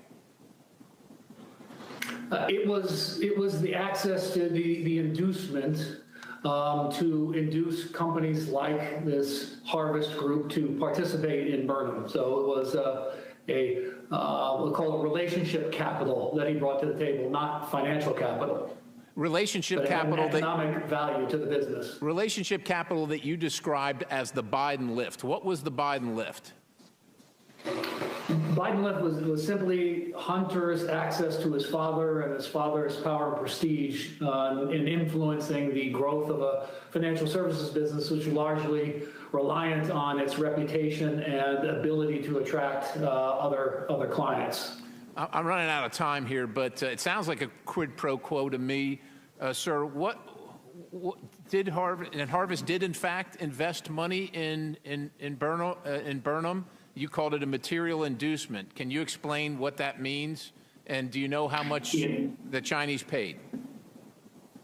I believe I was out of the picture toward the end of 2015. I believe that they ended up paying $4 million into Burnham. I believe, though, as a result of the legal entanglements that I encountered, that the transactions didn't happen in the way people expected or that they had written about in terms of what the Chinese were expected to do. All right, Mr. Galanis, I just want one last question. I'm going to show you a draft email that you provided to the committee.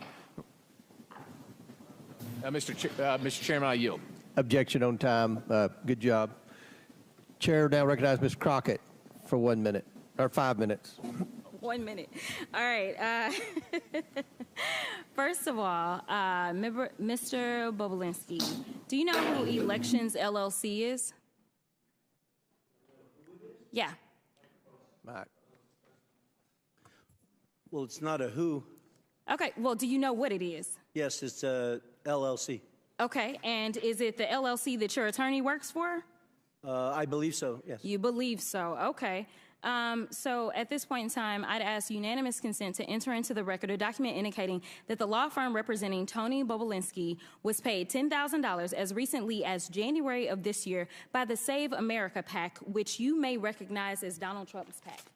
Without objection. Thank you.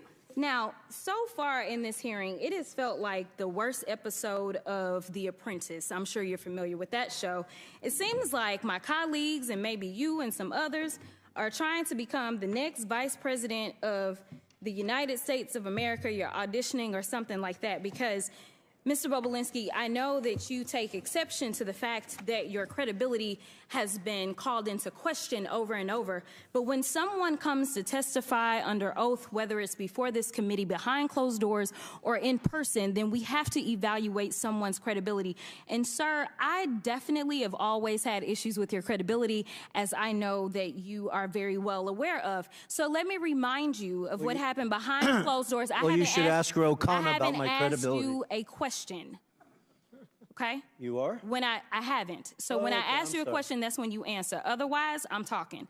So, excuse me? With my time, because it's my time, I want to be clear that when we were behind closed doors, you called a number of people liars. You called the Wall Street Journal liars. You called Cassidy Hutchinson a liar. You called the FBI a liar. You called Rob Walker a liar. You called James Gilliar a liar. You called Hunter Biden a liar. You called Jim Biden a liar.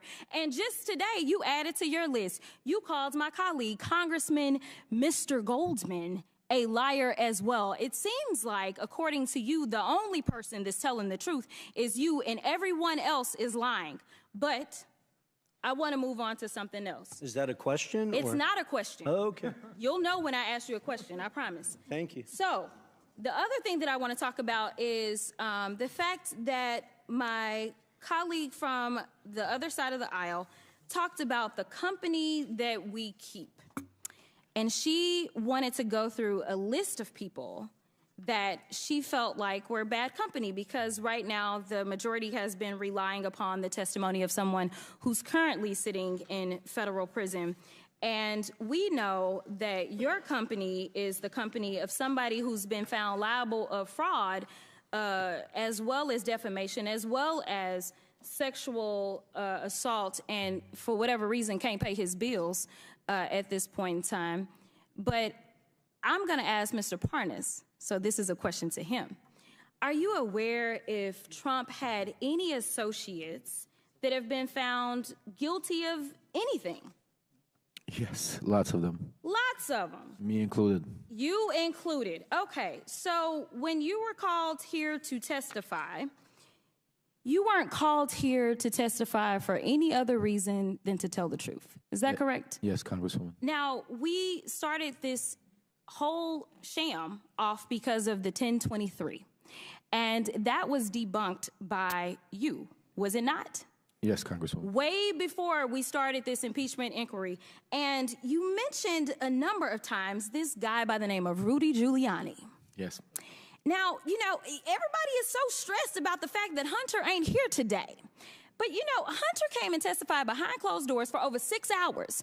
And every single one of them, they weren't limited to 5 minutes. They could ask whatever they wanted to. And there's a full transcript of his testimony. So I don't know what else they wanted to do besides the fact that they wanted to put on a show. But let me tell you something. This whole thing is based upon something that Giuliani came up with. Yes. And we tried to subpoena him, that's what I remember, if anybody else remembers. We asked, we said, hey, we should subpoena Giuliani. But, you know, kind of like when we were trying to get his cell phone, they shut it down, right? Like, they don't want the facts. But you would agree with me that considering the fact that you were working under Rudy Giuliani at the time that you went over to Ukraine, that he has maybe some valuable information that he could offer this committee as to whether or not there's anything that we should be investigating in the first place. Absolutely, Congresswoman. I wish that this committee would subpoena Rudy Giuliani, put him under oath alongside me to get to the bottom of the truth of what actually happened in Ukraine and to the manipulation that Trump and Giuliani and the team went to do. I agree with you, but somehow it doesn't look like we're going to get there, and I thank you for your time. With that, I'll yield. Time's expired. Chair now recognizes Mr. Biggs from Arizona. Thank you, Mr. Chairman. Mr. Galanis, on May 9th, 2014, you received an email from Devin Archer confirming, or you wrote an email confirming that Ms. Badarina was investing with Burnham Investments, $15 to $20 million. Is that true? Yes, Congressman. And let's talk about the predicate for that. Ms. Badarina is the richest woman in Russia, and you knew her. And were you invited to a party that she attended? Yes, in Brooklyn, yes. Let's have the invitation up, please. And here's a copy of the invitation that you received. Is that right? Don't yet see it, Congressman. I did receive an email invitation, so yeah, yes. An email invitation. And did you go to that party? Yes, I did attend that party, yes. And was Hunter Biden at that party? Yes, he was. And we know that he was because we have a confirmation of his calendar, which is the next exhibit. It was noted on there, and he showed up there. And so all of that's true. It's all verified right there. And Yelena Baturina and her then husband Yuri, they were at the party, right? Correct. With Devin Archer as well? That's correct. And during that party, you guys, Hunter pulled you guys, the people we just named, pulled them away from where the party is, and you go to a separate little area where it's quieter because there were over 100 people at that party. Is that true? That's true, yes. And all of a sudden, Hunter says, okay, I'm going to make a phone call. He makes a phone call, does he not? He does. To whom? He called his father. Then Vice President Joe Biden, who was Vice President at the time. What was said on the call, please? Wait a second. Before you tell us, the reason you know it is because he put it on speakerphone, right? He did. After he said hello, and then he put it on speakerphone. So I was first party to hearing it. And initially, please sum it up. I'm sorry, Congressman, I talked over you. Yeah, please sum up that phone call for us, Mr. Galanis. Okay. It was a relatively short call, but it was he indicated that our friends had come in from out of town. That then the exchanges it testified was related to they were going to proceed. Things were going to proceed. And he said the vice president had said, "You look after my boy." And it was 5 days after that party that you received word from Devin that Ms. Baturina was in for $15 to $20 million with you guys, right? That's correct. Let's go to a different issue. Let's go to the harvest issue. And I'll just refresh everyone's recollection. When Devin Archer was there, because at that time he had to come in. He came on in, and we had this great conversation with him. I said, hey, did Hunter ever indicate to you that the Chinese anticipated that after his father was out of office, he might join their company with one of their companies as a paid advisor? Mr. Archer says, did he intimate that? I said, did he indicate that to you? Mr. Archer, I don't recall, but potentially. I don't recall, but potentially. And I said, you don't recall, but it's not new to you. The concept is not new to you. Is that what you're saying? He said, no, it's not new to me. Why wasn't it new to him? Why wasn't it new to him? It wasn't new. It's because that was... Yeah, go ahead. It was an explicit discussion amongst us that was an inducement to the Chinese to invest in the Burnham business. That being the VP's position post his position, official position. On a board of advisors, paid board of advisors. Of the Chinese company, Harvest, yes. And when you say us, who was the us that was discussing that? What I was referring to and just making that comment was Hunter, Devin, and myself.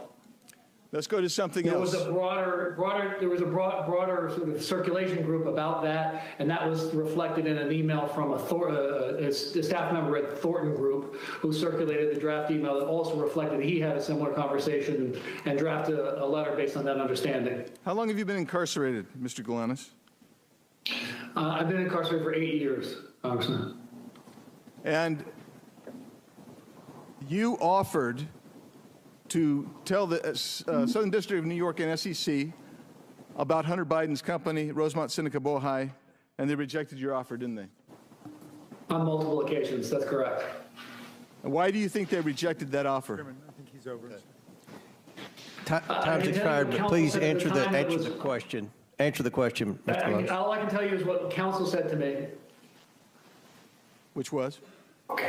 Counsel had indicated to me that he had never seen a prosecution reject information, particularly paper-based information, that could have corroborated my verbal statements. Thank you. My time has expired. Thank you. Very good. Chair recognizes Ms. Bush for 5 minutes. Thank you, Mr. Chairman. St. Louis and I are here today once again to focus on the real issues that affect our communities instead of this partisan circus. Let me start by saying that influence peddling is absolutely a very serious issue, full stop. But we all know the truth. Donald Trump is the quintessential influence peddler in chief. Despite this, for well over a year now, House Republicans have spent dozens of hours of precious committee time hearing testimony from nearly 20 witnesses on their baseless and increasingly embarrassing attempts to link President Biden to actions of his family members and implicate him by association. Even after all this time and effort, they haven't been able to muster up any credible links between the president and his son's business dealings. All they have proven is that they will do whatever it takes, including using their razor-thin majority and chairmanships to waste the people's time. Let's let today's hearing be the final nail in the coffin of this sham impeachment investigation, I urge my Republican colleagues to admit that their quest to impeach the president has completely collapsed. They have fallen short, and with each passing deal, they are losing votes and credibility, even within their own conference. It's time for them to move on.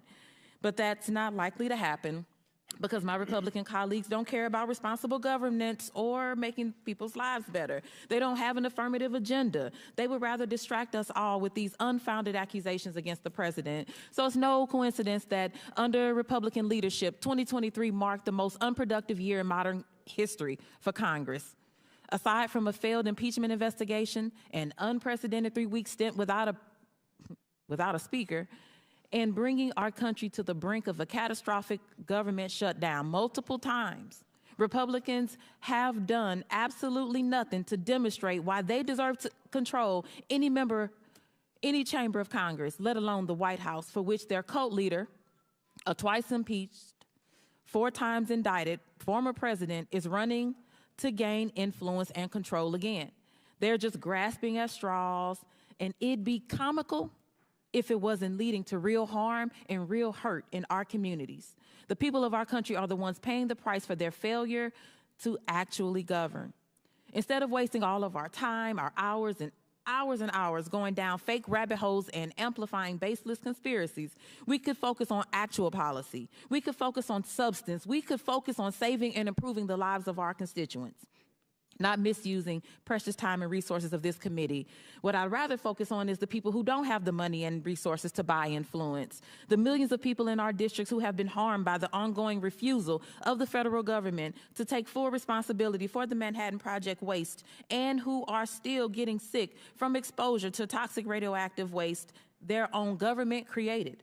It still lingers in communities all across the country, like in St. Louis, Missouri, where proper cleanup still remains undone.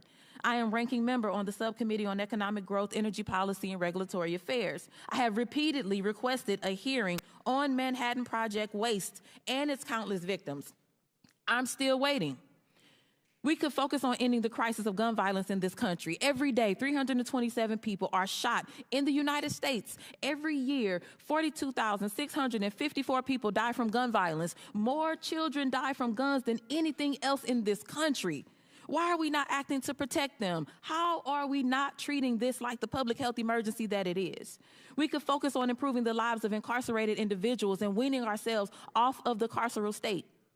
A currently incarcerated individual is your star witness today. I applaud your inclusivity, and surely if folks convicted of crimes can testify before Congress, they should be allowed to vote. Why not enfranchise them? What about reproductive rights and freedom? We have a public health crisis in this country where millions of people of reproductive age can't get the care that they need. People in St. Louis are being forced to give birth against their will. Republicans need to use abortion care just like the rest of us. Why not meaningfully address this issue? We need to focus on ending the atrocities in Gaza and Israel. Since January, malnutrition in children under 5 has nearly doubled. Global experts warn famine is imminent for 1.1 million people, half the population due to catastrophic food insecurity. Why are we not acting to reinstate UNRWA, prevent famine and the spread of disease, and ending the continued slaughter of Palestinians? We do not have infinite time and resources. I will stop there. Thank you, and I yield the balance of my time to Rep. Goldman. Thank you very much, Ms. 10 seconds. I want to just point to a photo here. Mr. Bobulinski, you have testified that Cassidy Hutchinson's account that you met Mark Meadows, then Chief of Staff for Donald Trump, at a Trump rally in Georgia behind Secret Service cars. You were wearing a mask. Time's expired.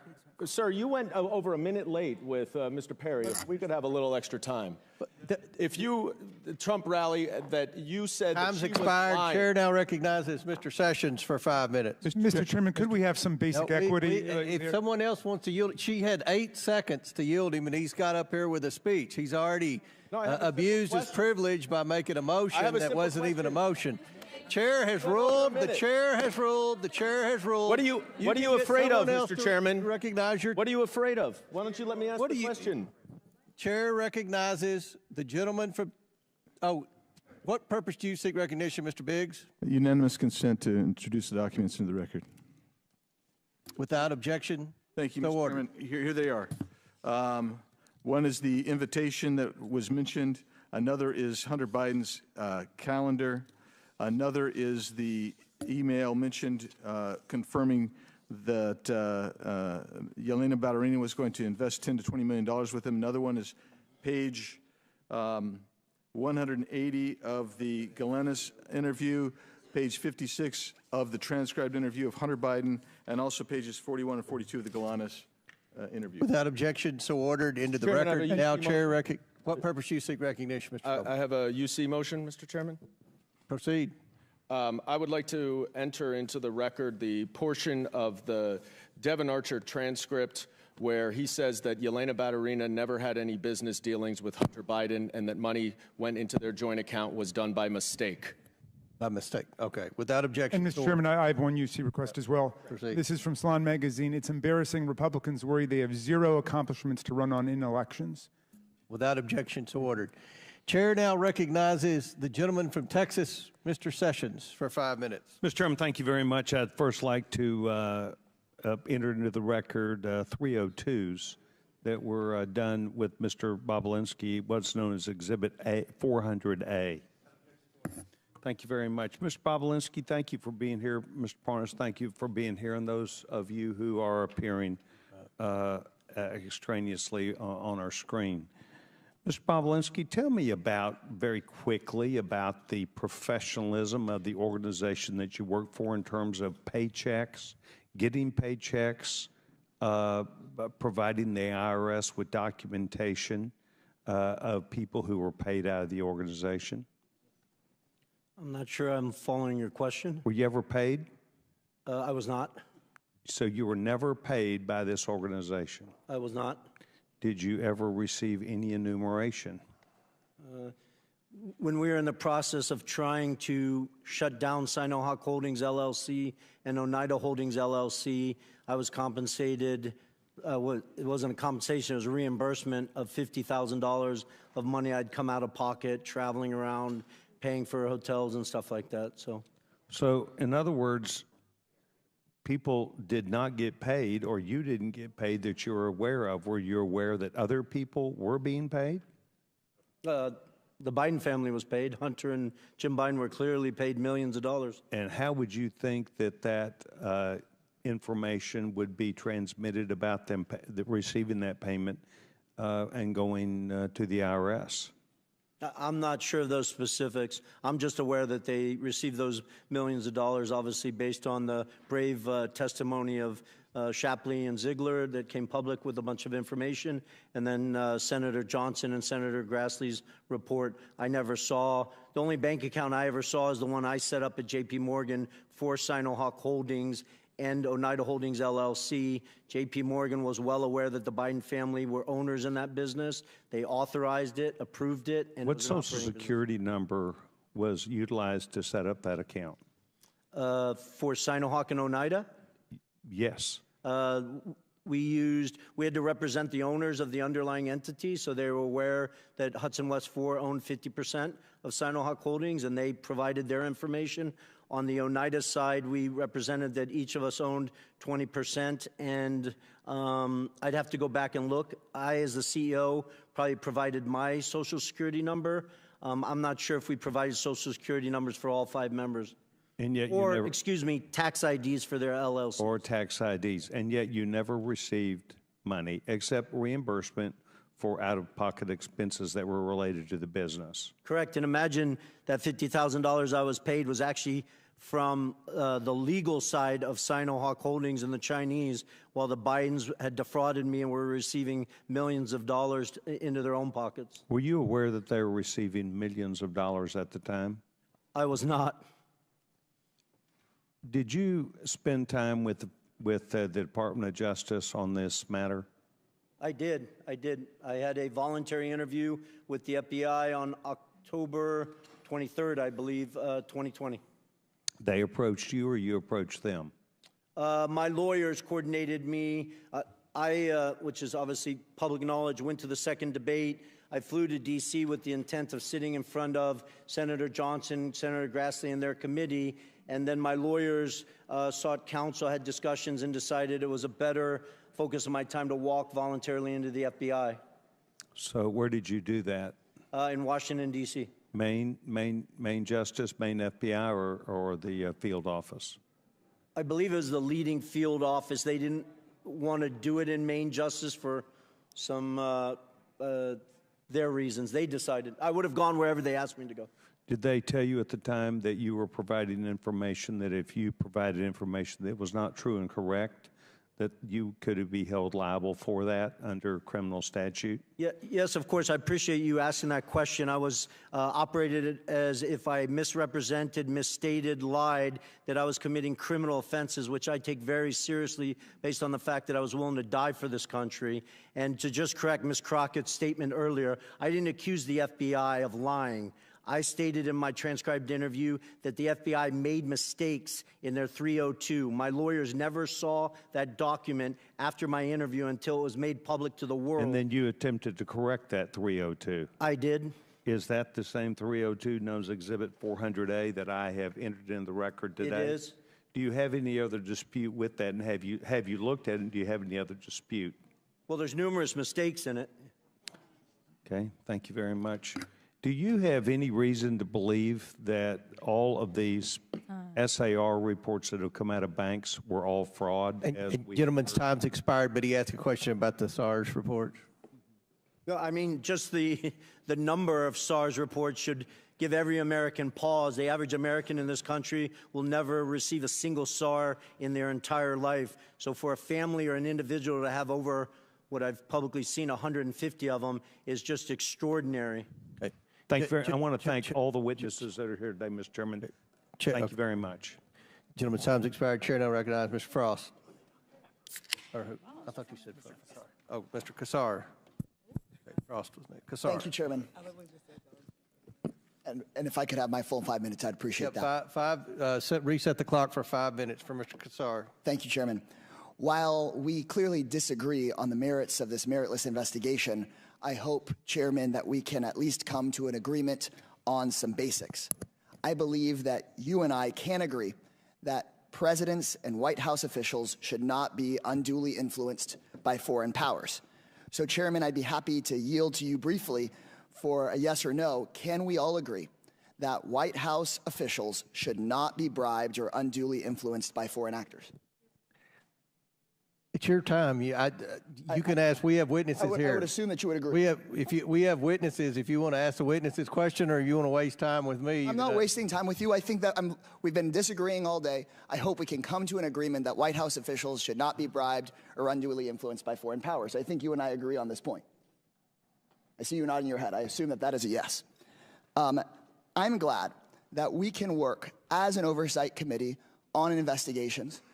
Do the work we need to do, and make sure that no one in the White House has betrayed the public trust. We've spent countless hours talking about Hunter Biden, investigating every single person it seems like he's ever shaken hands with. We've not found a shred of evidence that connects it to the President of the United States or anyone with any say over U.S. policy. But someone who has worked in the White House did accept money from a foreign power. Donald Trump's son-in-law, Jared Kushner, received a staggering $2 billion from Saudi Arabia for his brand new private equity firm. And while Hunter Biden never had any say over U.S. policy, Mr. Kushner got this $2 billion 6 months after working in the White House as a senior advisor on Middle East policy. Mr. Kushner had no experience in private equity. In fact, he was so inexperienced that Saudi officials tried to block the transfer of the money until the Crown Prince overruled them. While working at the White House, Mr. Kushner pushed through a $110 billion weapons sale for Saudi Arabia. I'm finishing my point, and then I'm happy to talk about it. He then defended the deal in the wake of the Saudi government's murder of journalist Jamal Khashoggi. And while this may all just be a coincidence, there's many questions.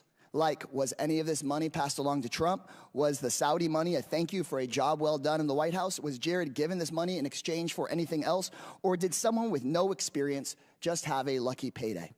These are questions we should have answers to. Would the gentleman yield for a second? That the Oversight Committee should look into. But we can just add another question. What was the role that Jared Kushner played in covering up the assassination and dismemberment of Jamal Khashoggi, ordered by the Royal Crown Prince? Ranking member. And so, So I want to know, if Hunter Biden had accepted $2 billion from the Saudi government, I'm sure we'd be looking into that today. And Mr. Chairman, I believe we can agree that there should not be undue influence in the White House. And I believe we should be able to agree that we should look into these questions about Mr. Kushner. And in fact, Mr. Chairman, you were on CNN and said, quote, I've been very vocal that I think what Kushner did crossed the line of ethics.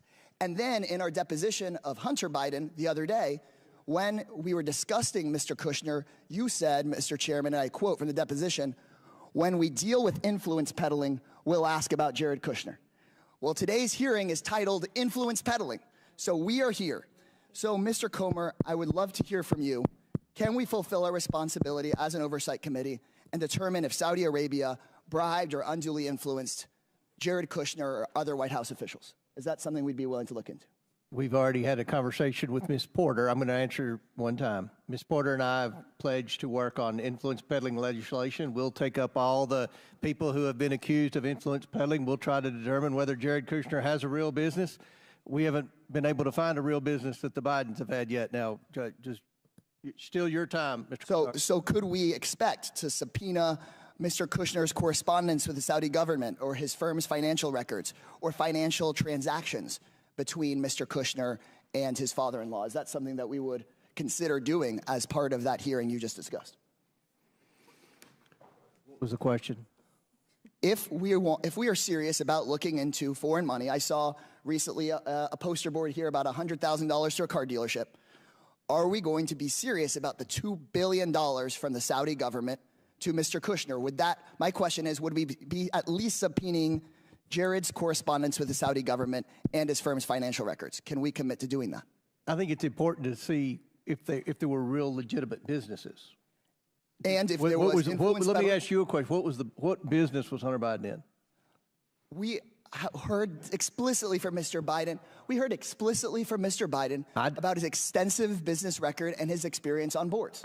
We heard about that. Time's expired. Kushner, on the other hand. Chair now recognizes Mr. Fallon for 5 minutes. Mr. Chair, before I start my questions, I'd like to enter into the record, submit to the record an article from the Kyiv Post,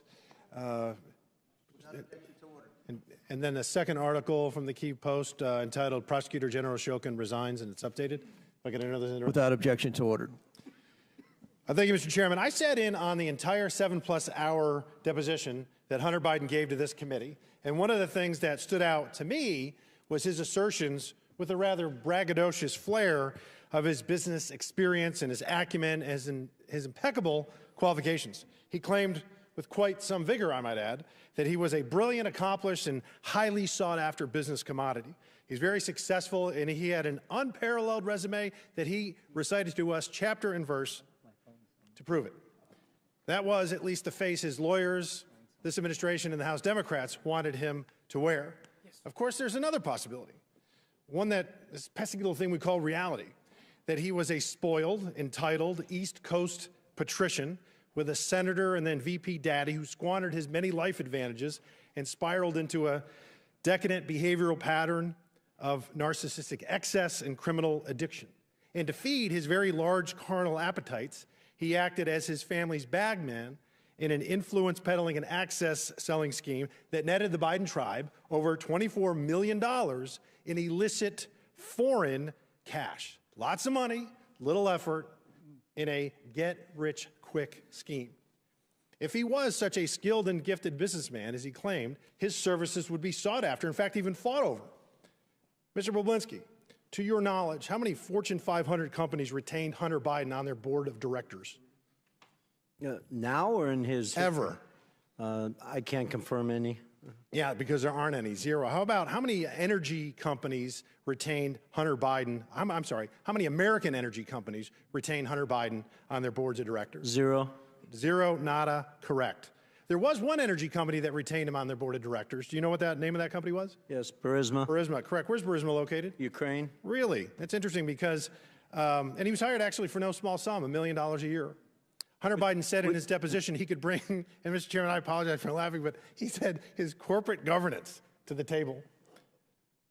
He brought something far more valuable than his corporate governance. He brought his, in his fictitious business acumen, he brought his daddy with him. You see, Joe Biden just happened to have been given the country of Ukraine in his portfolio of responsibility to oversee by the Obama administration. So let's go over some facts, Mr. Chairman. Fact, Burisma and CEO Mykola Zlochevsky had been investigated for corruption. Fact, in September 2015, then U.S. Ambassador to Ukraine Jeffrey Pyatt specifically mentioned Burisma as a corrupt entity. Fact, Burisma was paying the son of the vice president of these United States $1 million a year to serve on their board. Fact, December 2015, Joe Biden visits Ukraine, demands Viktor Shokin, the prosecutor general of Ukraine, who's investigating Burisma, his son's boss, be fired. Fact, February 2nd, 2016, Kyiv Post reports Viktor Shokin won a court order to seize assets of Burisma CEO Mykola Zlochevsky. 2 weeks later, fact, Shokin resigns. President Poroshenko called on him to resign. He resigned. He essentially was fired at the behest of Joe Biden. Fact, 2016, February, 2 weeks later, there's a little email sent from Vadim Pozarsky, COO of Burisma. He's an executive of Burisma. And to Hunter Biden, asking him, hey, Hunter, will you help us out? We want to get the embassy, the U.S. Embassy in Ukraine to say that we're a good company. Now, the ambassador just said they were corrupt a few months prior to that. And then, lo and behold, with the seal of the United States Embassy, they say that we have no negative information or feelings about Burisma. So what changed in those 6 months? It was magic. The power of the vice president's visit when he demands that his son's boss, the prosecutor who's investigating his son's boss, be fired, and he's going to withhold $1 billion worth of aid, actually, it's I think loan guarantees, if Shokin's not fired. And then Shokin is fired. The embassy says that Burisma is a great company. Our Democratic colleagues would have us believe, Mr. Chairman, that that was all magic, that there was no coincidence here. And with that, I yield the balance of my time to Mr. Jordan. I appreciate the gentleman yielding. I was just going to point out that Jared Kushner was one of the key officials involved in the Abraham Accords. If we want to talk about influencing foreign, how about the President of the United States, what he said in his State of the Union regarding Israel, and how about what the Democrat leader of the Senate said last week, in that Israel should change its prime minister, for goodness sake. That to me is a concern. Jared Kushner was doing good work with the Abraham Accords. Of course, the Democrats don't want to admit that. I appreciate the gentleman for yielding. Chair now recognizes. Mr. Chairman, I have a motion. I would move pursuant to Clause 2K6 of Rule 11 that the committee issue a subpoena to Jared Kushner to compel testimony related to the $2 billion collected from Saudi Arabia after his service within the White House. Second. There's a motion, and for what purpose does the gentleman from Ohio seek recognition? Move to table the motion. There's a motion the motion to table is not debatable. As many as are in favor of tabling signify by saying aye. Aye. All those opposed signify by saying no. No. In the opinion of the chair, the ayes have it, and the motion to table is agreed to. The committee will now resume consideration of this hearing. Now, chair recognizes, is it Ms. Lee? Who's next? Thank you, Mr. Chairman. I think it's fair to say at this point that Republicans on this committee are relying on Mr. Bobulinski as their star witness. The only fact witness they have brought in person before this committee. So I think we'd all expect that Mr. Bobulinski would have extensive inside knowledge about the involvement they allege that President Biden and in Hunter's business ventures. As Mr. Parnas can vouch for, previous impeachment inquiries relied on whistleblowers and witnesses with intimate details of what went on, firsthand accounts of high crimes and misdemeanors.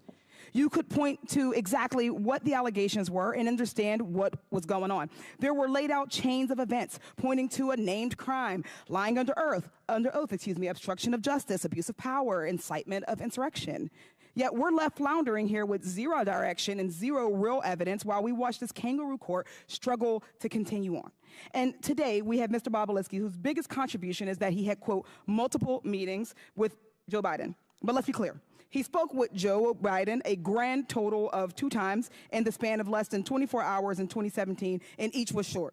One in public in the bar of a hotel, and then for a few minutes backstage of the Milken conference after Biden spoke about the efforts to fight cancer, which took the life of his son, Bo. I think we also need to clarify that while Mr. Bobulinski is all of a sudden today claiming that they talked business, but at no point did he mention this during his deposition under oath with this committee. At 2 different points, when asked about what was said in these conversations, Mr. Bobulinski's account made clear that he had 0 substantive business discussions with Mr. Joe Biden. Mr. Bobulinski described those conversations twice during his transcribed interview, and both times he provided the same account. I'll read from the transcript of your interview, Mr. Bobulinski. You stated that you and Joe Biden discussed your, quote, family background in detail, as well as the Biden family's background and Joe Biden's, quote, appreciation for the military. Pages 48 through 52 and 268 to 271 of the transcript had these accounts. Based on your own account, you had 0 discussion of CEFC, the Chinese energy company. You had 0 discussion on shares of equity or capitalization of this failed business venture. Based on your own account, you simply exchanged pleasantries about your families and shared values, the kind of small talk any person would make if they had the opportunity to meet the former Vice President of the United States, and moved on. Yet today, when my Republican colleagues are so desperate for actual evidence, magically that story changes. And that's really at the heart of everything we're discussing today. Mr. Bobulinski has also been pushing his texts as records as proof, yet the Wall Street Journal found that none of it showed any role for Joe Biden and Sinahawk Holdings, and even Fox News reported that there was 0 evidence of business dealings involving Joe Biden. Mr. Bobulinski would have us believe that everyone is a liar except him, and except for when he's under oath, that everyone misremembers except for him and except for when he's under oath. The FBI, the Wall Street Journal, his business associations, all liars. Republicans in this committee and the culture warriors of Fox News keep saying, look at the documents, look at the documents. So let's look. This purported investigation has received over 100,000 pages of documents, and not a single one shows any evidence of any wrongdoing, much less an impeachable offense. And taking a step back, even if Joe Biden had discussed his son's business ventures with Tony Bobulinski in 2017, and this is rhetorical, so what? What would be the high crime of misdemeanor? What would be the impeachable offense? We're talking about what private citizen Hunter Biden was doing with his time at the time, private citizen dad. This impeachment inquiry is not about facts or evidence. It's not even about impeachable offenses. It's about keeping the American people distracted while we do nothing on reducing gun violence, nothing on lowering healthcare costs, nothing on reforming our criminal legal system. This has been the least productive Congress in decades. We're just now, in March, finally funding the government for this year. That's shameful. This unserious hearing is a waste of our time and our resources. I yield with that, and I yield the remainder of my time to Representative Crockett. Yes, I just want to make sure that I point out, and this is not a question, just in case you wanted to know, that on page 174 of your transcribed interview, line 9, it says, this is an absolute lie, in reference to talking about the FBI. What you stated, I did not call the what FBI was stated agents right liars. before that was, first of all, I said that I'm speaking, and I did not ask you a question. First of all, it doesn't say Tony Bobulinski told the FBI. This is a summary of 2 agents that took notes through my interview, and their summary apparently that they presented says Bobulinski first met in person with members of the Biden family at a 2017 meeting in Miami, Florida. This is an absolute lie. That is what it says. The final thing that I'm going to say is about this. What we have from Kim Buck, a Republican, I don't think that the impeachment of Biden is appropriate, and so House Speaker Mike Johnson's ability to talk me into staying here is going to be about as successful as his ability about talking me into an unconstitutional impeachment. I'll let her have 30 seconds over. Chair now recognizes Mr. Burchett from Tennessee. Thank you, Mr. Chairman. On July 30th, 2017, Hunter Biden wrote to his Chinese business associate, Raymond Zhao, I'm sitting here with my father, and we would like to understand why the commitment made has not been fulfilled. Mr. Bobulinski, why did Raymond Zhao work for the, who did Raymond Zhao work for when this message was sent? Raymond Zhao worked for Director Zhang at CEFC. Is CEFC connected to the Chinese Communist Party? It is. Is CEFC a corrupt organization? It was. From your perspective, what has occurred what had occurred with CEFC from the end of May to this July 30th text message? Well, it's tough to go through all these details in 20-second clips, but at the end of July, it's important to note Jim Biden was broke, Hunter Biden was broke, published by the brave whistleblower Shapley and Ziegler, and Hunter made the conscious decision to basically defraud the partners of Sinohawk Holdings and Oneida because he needed money immediately. They've published pages of text messages where he's trying to get money into his bank account. And so that night, for whatever reason, on the 30th, when he asked why hasn't the commitment been fulfilled, the commitment he's talking about is actually the $10 million funding into Sinohawk Holdings, LLC. Really key point. But the next day, he decides that he's going to defraud Sinohawk Holdings and Oneida, create a new entity called Hudson West 3. Well, actually, change Hudson West 3. It had already previously been created by the Chinese, and make himself a 50% owner in that entity. So when the Chinese did send money, he would have instant access to it. Really important, backed up with tens of pages of communications. He wanted to get access to the money the second it came in. And in Sinohawk Holdings and Oneida Holdings, he did not have that power. I just want to address one thing real quick. Hunter Biden represents, he's a governance expert. That's why Burisma put him on the board. Well, he obviously can't do basic math. The board of Oneida Holdings had 7 votes. Each one of them, Hunter, Jim Biden, James Giuliani, and Rob Walker, had a single vote. I had 3 votes.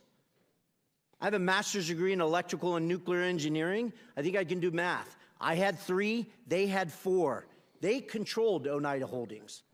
So Hunter Biden's representations that I was trying to take the business from them or I didn't know is all a sham and a misrepresentation. He wanted money in his account instantly, and that's why he shook down the Chinese, and they were willing to send him that $5 million because they viewed it as a bribe to the Biden family. They say it in their own communications.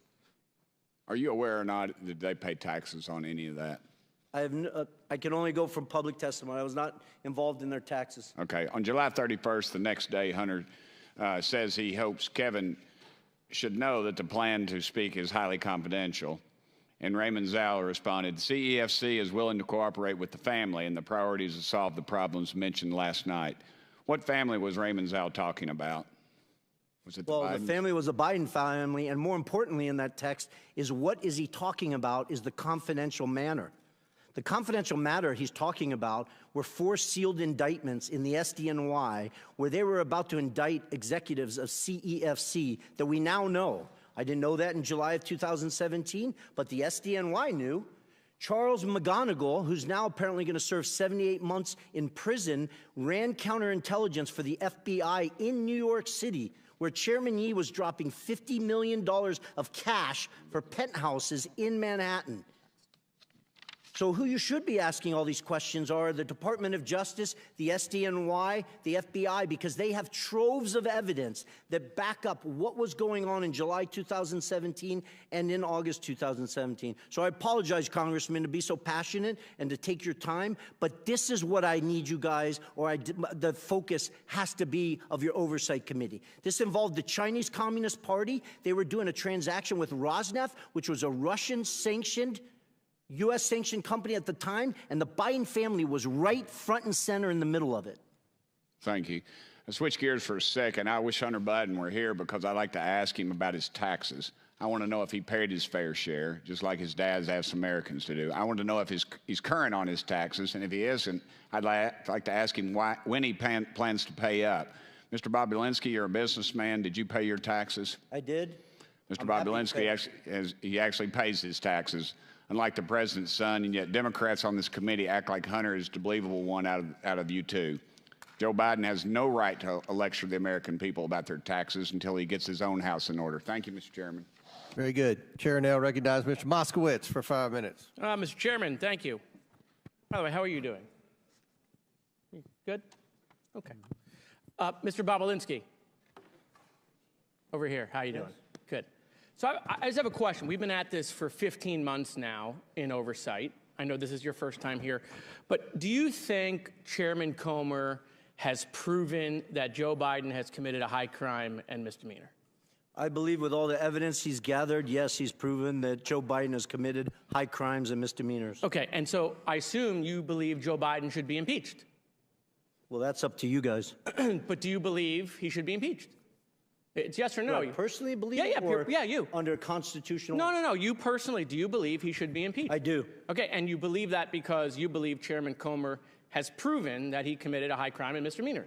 No, because I know that he committed high crimes and misdemeanors. Okay. I was involved and saw them happen. Right, but obviously, with all the evidence, you must believe that all of these hearings for 15 months, that the chairman has proven that, right? You re-ask the question? Sure.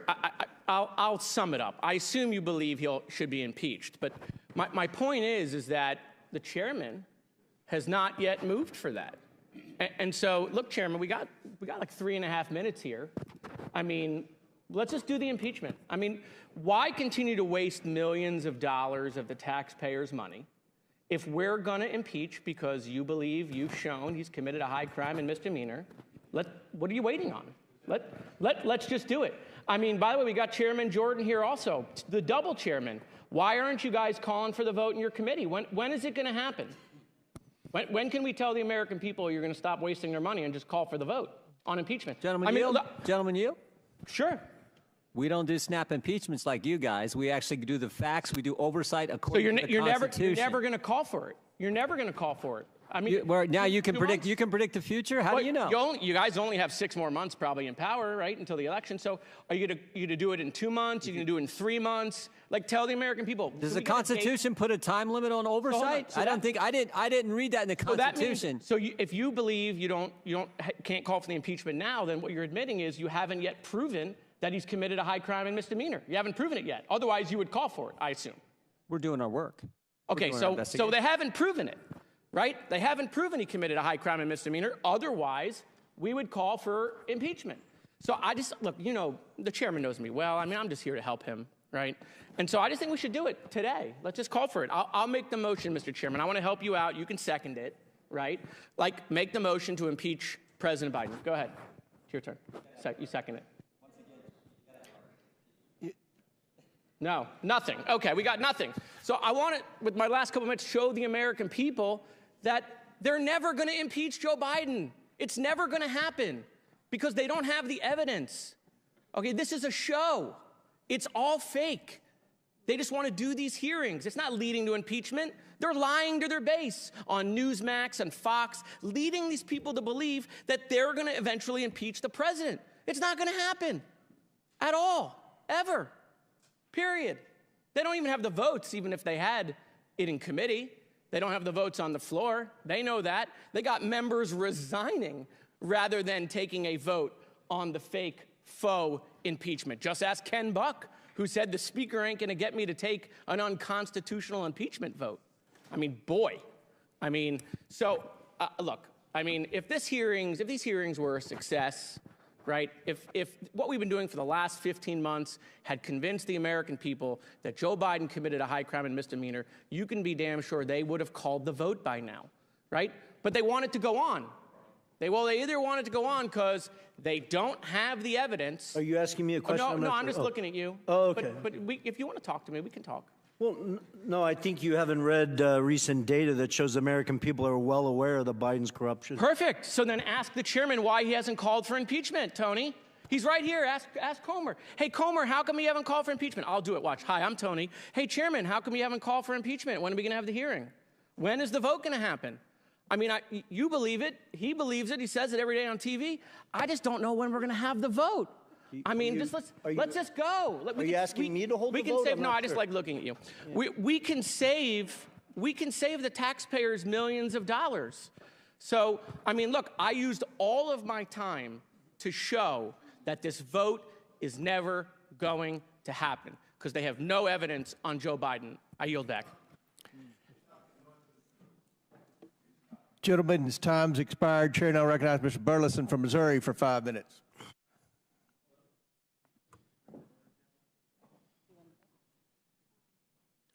Switch backs. Restart the clock. Look at the mirror first.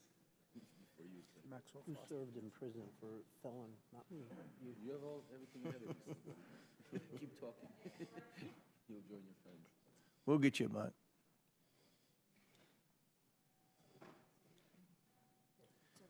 Do you want to go to that one? Apologies. All right, we good? Now we are. All right. I want to start with Galanis. Mr. Galanis, you've heard the expression, say it, forget it, write it, regret it. Have you heard that expression? Mr. Galanis? Yes, I'm here. Congressman? Have you heard the expression, say it, forget it, write it, regret it? Yes, I have. It was a practice that we used in our business. In whose business? Business with Hunter Biden and Devin Archer. Okay, so it's their expression. Let me ask you a question. Who is Harris Youssef? Harris Youssef is a Ukrainian investor originally from Syria, a longtime colleague of Dmitry Firtash. So he's a colleague of Dmitry Firtash. He was mentioned earlier this hearing. Who is Dmitry Firtash? He's a Ukrainian oligarch very close to the Kremlin who made his fortune primarily in trading gas from Gazprom, the Russian state oil and gas company. So connected to Vladimir Putin, correct? Very much so, yes. Yeah, in fact, during Hunter Biden's deposition with the committee, he justified his role. I think you'll find this comical. He justified his role on the Ukrainian Burisma board by saying, in essence, that it was his patriotic duty, that he was serving, freedom, because there were, this is his quote, there were two gas companies inside Ukraine at the time. One of them was a state-owned, which was highly corrupt and connected to people like Firtash, which was directly going into Vladimir Putin's pocket. The only independent company was Burisma, end quote. Now, my question to you, based on this, he's disparaging Mr. Firtash, and yet, are you aware that that Mr. Biden, Hunter Biden, did business with Mr. Firtash? Yes, I am. So let me ask you, what kind of financial transactions occurred between them? What Harris Youssef described to me, and then I was also described to me by others, including Devin and Hunter, was a $5 million payment that was made by Dmitry Firtash, is handled by Harris Youssef through Hunter Biden's law firm. That was deemed a success fee in order to quash an outstanding indictment for which in the United States. So a Putin-connected Russian oligarch wired over $5 million to Hunter Biden's law firm for what activity? What was Hunter supposed to do for that $5.5 million? He was supposed to perform in quashing the indictment that resulted in an arrest warrant for Dmitry Firtash, who is being charged in the United States. Yeah, being charged in the United States in Indiana. So he's supposed to quash that, use his political influence to do so. So my question is, of that money, the $5 million, $3 million made its way to a company that you set up with Devin Archer called Bloom. Is that correct? That's correct, yes. And finally, from that $3 million, there was a transfer that was made, and I've got a copy of that, the bank record to prove that, of $275,000. Do you recall transfer? I do. And it went to which account?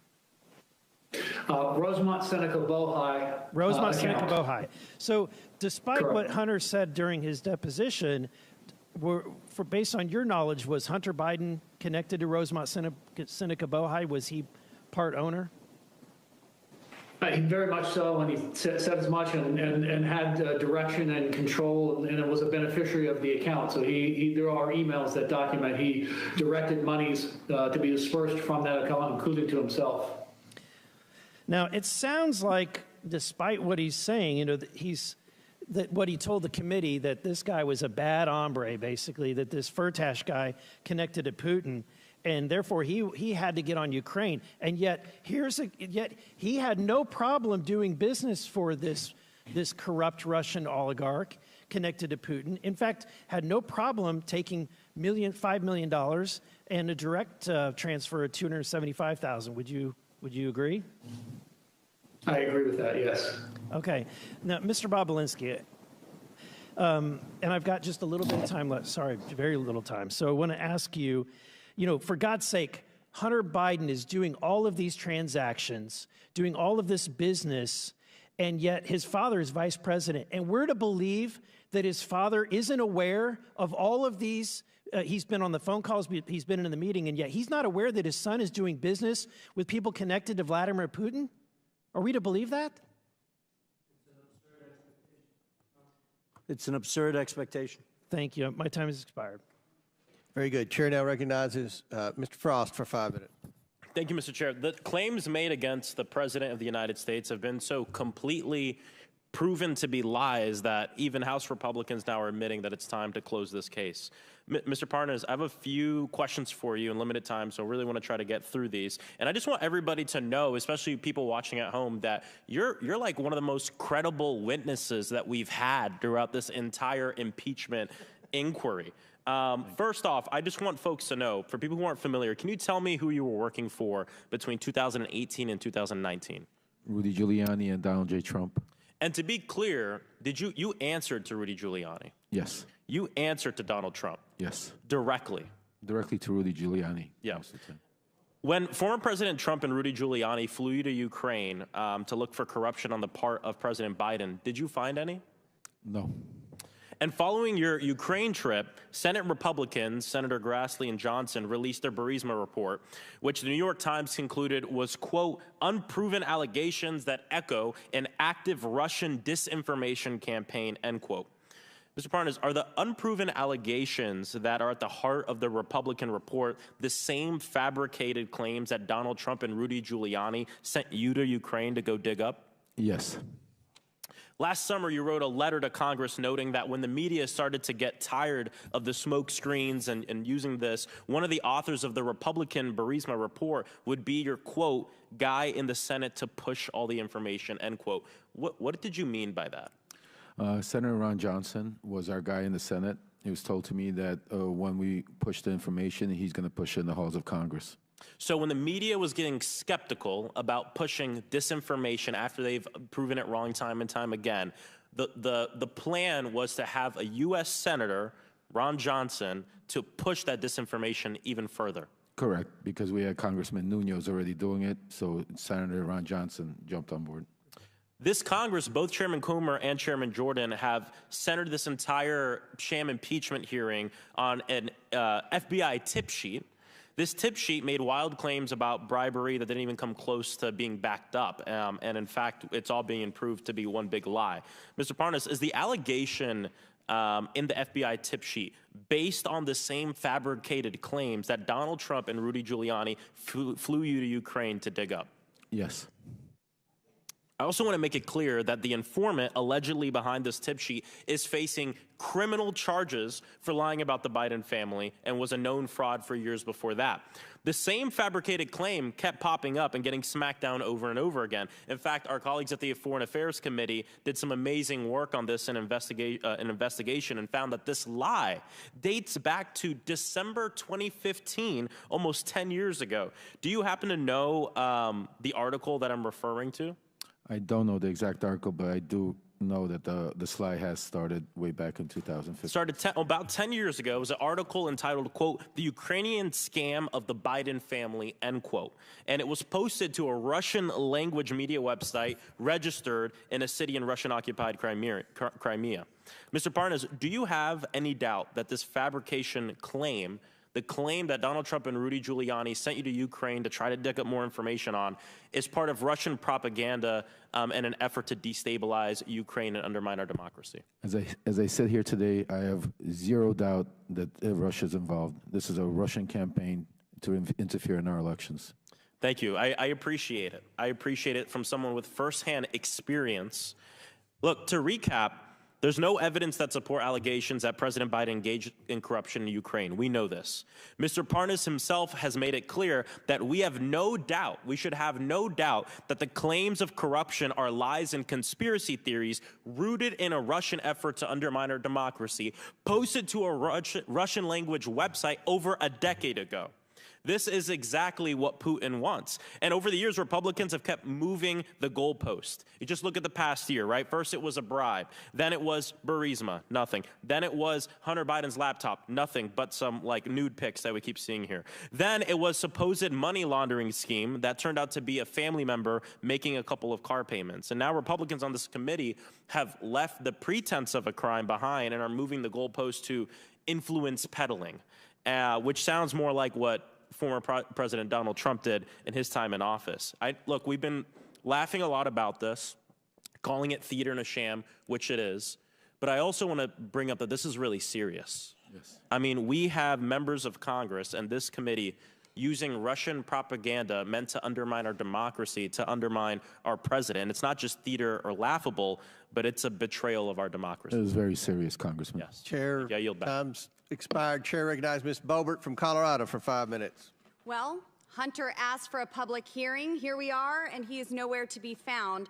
I guess Biden really does run in the Biden family. Now, Mr. Bobulinski, in your testimony, you state, it is clear to me that Joe Biden was the brand being sold by the Biden family. In your experience, what is the value to Joe Biden in helping his family collect millions from foreign adversaries?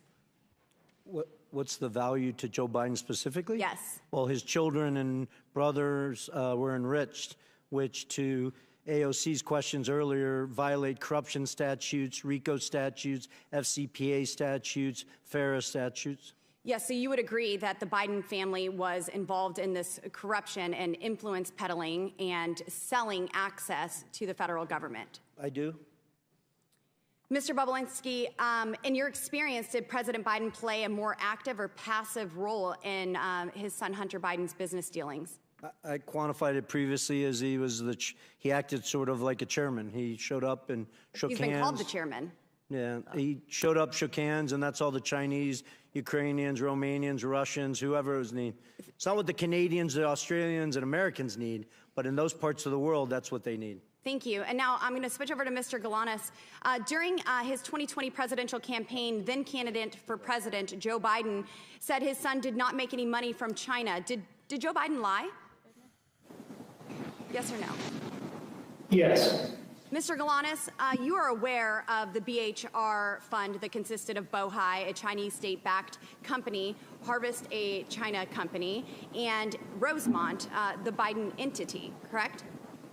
Yes, I am. And Mr. Galanis, you're aware that Hunter Biden formerly held 10% of that Chinese entity. And would it surprise you, if you were aware, that Hunter Biden held 10% of this entity well into his father's presidency?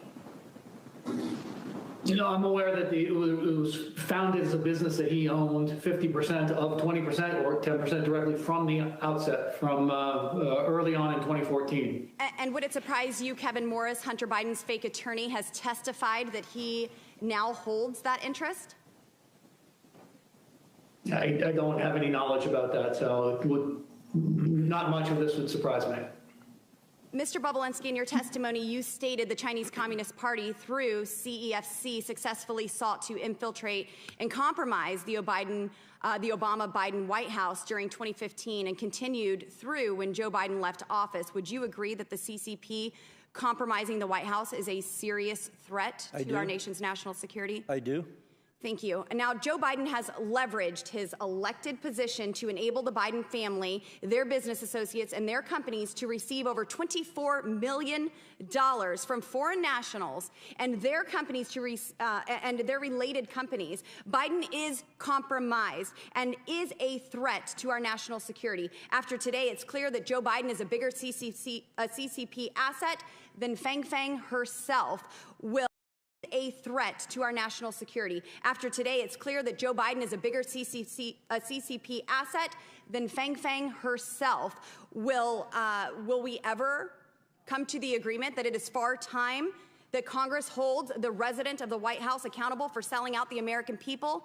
Unfortunately, my colleagues to my left have a highly coveted made in China product, a brand, if you will, and that is Joseph R. Biden. Mr. Chairman, I yield the remainder of my balance to my friend from Florida, Matt Gaetz. Mr. Parnas, how much time did you spend in prison? 4 months. 4 months. But 4 months. But you were indicted for crimes that could have resulted in you spending 50 years in prison, right? Right, they were false crimes. The judge saw through it. Well, you went to trial and you were convicted, right? I went to trial, correct. And the crime was that you were trying to acquire marijuana licenses, and you took money from a Russian oligarch, and you tried to use that money to go give political donations and do what you had to do to acquire marijuana licenses. Is that about right? That's what the crime was. That's what the indictment was. Yeah. Right. So it sounds like everyone here today, the only one working for a Russian oligarch was you. Right? I mean, yeah, it was. I just heard you. It's public information. Yeah, no, I just heard you wax poetic. I got paid $200,000. You know how much I got paid. You were really worried about our democracy, and you were here to warn us. But you were working for a Russian oligarch, wanting to get marijuana licenses. But then you didn't even do it. The fraud you committed against the Russian oligarch was that instead you spent the money on yourself. So, like, was that what you were doing to fight against Russia's aggression? That's a lie. Just taking their money? Well, that's what you were convicted of. No, but instead of spending 50 years in prison, you got 4 months. As this hearing continues, I look forward to hearing what Mr. Galanis thinks about how he was treated by the DOJ for telling the truth, as opposed to how you're treated for lying. The DOJ didn't listen to the truth, because if they would listen to the truth, the question Mr. Gates had is for Mr. Hear the truth. You can't handle the truth, Matt Gates. Look, well, the truth for you is taking money from Russians to buy marijuana businesses and then going to jail and then coming here to lie about Trump. You should know better than anybody. Gentlemen's time has expired. Chair now. You should know better than anybody. Gentlemen's time's expired. Chair now recognizes Ms. Tlaib from Michigan. Thank you so much. It's so exhausting. This is really incredibly exhausting, and I can't imagine our residents sitting at home. I still, every time I look up and I see our former chairman, forever chairman, Elijah Cummings, our first ever hearing in this room was about the high cost of insulin. I think one of the first witness was a mother of twins who had to ration her insulin and lost a child because she couldn't afford it. I still remember our previous chairwoman who really did a phenomenal job continuing to talk about the opioid crisis and how the Sadler family was part of a criminal scheme to increase addiction among family members, people just literally losing their family members because of profit, because of folks that were literally drug dealers in suits. All of that to say is this House Oversight Committee, from our committee hearings on the Postal Service, which really matters to our constituents, the high cost of prescription drugs, the housing issues, the number of struggles and challenges of everyday Americans. And I say this sincerely. I know you all do, but sincerely, because what a waste of time. What a waste of time. Just even some of the colleagues of my folks here continue to say this is a waste of time. I mean, Representative Niels said, quote, I don't think we have the will to impeach Joe Biden. Just for the record, impeachment isn't something you have a will to do. It's something you have to have evidence to do. Which brings me to next, I mean, you know, you heard about Rep. Don Bacon, who said, when the staff tells you that they can't identify a particular crime, there's a problem. That's a problem. I mean, you can go on and on. One top Republicans admit that there's no conclusive evidence of impeachable offense that shows Biden acted improperly while in office to enrich his family members. I mean, it goes on and on. Former Oversight Chair Darrell Issa, who serves on the Judiciary Committee now, said, I think he goes on and says, there's no clear sense of where the impeachment inquiry is going. It goes on and on. I mean, look, you all, this is an incredibly important committee. We could be doing some phenomenal things and holding currently the Biden administration a number of issues. Like, I want to know about the American Rescue dollars and where that money is being used. Is it being used towards public health? Is it being used towards the crisis that continues to happen in many of our families being impacted by long COVID symptoms? I mean, these are things that we could be doing right now in this chamber. We're not. We're doing this over and over again, and it's a waste of time. I literally, every time I talk to my constituents about this, they don't bring this up. They said, God, when is this going to be over with? I tell them, my colleagues do not know how to lead the campaigning at the steps of the Capitol. When we come in here, we have to literally put that aside and work for our constituents. Work on getting some sort of understanding where we can prioritize making sure that we have access to clean water. What is going on with the lead abatement program within the administration? Talking about the specific challenges that we continue to see in our healthcare system. All of that. Again, we can hold the Biden administration together, Mr. Chairman, on a number of issues we can see eye to eye on, and saying we need to use this committee to open it up, to be the watchdog committee that we are. Instead, we really sincerely are wasting the time of the American people doing this. This is awful. For them to see us going back and forth like this, it's so disenchanting for them. And you all wonder why the numbers out there of favorability towards Congress is so low. They really have no faith in us because of this. This is the kind of stuff we do. When literally my folks are literally fighting for the right to breathe clean air and to fight to sit there and figure out how they're going to afford asthma inhalers. Yet we're here wasting the people's time. Will the gentlelady yield? Yes, Mr. Chair. And I say this out of somebody that's a social worker at heart. We could do so many things in bipartisan in this committee. I know it. And I think we're right now really missing out an opportunity to do that. We really are. Ms. Tlaib, I yield to Mr. Well, it's for a question I just wanted to ask you, because you've had tremendous success in trying to clean up dirty water across America. We can actually get things done, right? Absolutely. And, you know, I know my colleague on the other side, we all have the crisis of the clean water crisis. We could literally bring in folks in the EPA, bring folks into this chamber right now and ask, where is the Biden administration on the development of their lead abatement initiative? These are the things that I think very much many of my mayors, my local electeds, many of the state folks are asking, what can we do as members of Congress to basically have more transparency in where the priorities are? But again, I really say this sincerely to all of you. We can do better. We deserve to do better. I remember Chairman Cummings constantly reminding us that we can be better. Gentlelady's time's expired. Before I recognize Representative Fry, for what purpose does Representative McClain seek recognition?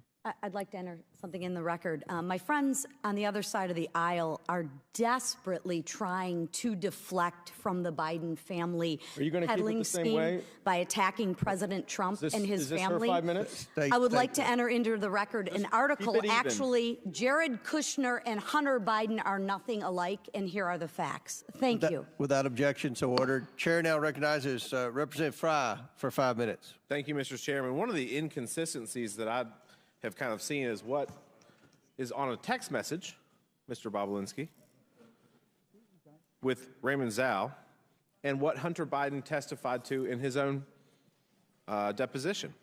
And so this is infamous. We've talked about this a lot. Z, please have the director call me, not James, not you, or Jim. Have him call me tonight. I am sitting here with my father. We've talked about this a lot. We've kind of got ad nauseum to it.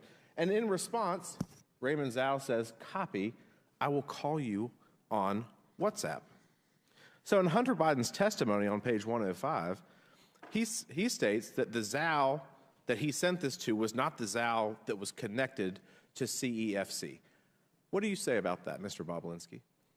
Well, I think what he's simply saying is he made a mistake. Not that he meant to send that text message, because it's crystal clear that that message was meant for Raymond Zhao, who was the interpreter for Director Zhang at CFC.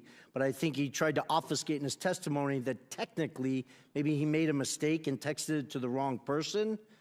I can't speak to whether then he corrected that, but I do know, based on the communications, that he got on the phone with Raymond Zhao and set the record straight and exactly went through what he thought he was sending him in that message, because it's followed up where they say, they sort of snap to and say, we'll cooperate with the family. Why were they willing to cooperate with the family? Because effectively they were bribing the Biden family to get them to help them with the 4 unsealed indictments in the SDNY, which is the only thing that mattered to CFC. And Raymond Zhao, you said he was an interpreter, but he was a little bit more than that, too. He was like a chief of staff interpreter. Yeah. Correct. So he was kind of the handler for the CEFC business. Yeah, he spoke good English. Director Zhang spoke very little English.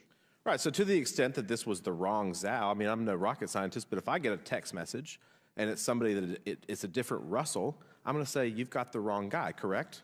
Yeah, I believe Henry Zhao probably, his argument is he sent it to Henry Zhao. I'm assuming there's a text message somewhere where either Henry Zhao responded, hey, I think you meant that for somebody else. Instead, we just see copy that. I'll call you on WhatsApp, right? Right. So if you were perplexed as to why you received a random text message that wasn't applied to well, that's actually Raymond Zhao saying, I'll call you on WhatsApp. That's what I'm saying.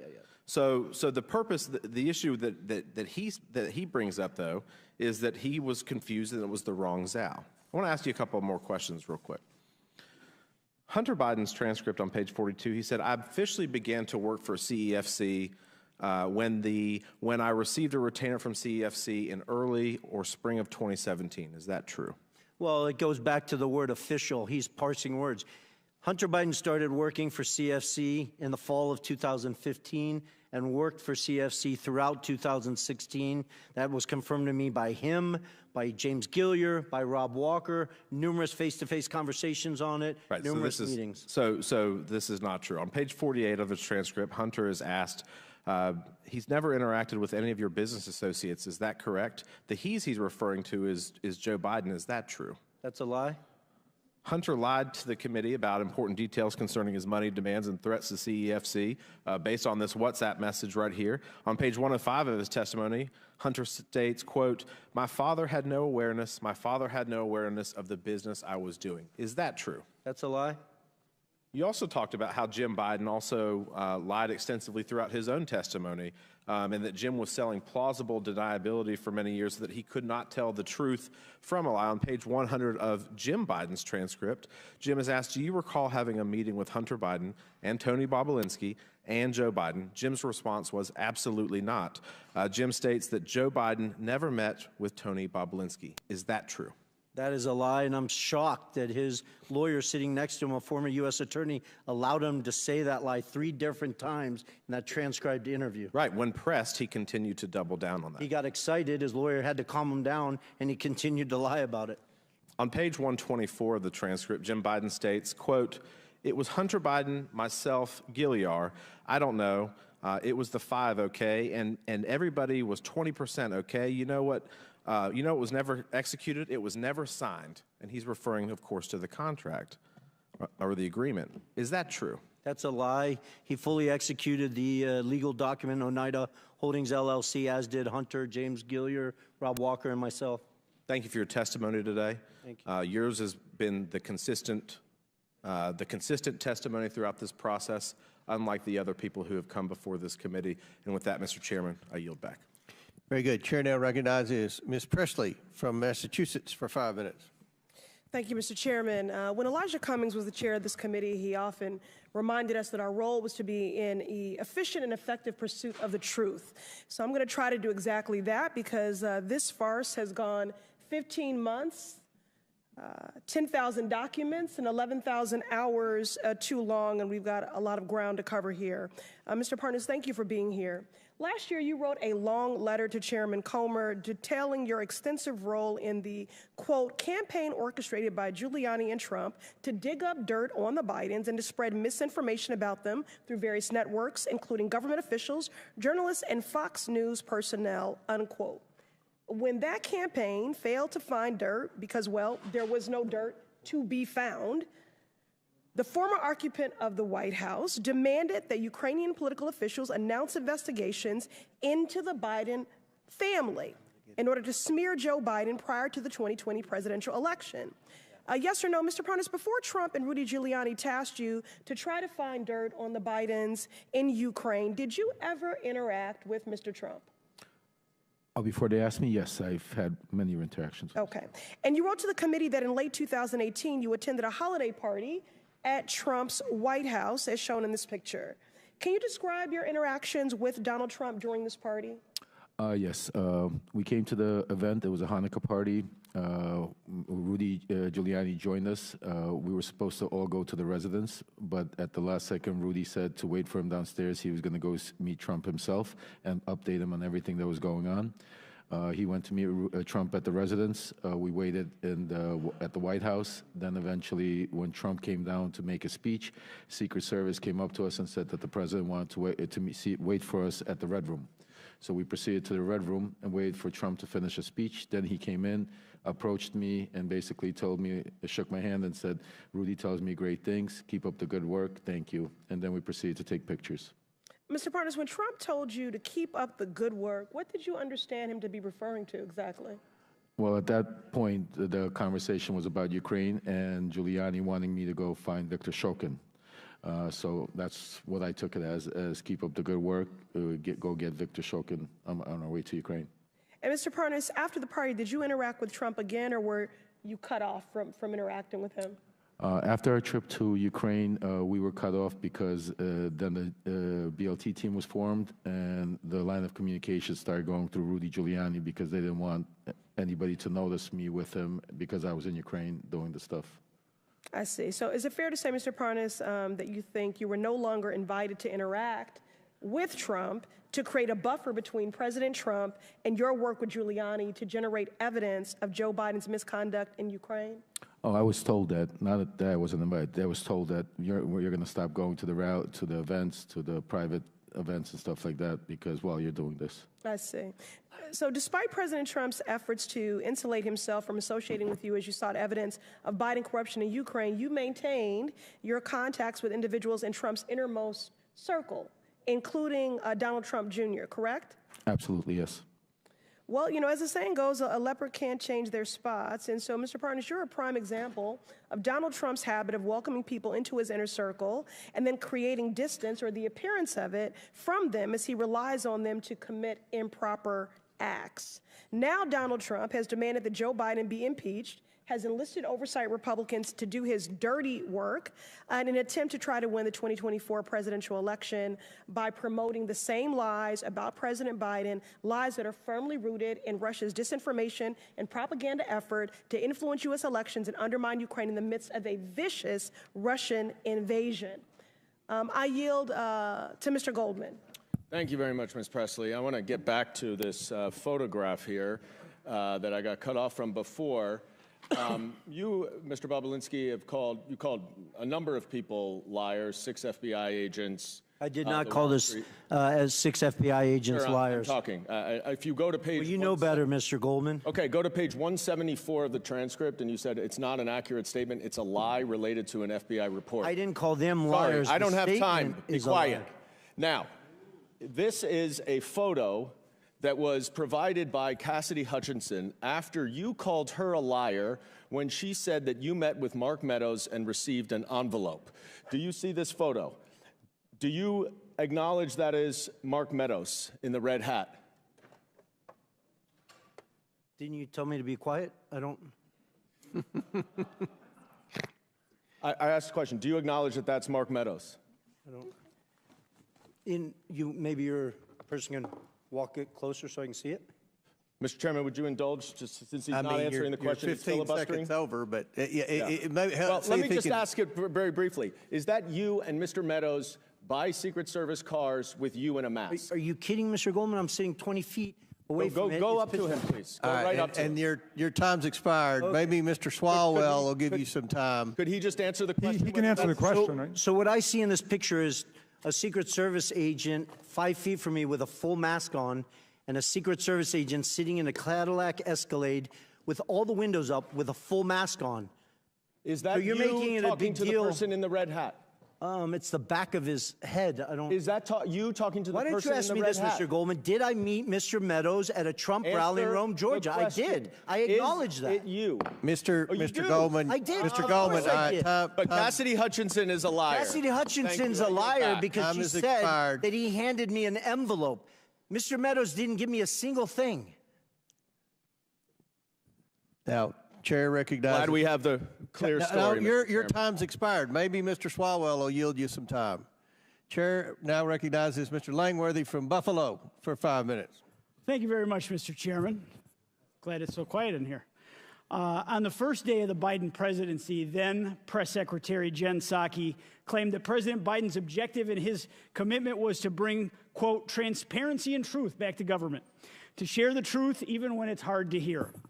That is obviously laughable, just about as laughable as when Hunter Biden claimed that he was trying to avoid wire fees when he had Rob Walker launder a $1 million payment from a Chinese company through 16 different bank wires to Hunter, Hallie, and Jim Biden's accounts. If you're trying to avoid wire fees, then why send 4 different wires over 3 months to the same account? It's a total joke. A glaring example of President Biden's failure to live up to his promise to bring transparency is his influence peddling in Ukraine, where he pressured the Ukrainian government to fire Prosecutor General Viktor Shokin, who was investigating the owner of Burisma. While Joe Biden was vice president in 2014, his son Hunter Biden was asked by Burisma's owners to join the board, a paid position. The committee has sought documents from the administration regarding Vice President Biden's influence peddling in the Ukraine. The administration, which claims transparency, has failed to produce these documents. I'll give you an example. On September of 2015, the United States was steadfast in its belief that the owner of Burisma was the face of corruption in Ukraine. The administration vowed to work with the Prosecutor General to tackle corruption in the country. However, that all changed after a phone call from Hunter Biden and the owner of Burisma to Hunter's Washington, D.C. associates in 2015. A few days later, Vice President Biden delivered a speech to the Ukrainian legislature and privately pressured the Ukrainian president to fire the Prosecutor General. The Oversight Committee has asked the White House for drafts of Vice President Biden's speech to the Ukrainian legislature from 2015. They have withheld those draft speeches for nearly 7 months. To this date, we have not been able to review them. We all want to know whether there were edits to the speech after Hunter called D.C. We all want to know whether the vice president, then vice president, changed course to protect his son and his corrupt business associates. We all want to know whether the Biden family's business dealings affected American policy towards the Ukraine. The White House claims to be committed to bringing truth and transparency to government. It just seems like it's only interested when it's convenient for his administration. Now, Mr. Bobulinski, did Hunter ever tell you at any point the value of the Burisma income to him? Call him ever mentioning that to me. Okay, did he ever say it was his only income at that time? Oh, okay. Actually, I stand corrected. There's a text message. I never discussed it with him. I was in Monaco at the Grand Prix. He was in Monaco for the Burisma board meeting. He set up a meeting with me. He didn't show up at that meeting. Obviously, you can imagine I wasn't too happy. And he responded to a text me asking him what's going on. And in that text, he states he's on the back of Kola's yacht fighting for the only income he has, but it wasn't from Burisma, it was from the Kazakh deal that he's talking about. I never discussed that with him after that. That was a single exchange between him and I. No. Corruption and a lack of transparency from the Biden family have been common themes through the House Oversight Committee's investigation. And even when asking for simple drafts of then Vice President Biden's speech in the Ukraine, the White House has been anything but transparent. President Biden has done and will continue to do everything in his power to cover up the truth, especially when it's hard to hear. And I yield back, Mr. Chairman. The gentleman yields back. Mr. Bobulinski yields back to me for 1 minute. Is there anything that you want to respond to? No, you don't worry about Mr. Goldman. We don't pay any attention to Mr. Goldman either. But is there anything that anyone said up here that you want to take about 55 seconds to respond to? It's tempting. I mean, my biggest appeal to everyone in this room is I wish you would spend the time focusing on the fact that the Chinese Communist Party infiltrated the White House of the United States of America through the Biden family. I don't say that lightly. It's not a joke. I was willing to die for this country, as was my father and both my grandfathers and my brother. This is serious, serious stuff.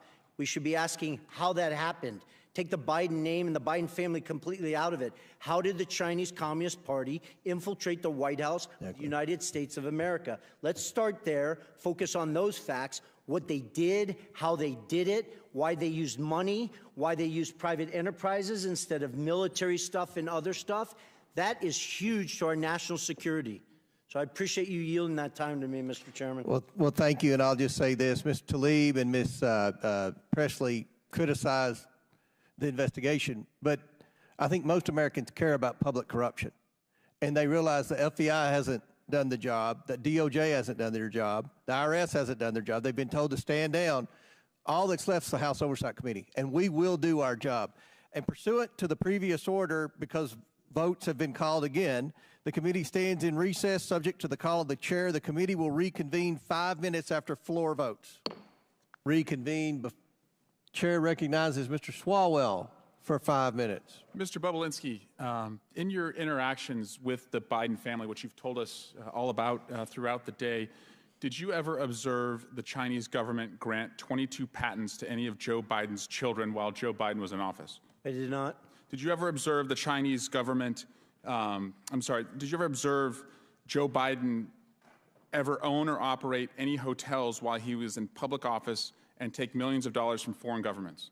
I did not. Did you ever observe Joe Biden employ any of his children or their spouses in the White House as vice president or president? I did not. I can't speak to that. Did you ever observe, while observing the Bidens install a family member to be the co-chair of the DNC? I'm sorry, ask the question again? Did you ever observe the Bidens install a family member to be the co-chair of the Democratic National Committee? I did not.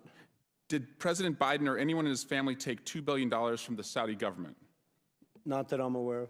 Did President Biden or anyone in his family get fined $355 million for tax fraud? Not that I'm aware of.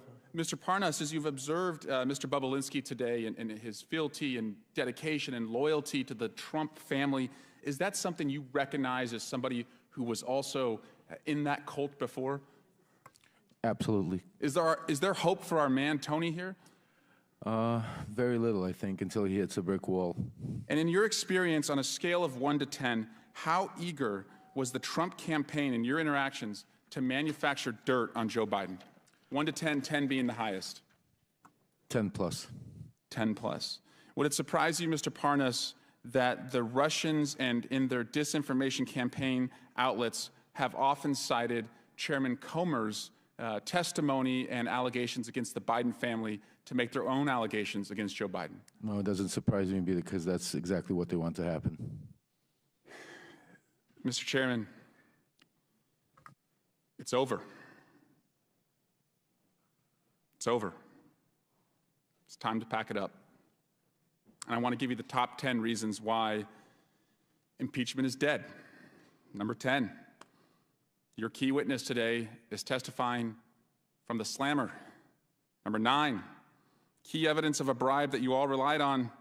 The guy who said that has been indicted for lying about that bribe, and he's a Russian asset. Number 8, another key witness has been indicted as a Chinese agent.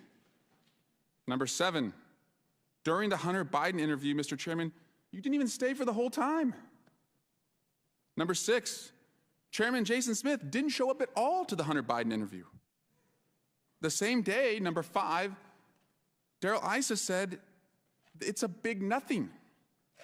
Number 4, today Jim Jordan began his remarks not by relying on any evidence for this investigation, but he went off attacking the DOJ about what they're doing with the Catholics. Number 3, you all still have not sent the articles of impeachment for the Mayorkas impeachment to the Senate, and that happened last month. Number 2, you're now talking about a criminal referral, but if you had evidence for a criminal referral, then you have evidence to impeach somebody for high crimes and misdemeanors. And number 1, and I'm sorry to say this, Fox News isn't even carrying this today. In fact, one of their anchors, as they broke away 10 minutes in, said, this is the same hearing over and over and over. At what point are you going to fish or cut bait? So I just have to tell you, it's over.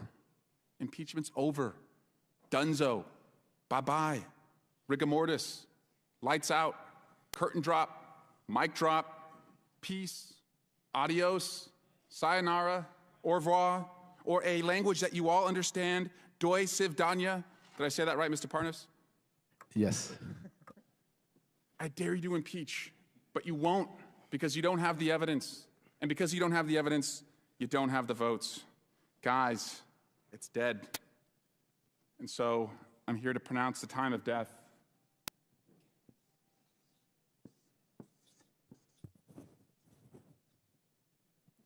.516. Say it in Chinese. Impeachment is dead. 516. Biden impeachment's dead. Joe Biden has been acquitted. Gentleman's time's expired. Chair now recognizes Ms. Luna from Florida for 5 minutes. Mr. Parnas, I want to read to you a few quotes from a letter that you wrote to the House Oversight Committee. First, you said that I will remind you that Solcheski's answers are in the report that the House Oversight Committee published. In this document, he stated that Hunter Biden was never asked or assigned to speak with anyone in the U.S. on behalf of Burisma. Mr. Parnas, are you aware that according to Amos Hochstein, a U.S. State Department official, in a transcribed interview with the Senate, Hunter Biden requested to have a meeting with him in November of 2015. Mr. Hochstein testified that he met with Hunter Biden and they spoke about Burisma. So yes or no, that statement that you made to House Oversight was incorrect? The statement was correct because that statement. Yes or no? The statement is coming So are you from the saying yes, words it of was? CEO Burisma. It's directly This was his conflicting with answer. Those were testimony. not- Next question. That was not There my were no answers. political Those were or answers lobbying from the firm CEO efforts on behalf Burisma. of Burisma in your statement that you made to House Oversight. Mr. Parnas, are you aware that Burisma's engagement of Blue Star Strategies, which was a lobbying firm that was lobbying the U.S. government on behalf of Burisma, and Mykola Solcheski, and according to Sally Painter and Karen Termitano, the heads of Burisma. So that statement, again, that you wrote to this committee was incorrect, yes or no? No, you're incorrect because No, I that said, is incorrect. no, You're directly conflicting with that. My final question for you, Mr. Parnas, is next year that nobody from the company of Burisma has ever spoken to Joe Biden. It's okay, Chairman, I got him. Mr. Parnas, Devin Archer testified to this committee that Vadim Picharsky, the corporate secretary of Burisma, sat down for dinner with Joe Biden. So that statement also was incorrect that you wrote to this committee, yes or no? No, it's not incorrect. Mr. Chairman, I think this witness's credibility is shot. I'd like to give the remaining of my time to the amazing representative from Florida, Representative Matt Gaetz. Very good. The Democrats could have sent anyone. They could have sent Hunter Biden. They could have sent Joe Biden. They could have sent Rob Walker. They could have sent Devin Archer. The Democrats could have sought any person to come and refute the direct evidence backed up by bank statements, backed up by calendar entries, backed up by emails, backed up by text messages. And who did the Democrats send to clear the name of Joe and Hunter Biden? They sent Lev Parnas. Lev Parnas, who was charged with enough crimes and violating our campaign finance laws to, serve 50 years, but he gets 4 months. And the big, grand criminal conspiracy Mr. Parnas is involved in is using Russian oligarch money to try to get marijuana licenses, which seems odd, and then using that Russian money to plow into campaigns in order to achieve that objective. But the fraud he committed wasn't just on our election system by plowing Russian money, it was also a fraud on his own investors who didn't get it. So I guess, Mr. Bobulinski, as you hear Maxwell Frost, my colleague on the Democrat side, say that Mr. Parnas, fresh off of his prison time, is the most credible witness we've had to address these business dealings, what's your reaction to that? I think it's laughable that the Democrats are asking Lev Parnas to weigh in on my credibility, a convicted felon that served jail time. I have an impeccable record. Now, he warned me earlier in this hearing that they're coming for me. I didn't worry. I said just keep talking. You'll be there soon. I look forward to that, Mr. Parnas. Keep lying. You'll be there soon. Well, is that a threat, Mr. Parnas? No, it's just the truth. No, did you say they were coming for me? No, I said if you keep lying, you will end up in prison. I'm not lying. You're the one who was lying. You have nothing to say. You're the one who went to prison for lying. What am I lying for? Tell me what we're lying for, Mr. Bobulinski. What? You don't even know what you're talking about. What am I lying? You went to prison for lying and defrauding your investors. What am I lying here? What am I lying here? Oh, the list is long. We don't have enough time. I think Mr. Gaetz only has a minute. I think you're a little scared, just like Mr. Gaetz. Because Mr. Gaetz doesn't even ask a question. You're filibustering. I've been here for 6 hours, and not one of your committee members has asked me one question. You want to hear the truth? I asked a question about your illegal business I've been here for 7 hours. Mr. Bobulinski, ask me some questions. Fraud is a crime, right? Go ahead. Correct. Fraud is a crime. Fraud is a crime, and you observed fraud on the part of the Bidens, right? I did, crystal clear. So much so I had an independent law firm spend $300,000 to analyze that fraud and put together a fully ready, fileable lawsuit against the Biden family. And bribery is a crime, right? Correct. And what you observed with Joe Biden trying to get you into this business deal with Hunter Biden, what you later learned about that business deal and how the money was flowing from the Chinese Communist Party to Hunter Biden, to other members of the Biden family, did that concern you as a potential feature of money laundering? It did. It did. I started to grow concern after I met Joe Biden And then I sat down with Jim Biden and he used the term plausible deniability with me. And that's documented because I went back to my lawyers and I asked them, something is starting to feel unright. And they went and hired another law firm to give me a full FCPA workup to go through the details of what could be done and what couldn't be done. Sounds like high crimes and misdemeanors to me, Mr. Chairman. I yield back. Very good. Chair now recognizes the chairwoman of the House Education Committee, Ms. Fox from North Carolina. Dr. Fox. Thank you, Mr. Chairman, and I want to thank my colleagues for what you have been doing here today, unraveling these issues. Mr. Galanis, in your written testimony, you state that your, quote, objective was to build a diversified private equity platform which would be anchored by a globally known Wall Street brand together with a globally known political name, Biden, end quote. Is it correct that Harvest Fund Management, a $300 billion Chinese financial services company closely connected to the Chinese Communist Party, CCP, was interested in partnering with you and your business partners? Yes, that's correct. Thank you. Why was the CCP-connected Harvest Fund Management interested in doing business with you and your partners, Hunter Biden and Devon Archer? The only plausible reason, and the reason we even discussed, was because of the access that it provided. There was a quote that was attributed to Henry Zhao, the chairman, that talked about the access that it provided. So there's documentation that was contemporaneous that said what their interest was, and that interest was political access. Thank you. Is it correct that Harvest Fund Management believed that Joe Biden would take a seat on that company's board after his vice presidency ended? Yes, that's correct. And there were emails to that effect around that time that were circulated by people who were there as part of those conversations, including the golf outing. Thank you. Are you aware of Hunter Biden ever speaking to his father, Joe Biden, about the plan to have him join the board of Harvest Fund Management? Yes, I witnessed that, yes. It seems clear that Joe Biden was aware of his family's use of his office and influence to do business with America's adversaries, and therefore a choice to pursue personal gain over national security. Mr. Bobulinski, is it true that former Vice President Joe Biden met with Li Jinping, the chairman of CEFC China Energy? It is based on Rob Walker saying yes to that in a transcribed interview. I personally was not at that meeting. When did this meeting take place based on what Mr. Walker said? Yeah, in my understanding, it would have been February 2017. After they had a meeting in Miami, I believe James Gillier got on the corporate jet of CFC and flew with Yi Jianming and Director Zhang to D.C. in preparation for that meeting. After this meeting with former Vice President Joe Biden and Chairman Yi, were any payments made to the Biden family or associates? Yes, well, it gets to that point of obfuscation. $3 million was wired to Rob Walker's account on March 1st. Actually, they sent two wires. The first wire got kicked back, and then they sent a second wire on March 1st, 2017 to Robinson Walker, LLC. And then, as your committees walked through today, they parsed that out to the Biden family in numerous different payments. Thank you. Mr. Chairman, it is clear that Joe Biden is the common element in all of Hunter Biden's attempts to do business with China.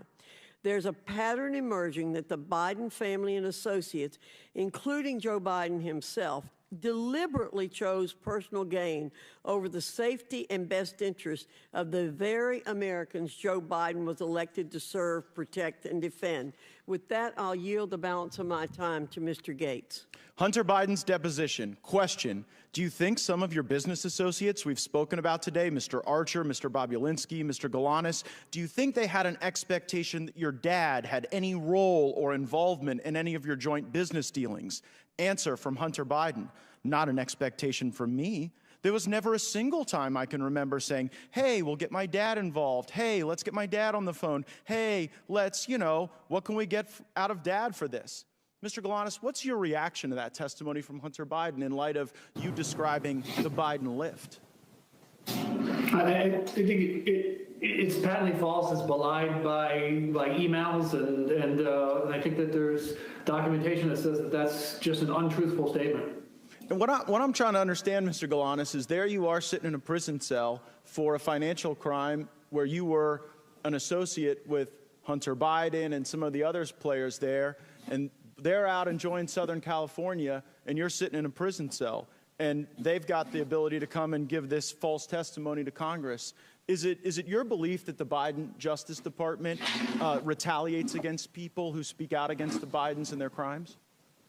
I'm living that. I think to clarify, I took responsibility for my crimes. I pleaded guilty. I've served 8 years of clean conduct, and I think I've rehabilitated myself quite a bit in that period of time, and evidence a track record. But I would say that there is unquestionably a pattern of 2 tiers of justice, and that's become a popularized term, and it's something that a lived experience that I've gone through. Yield back. Before I recognize Mr. Waltz, for what purpose does Mr. Bigg seek recognition? I want to include an article in a record. The article is entitled, Tlaib renews her, quote, impeach the MFer, close quote, call against Trump. Without objection, so ordered. For what purpose does Mr. Gates seek recognition? Mr. Chairman, I seek unanimous consent to enter into the record the press release from the Department of Justice, Lev Parnas sentenced to 20 months in prison for campaign finance, wire fraud, and false statement offenses. Without objection, so ordered. Chair now recognizes Mr. Waltz from Florida. Thank you, Mr. Chairman, and I find it incredibly rich Mr. Swalwell is going to come to this committee and lecture us about how China penetrates our government. I think that's something he may know a thing or two about, but let's talk about how China has penetrated the highest levels of this government, including this president and this White House, because I think the visual is incredibly important. Mr. Bobulinski, Hunter Biden portrayed Chairman Yi, the chairman of CEFC, to Jim Biden as a protege of Xi. Is that accurate? Not only is it accurate, and it wasn't just Hunter Biden, it was James Gilliar, Rob Walker. I wouldn't have used the word protege. They just basically, You don't run China's largest state-owned energy company without being close to Chairman Xi. Correct. Right, fair enough. And by the mid-2000s, Chairman Ye ran a business empire estimated, as much as you can estimate a Chinese state-owned enterprise, tens of billions, including, and from a national security standpoint, this is the critical piece here, including implementing China's Belt and Road Initiative, not just all over the world, right here in the United States. Is that accurate? 100%. So CFC was effectively the shadow arm of the Chinese government deploying tens of billions of dollars around the world, very well documented. At its peak, I think it was doing $50 billion of revenue per year, one of the top 5 largest. Debt diplomacy, where they are taking electrical grids, they are bribing officials, they take as collateral, not just grids, ports, airports, key infrastructure that the Chinese government could then leverage and use against any country, but also here in the United States. I mean, that's how the Belt and Road Initiative works. Heck, I was just in the Armed Services Committee with the commander of Indo-PACOM, our Pacific Command, talking about how China is basically gobbling up infrastructure around the world, including here. So by the mid, 2015, 2016, Hunter Biden's developed a very lucrative business relationship. By 2017, Hunter Biden's forged such a partnership with Chairman Ye that he planned to share an office space with him, and then just removed Vice President Biden at the House of Sweden in Washington, D.C., correct? Correct. So here's what's interesting, and building on Chairman Fox's questions, within days of him leaving the vice presidency, ostensibly for work performed, $3 million flows through these shell companies that we've depicted here. I mean, you could see how complicated this is, but the key piece is the flow to Hallie Biden, to Jim and Sarah Biden, to Hunter Biden and his various affiliates. And the kicker here, Mr. Chairman, is that we know Hunter is then complaining about paying all his dad's bills. He's complaining to the other relatives saying, you freeloaders, I'm having to use all this money to pay the big guys' bills, house renovations and all kinds of things, correct?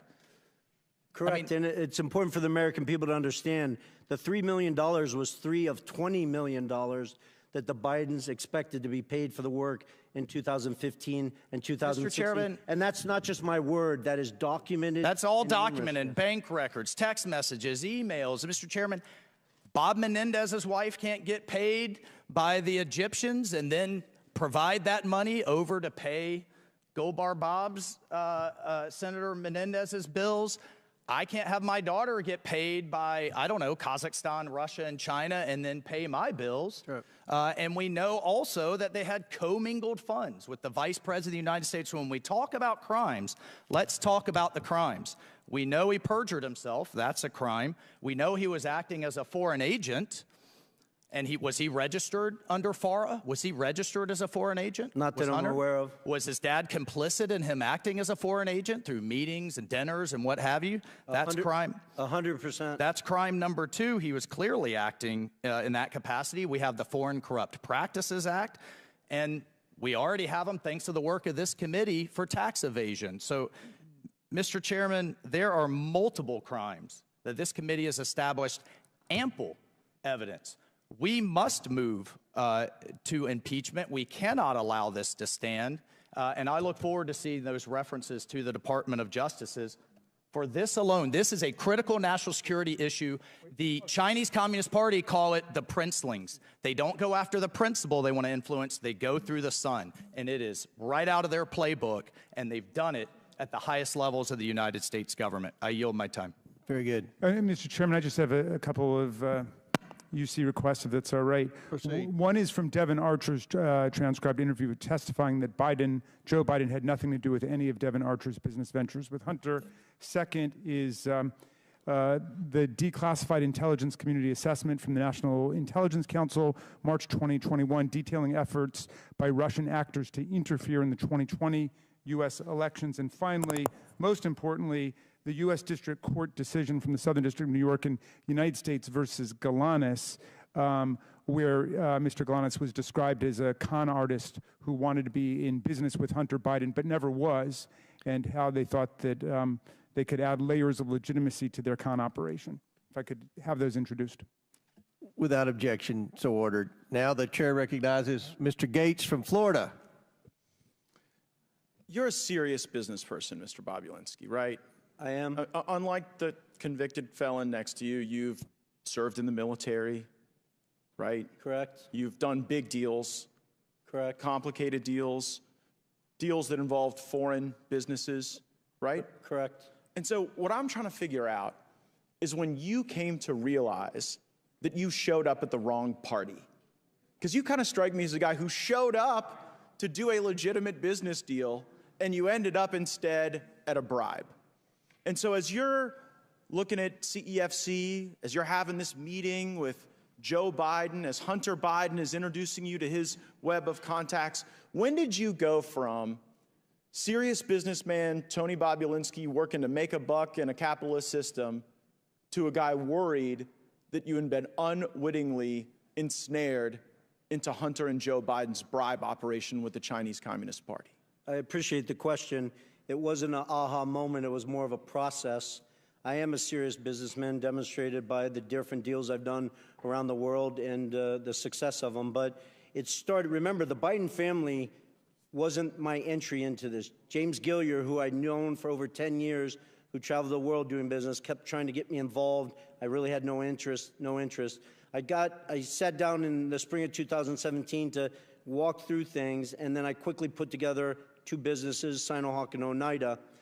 After the meetings in Los Angeles with Hunter and Joe Biden, it started to sort of, bells and whistles started to go off when Jim Biden used the term plausible deniability. Plausible deniability is the first moment, straight from the lips of Jim Biden, right on the heels of your discussion with Joe Biden, where you start to think, this might not be legit. Correct. And my lawyers at the time could attest to that because I reached out to them saying, listen, I'm a former naval officer. I held a Q security clearance. I couldn't collect, somebody couldn't take me to dinner for $50. This just does not make sense to me. But you proceed, and then later this thing starts to get a lot uglier. What's the moment you go from, okay, your spidey senses are up, you're analyzing this, to now you know this is a crime that you are bearing witness to? The end of July, when the Biden family put them right front and center in the middle of a $9 billion transaction between the Russian state-owned energy company Rosneft and CFC, a surrogate for the Chinese Communist Party. And was there ever a time in the deals you were involved in where you started to see the money move around the legitimate business enterprise and toward the pockets of the Bidens? Well, the challenge, Mr. Gates, with that is at the time they moved the money, right? You guys have the text messages where Hunter Biden shook down Director Zhang, but I was not aware of that. I spent a year asking questions of, this doesn't make sense to me. Where's the money? I stepped in and had lawyers work to dissolve the two entities. I didn't know till years later that they had defrauded me. They had gotten paid all this money and all this craziness. The amount of facts. It just seems pretty simple. This is either a bribe or a business. It was a bribe from the Chinese Communist Party. And I don't say that lightly. There's 1,200 pages, 8 days of testimony in the Southern District of New York. I encourage everyone watching me, hearing me say this, they're publicly available. Go read them. Our Department of Justice outlines in intimate detail the corruption and bribes that CFC was deploying to political officials all over the world. It wasn't just in the United States. I'm here to believe that they did this in every other country, but with the Biden family, it was pristine. It was an actual clean business. That's absurd. And you came to know that, and that's when you blew the whistle, right? That's when you started to get worried, when you saw Joe Biden. I stepped away from it. There's the whistleblowers. I can't give them kudos enough for the bravery and the risk they put their family in.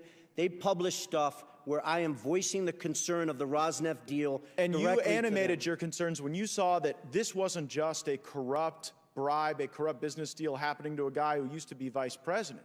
When you see that everyone's made a big deal like you're a bad guy, that you showed up at the debate, or you're trying to give life to these facts that you've observed, that it's so bad that you did that during a political contest. But observing this, it kind of seems like it would be unpatriotic for you to stay quiet. Of course.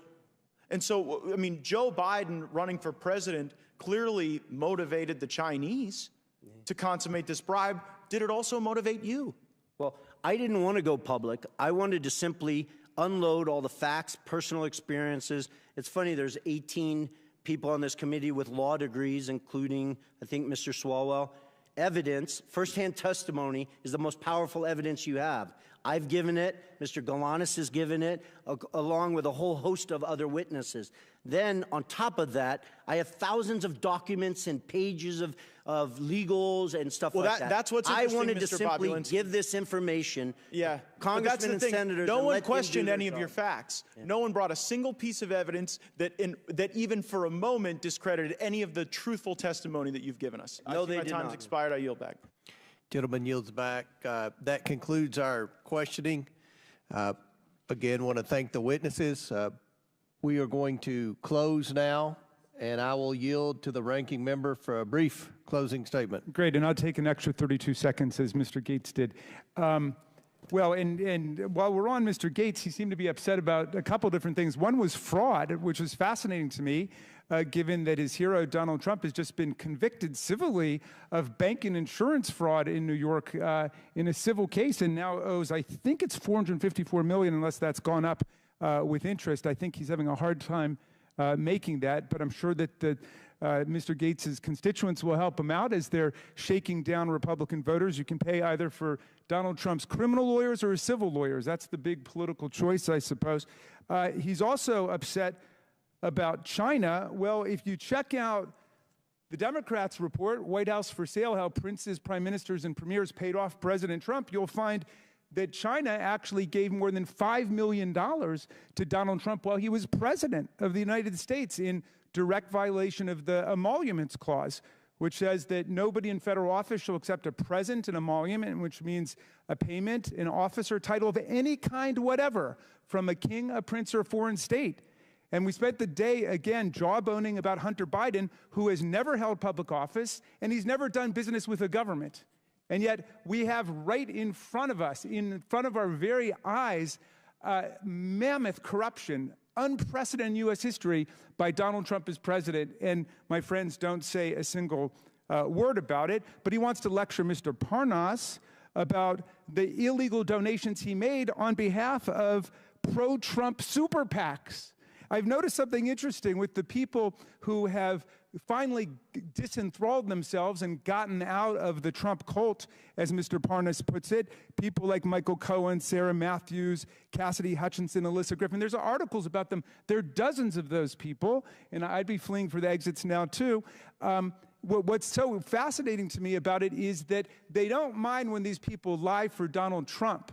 Then when they get out and start telling the truth, that's when they call them liars for what they did when they worked for Donald Trump. Mr. Parnas, they're not mad that you lied and went to prison for it and did your time. They're mad that you stopped lying for Donald Trump. Absolutely, Congressman Raskin. So when I was a state assistant attorney general, Mr. Chairman, I saw a judge on my very first day of work castigate a lawyer by saying, son, you forgot the very first rule of lawyering. When you go to court, you got to bring the evidence with you. You forgot to bring the evidence. There's no evidence. Hundreds of thousands of pages of documents, dozens of hours of testimony, but not a shred of evidence of presidential wrongdoing, much less an impeachable offense by President Biden. And you're making not just the majority a laughingstock, the whole committee a laughingstock. So it's hurting us. My members are saying, when will they call off this nonsense? So here we are. Again, Mr. Parnas, I want to thank you. You have explained to America that the allegations at the very foundation of this inquiry were predicated on Russian propaganda and disinformation, just as they were at the start of the hit job that you and Rudy Giuliani were sent to do back in 2018 and 19. And I want to thank you for showing America what real intellectual honesty and personal honesty look like, and how you can grow out of the deranged Trump syndrome that so many of our colleagues are still suffering from today. It's time to call this investigation for what it is, Mr. Chairman. It's not just an embarrassing failure and an historic failure at that, but it's an historic betrayal of democracy, freedom, and the rule of law as Vladimir Putin tramples the freedoms and the democracy of people in Ukraine. We should be spending our time standing up for democracy and not tarnishing it with spectacles like this. I yield back. I should have brought my waiters from the farm. I want to thank our witnesses for being here today. Mr. Bobulinski, Mr. Galanis have delivered testimony in front of the American people directly implicating President Biden and his family's influence peddling schemes. Schemes that brought over $24 million into the Biden family and their business associates' pockets. For what? I never heard the minority say what they did or what business the Bidens were in. Mr. Bobulinski and Mr. Galanis have provided documents supporting these claims and provided hours of testimony to this committee. Mr. Bobulinski and Mr. Galanis have not changed their stories. Mr. Bobulinski and Mr. Galanis did not ask for this hearing, but they showed up for it because they have nothing to hide. I also invited Hunter Biden to this hearing, in part due to his own request that he be allowed to provide transparency and testimony before the American people. Or at least he did request this hearing, and then he sat for a deposition with the Oversight and Judiciary Committees. Now he's nowhere to be found. Mr. Bobulinski, Mr. Galanis, and others have implicated Joe Biden in the Biden family business. Hunter Biden denies his father's role in the Biden family business. This is a material discrepancy among witnesses of the highest order. I attempted to solve this problem by getting the witnesses in the same room together to straighten out any misunderstandings. It should be clear to the American people that Hunter Biden's word is as valuable as the fake services he was selling. And this committee will not play games or belittle the institution of Congress by allowing Hunter Biden to call the shots about who he testifies with or when he does it. At this point, the only person who can resolve this discrepancy about Joe Biden's participation in his family's influence peddling schemes is Joe Biden himself. As I said at the beginning of this hearing, Joe Biden was either used by his family over and over again and paraded in front of his business partners to rake in millions of dollars, or he knew exactly what he was doing to enrich his family. Joe Biden was either complicit or incompetent. And the American people deserve to know which one it is, which one it was. But neither is acceptable for the leader of the United States. I don't think anyone believes that this is acceptable behavior for the family of the President of the United States to receive tens of millions of dollars from our adversaries around the world, and they can't say one single thing they did to receive the money. Nobody supports that. I don't care if you're Democrat or Republican, if you're from a big city or a small town. That's not what this democracy is about. That's not what the founding fathers set up. They set this up that we have public servants come and provide their public service and then go on. They did not set this up for public servants to enrich themselves through their family, through influence peddling. No one is denied. Is anyone denying, Mr. Raskin, that the Biden family was influence peddling? Nobody denies that the family was influence peddling. What we have here is a major discrepancy on what role Joe Biden played. We know the three former Biden associates say that Joe Biden was actively involved and knew full well what the schemes were, what the family was up to.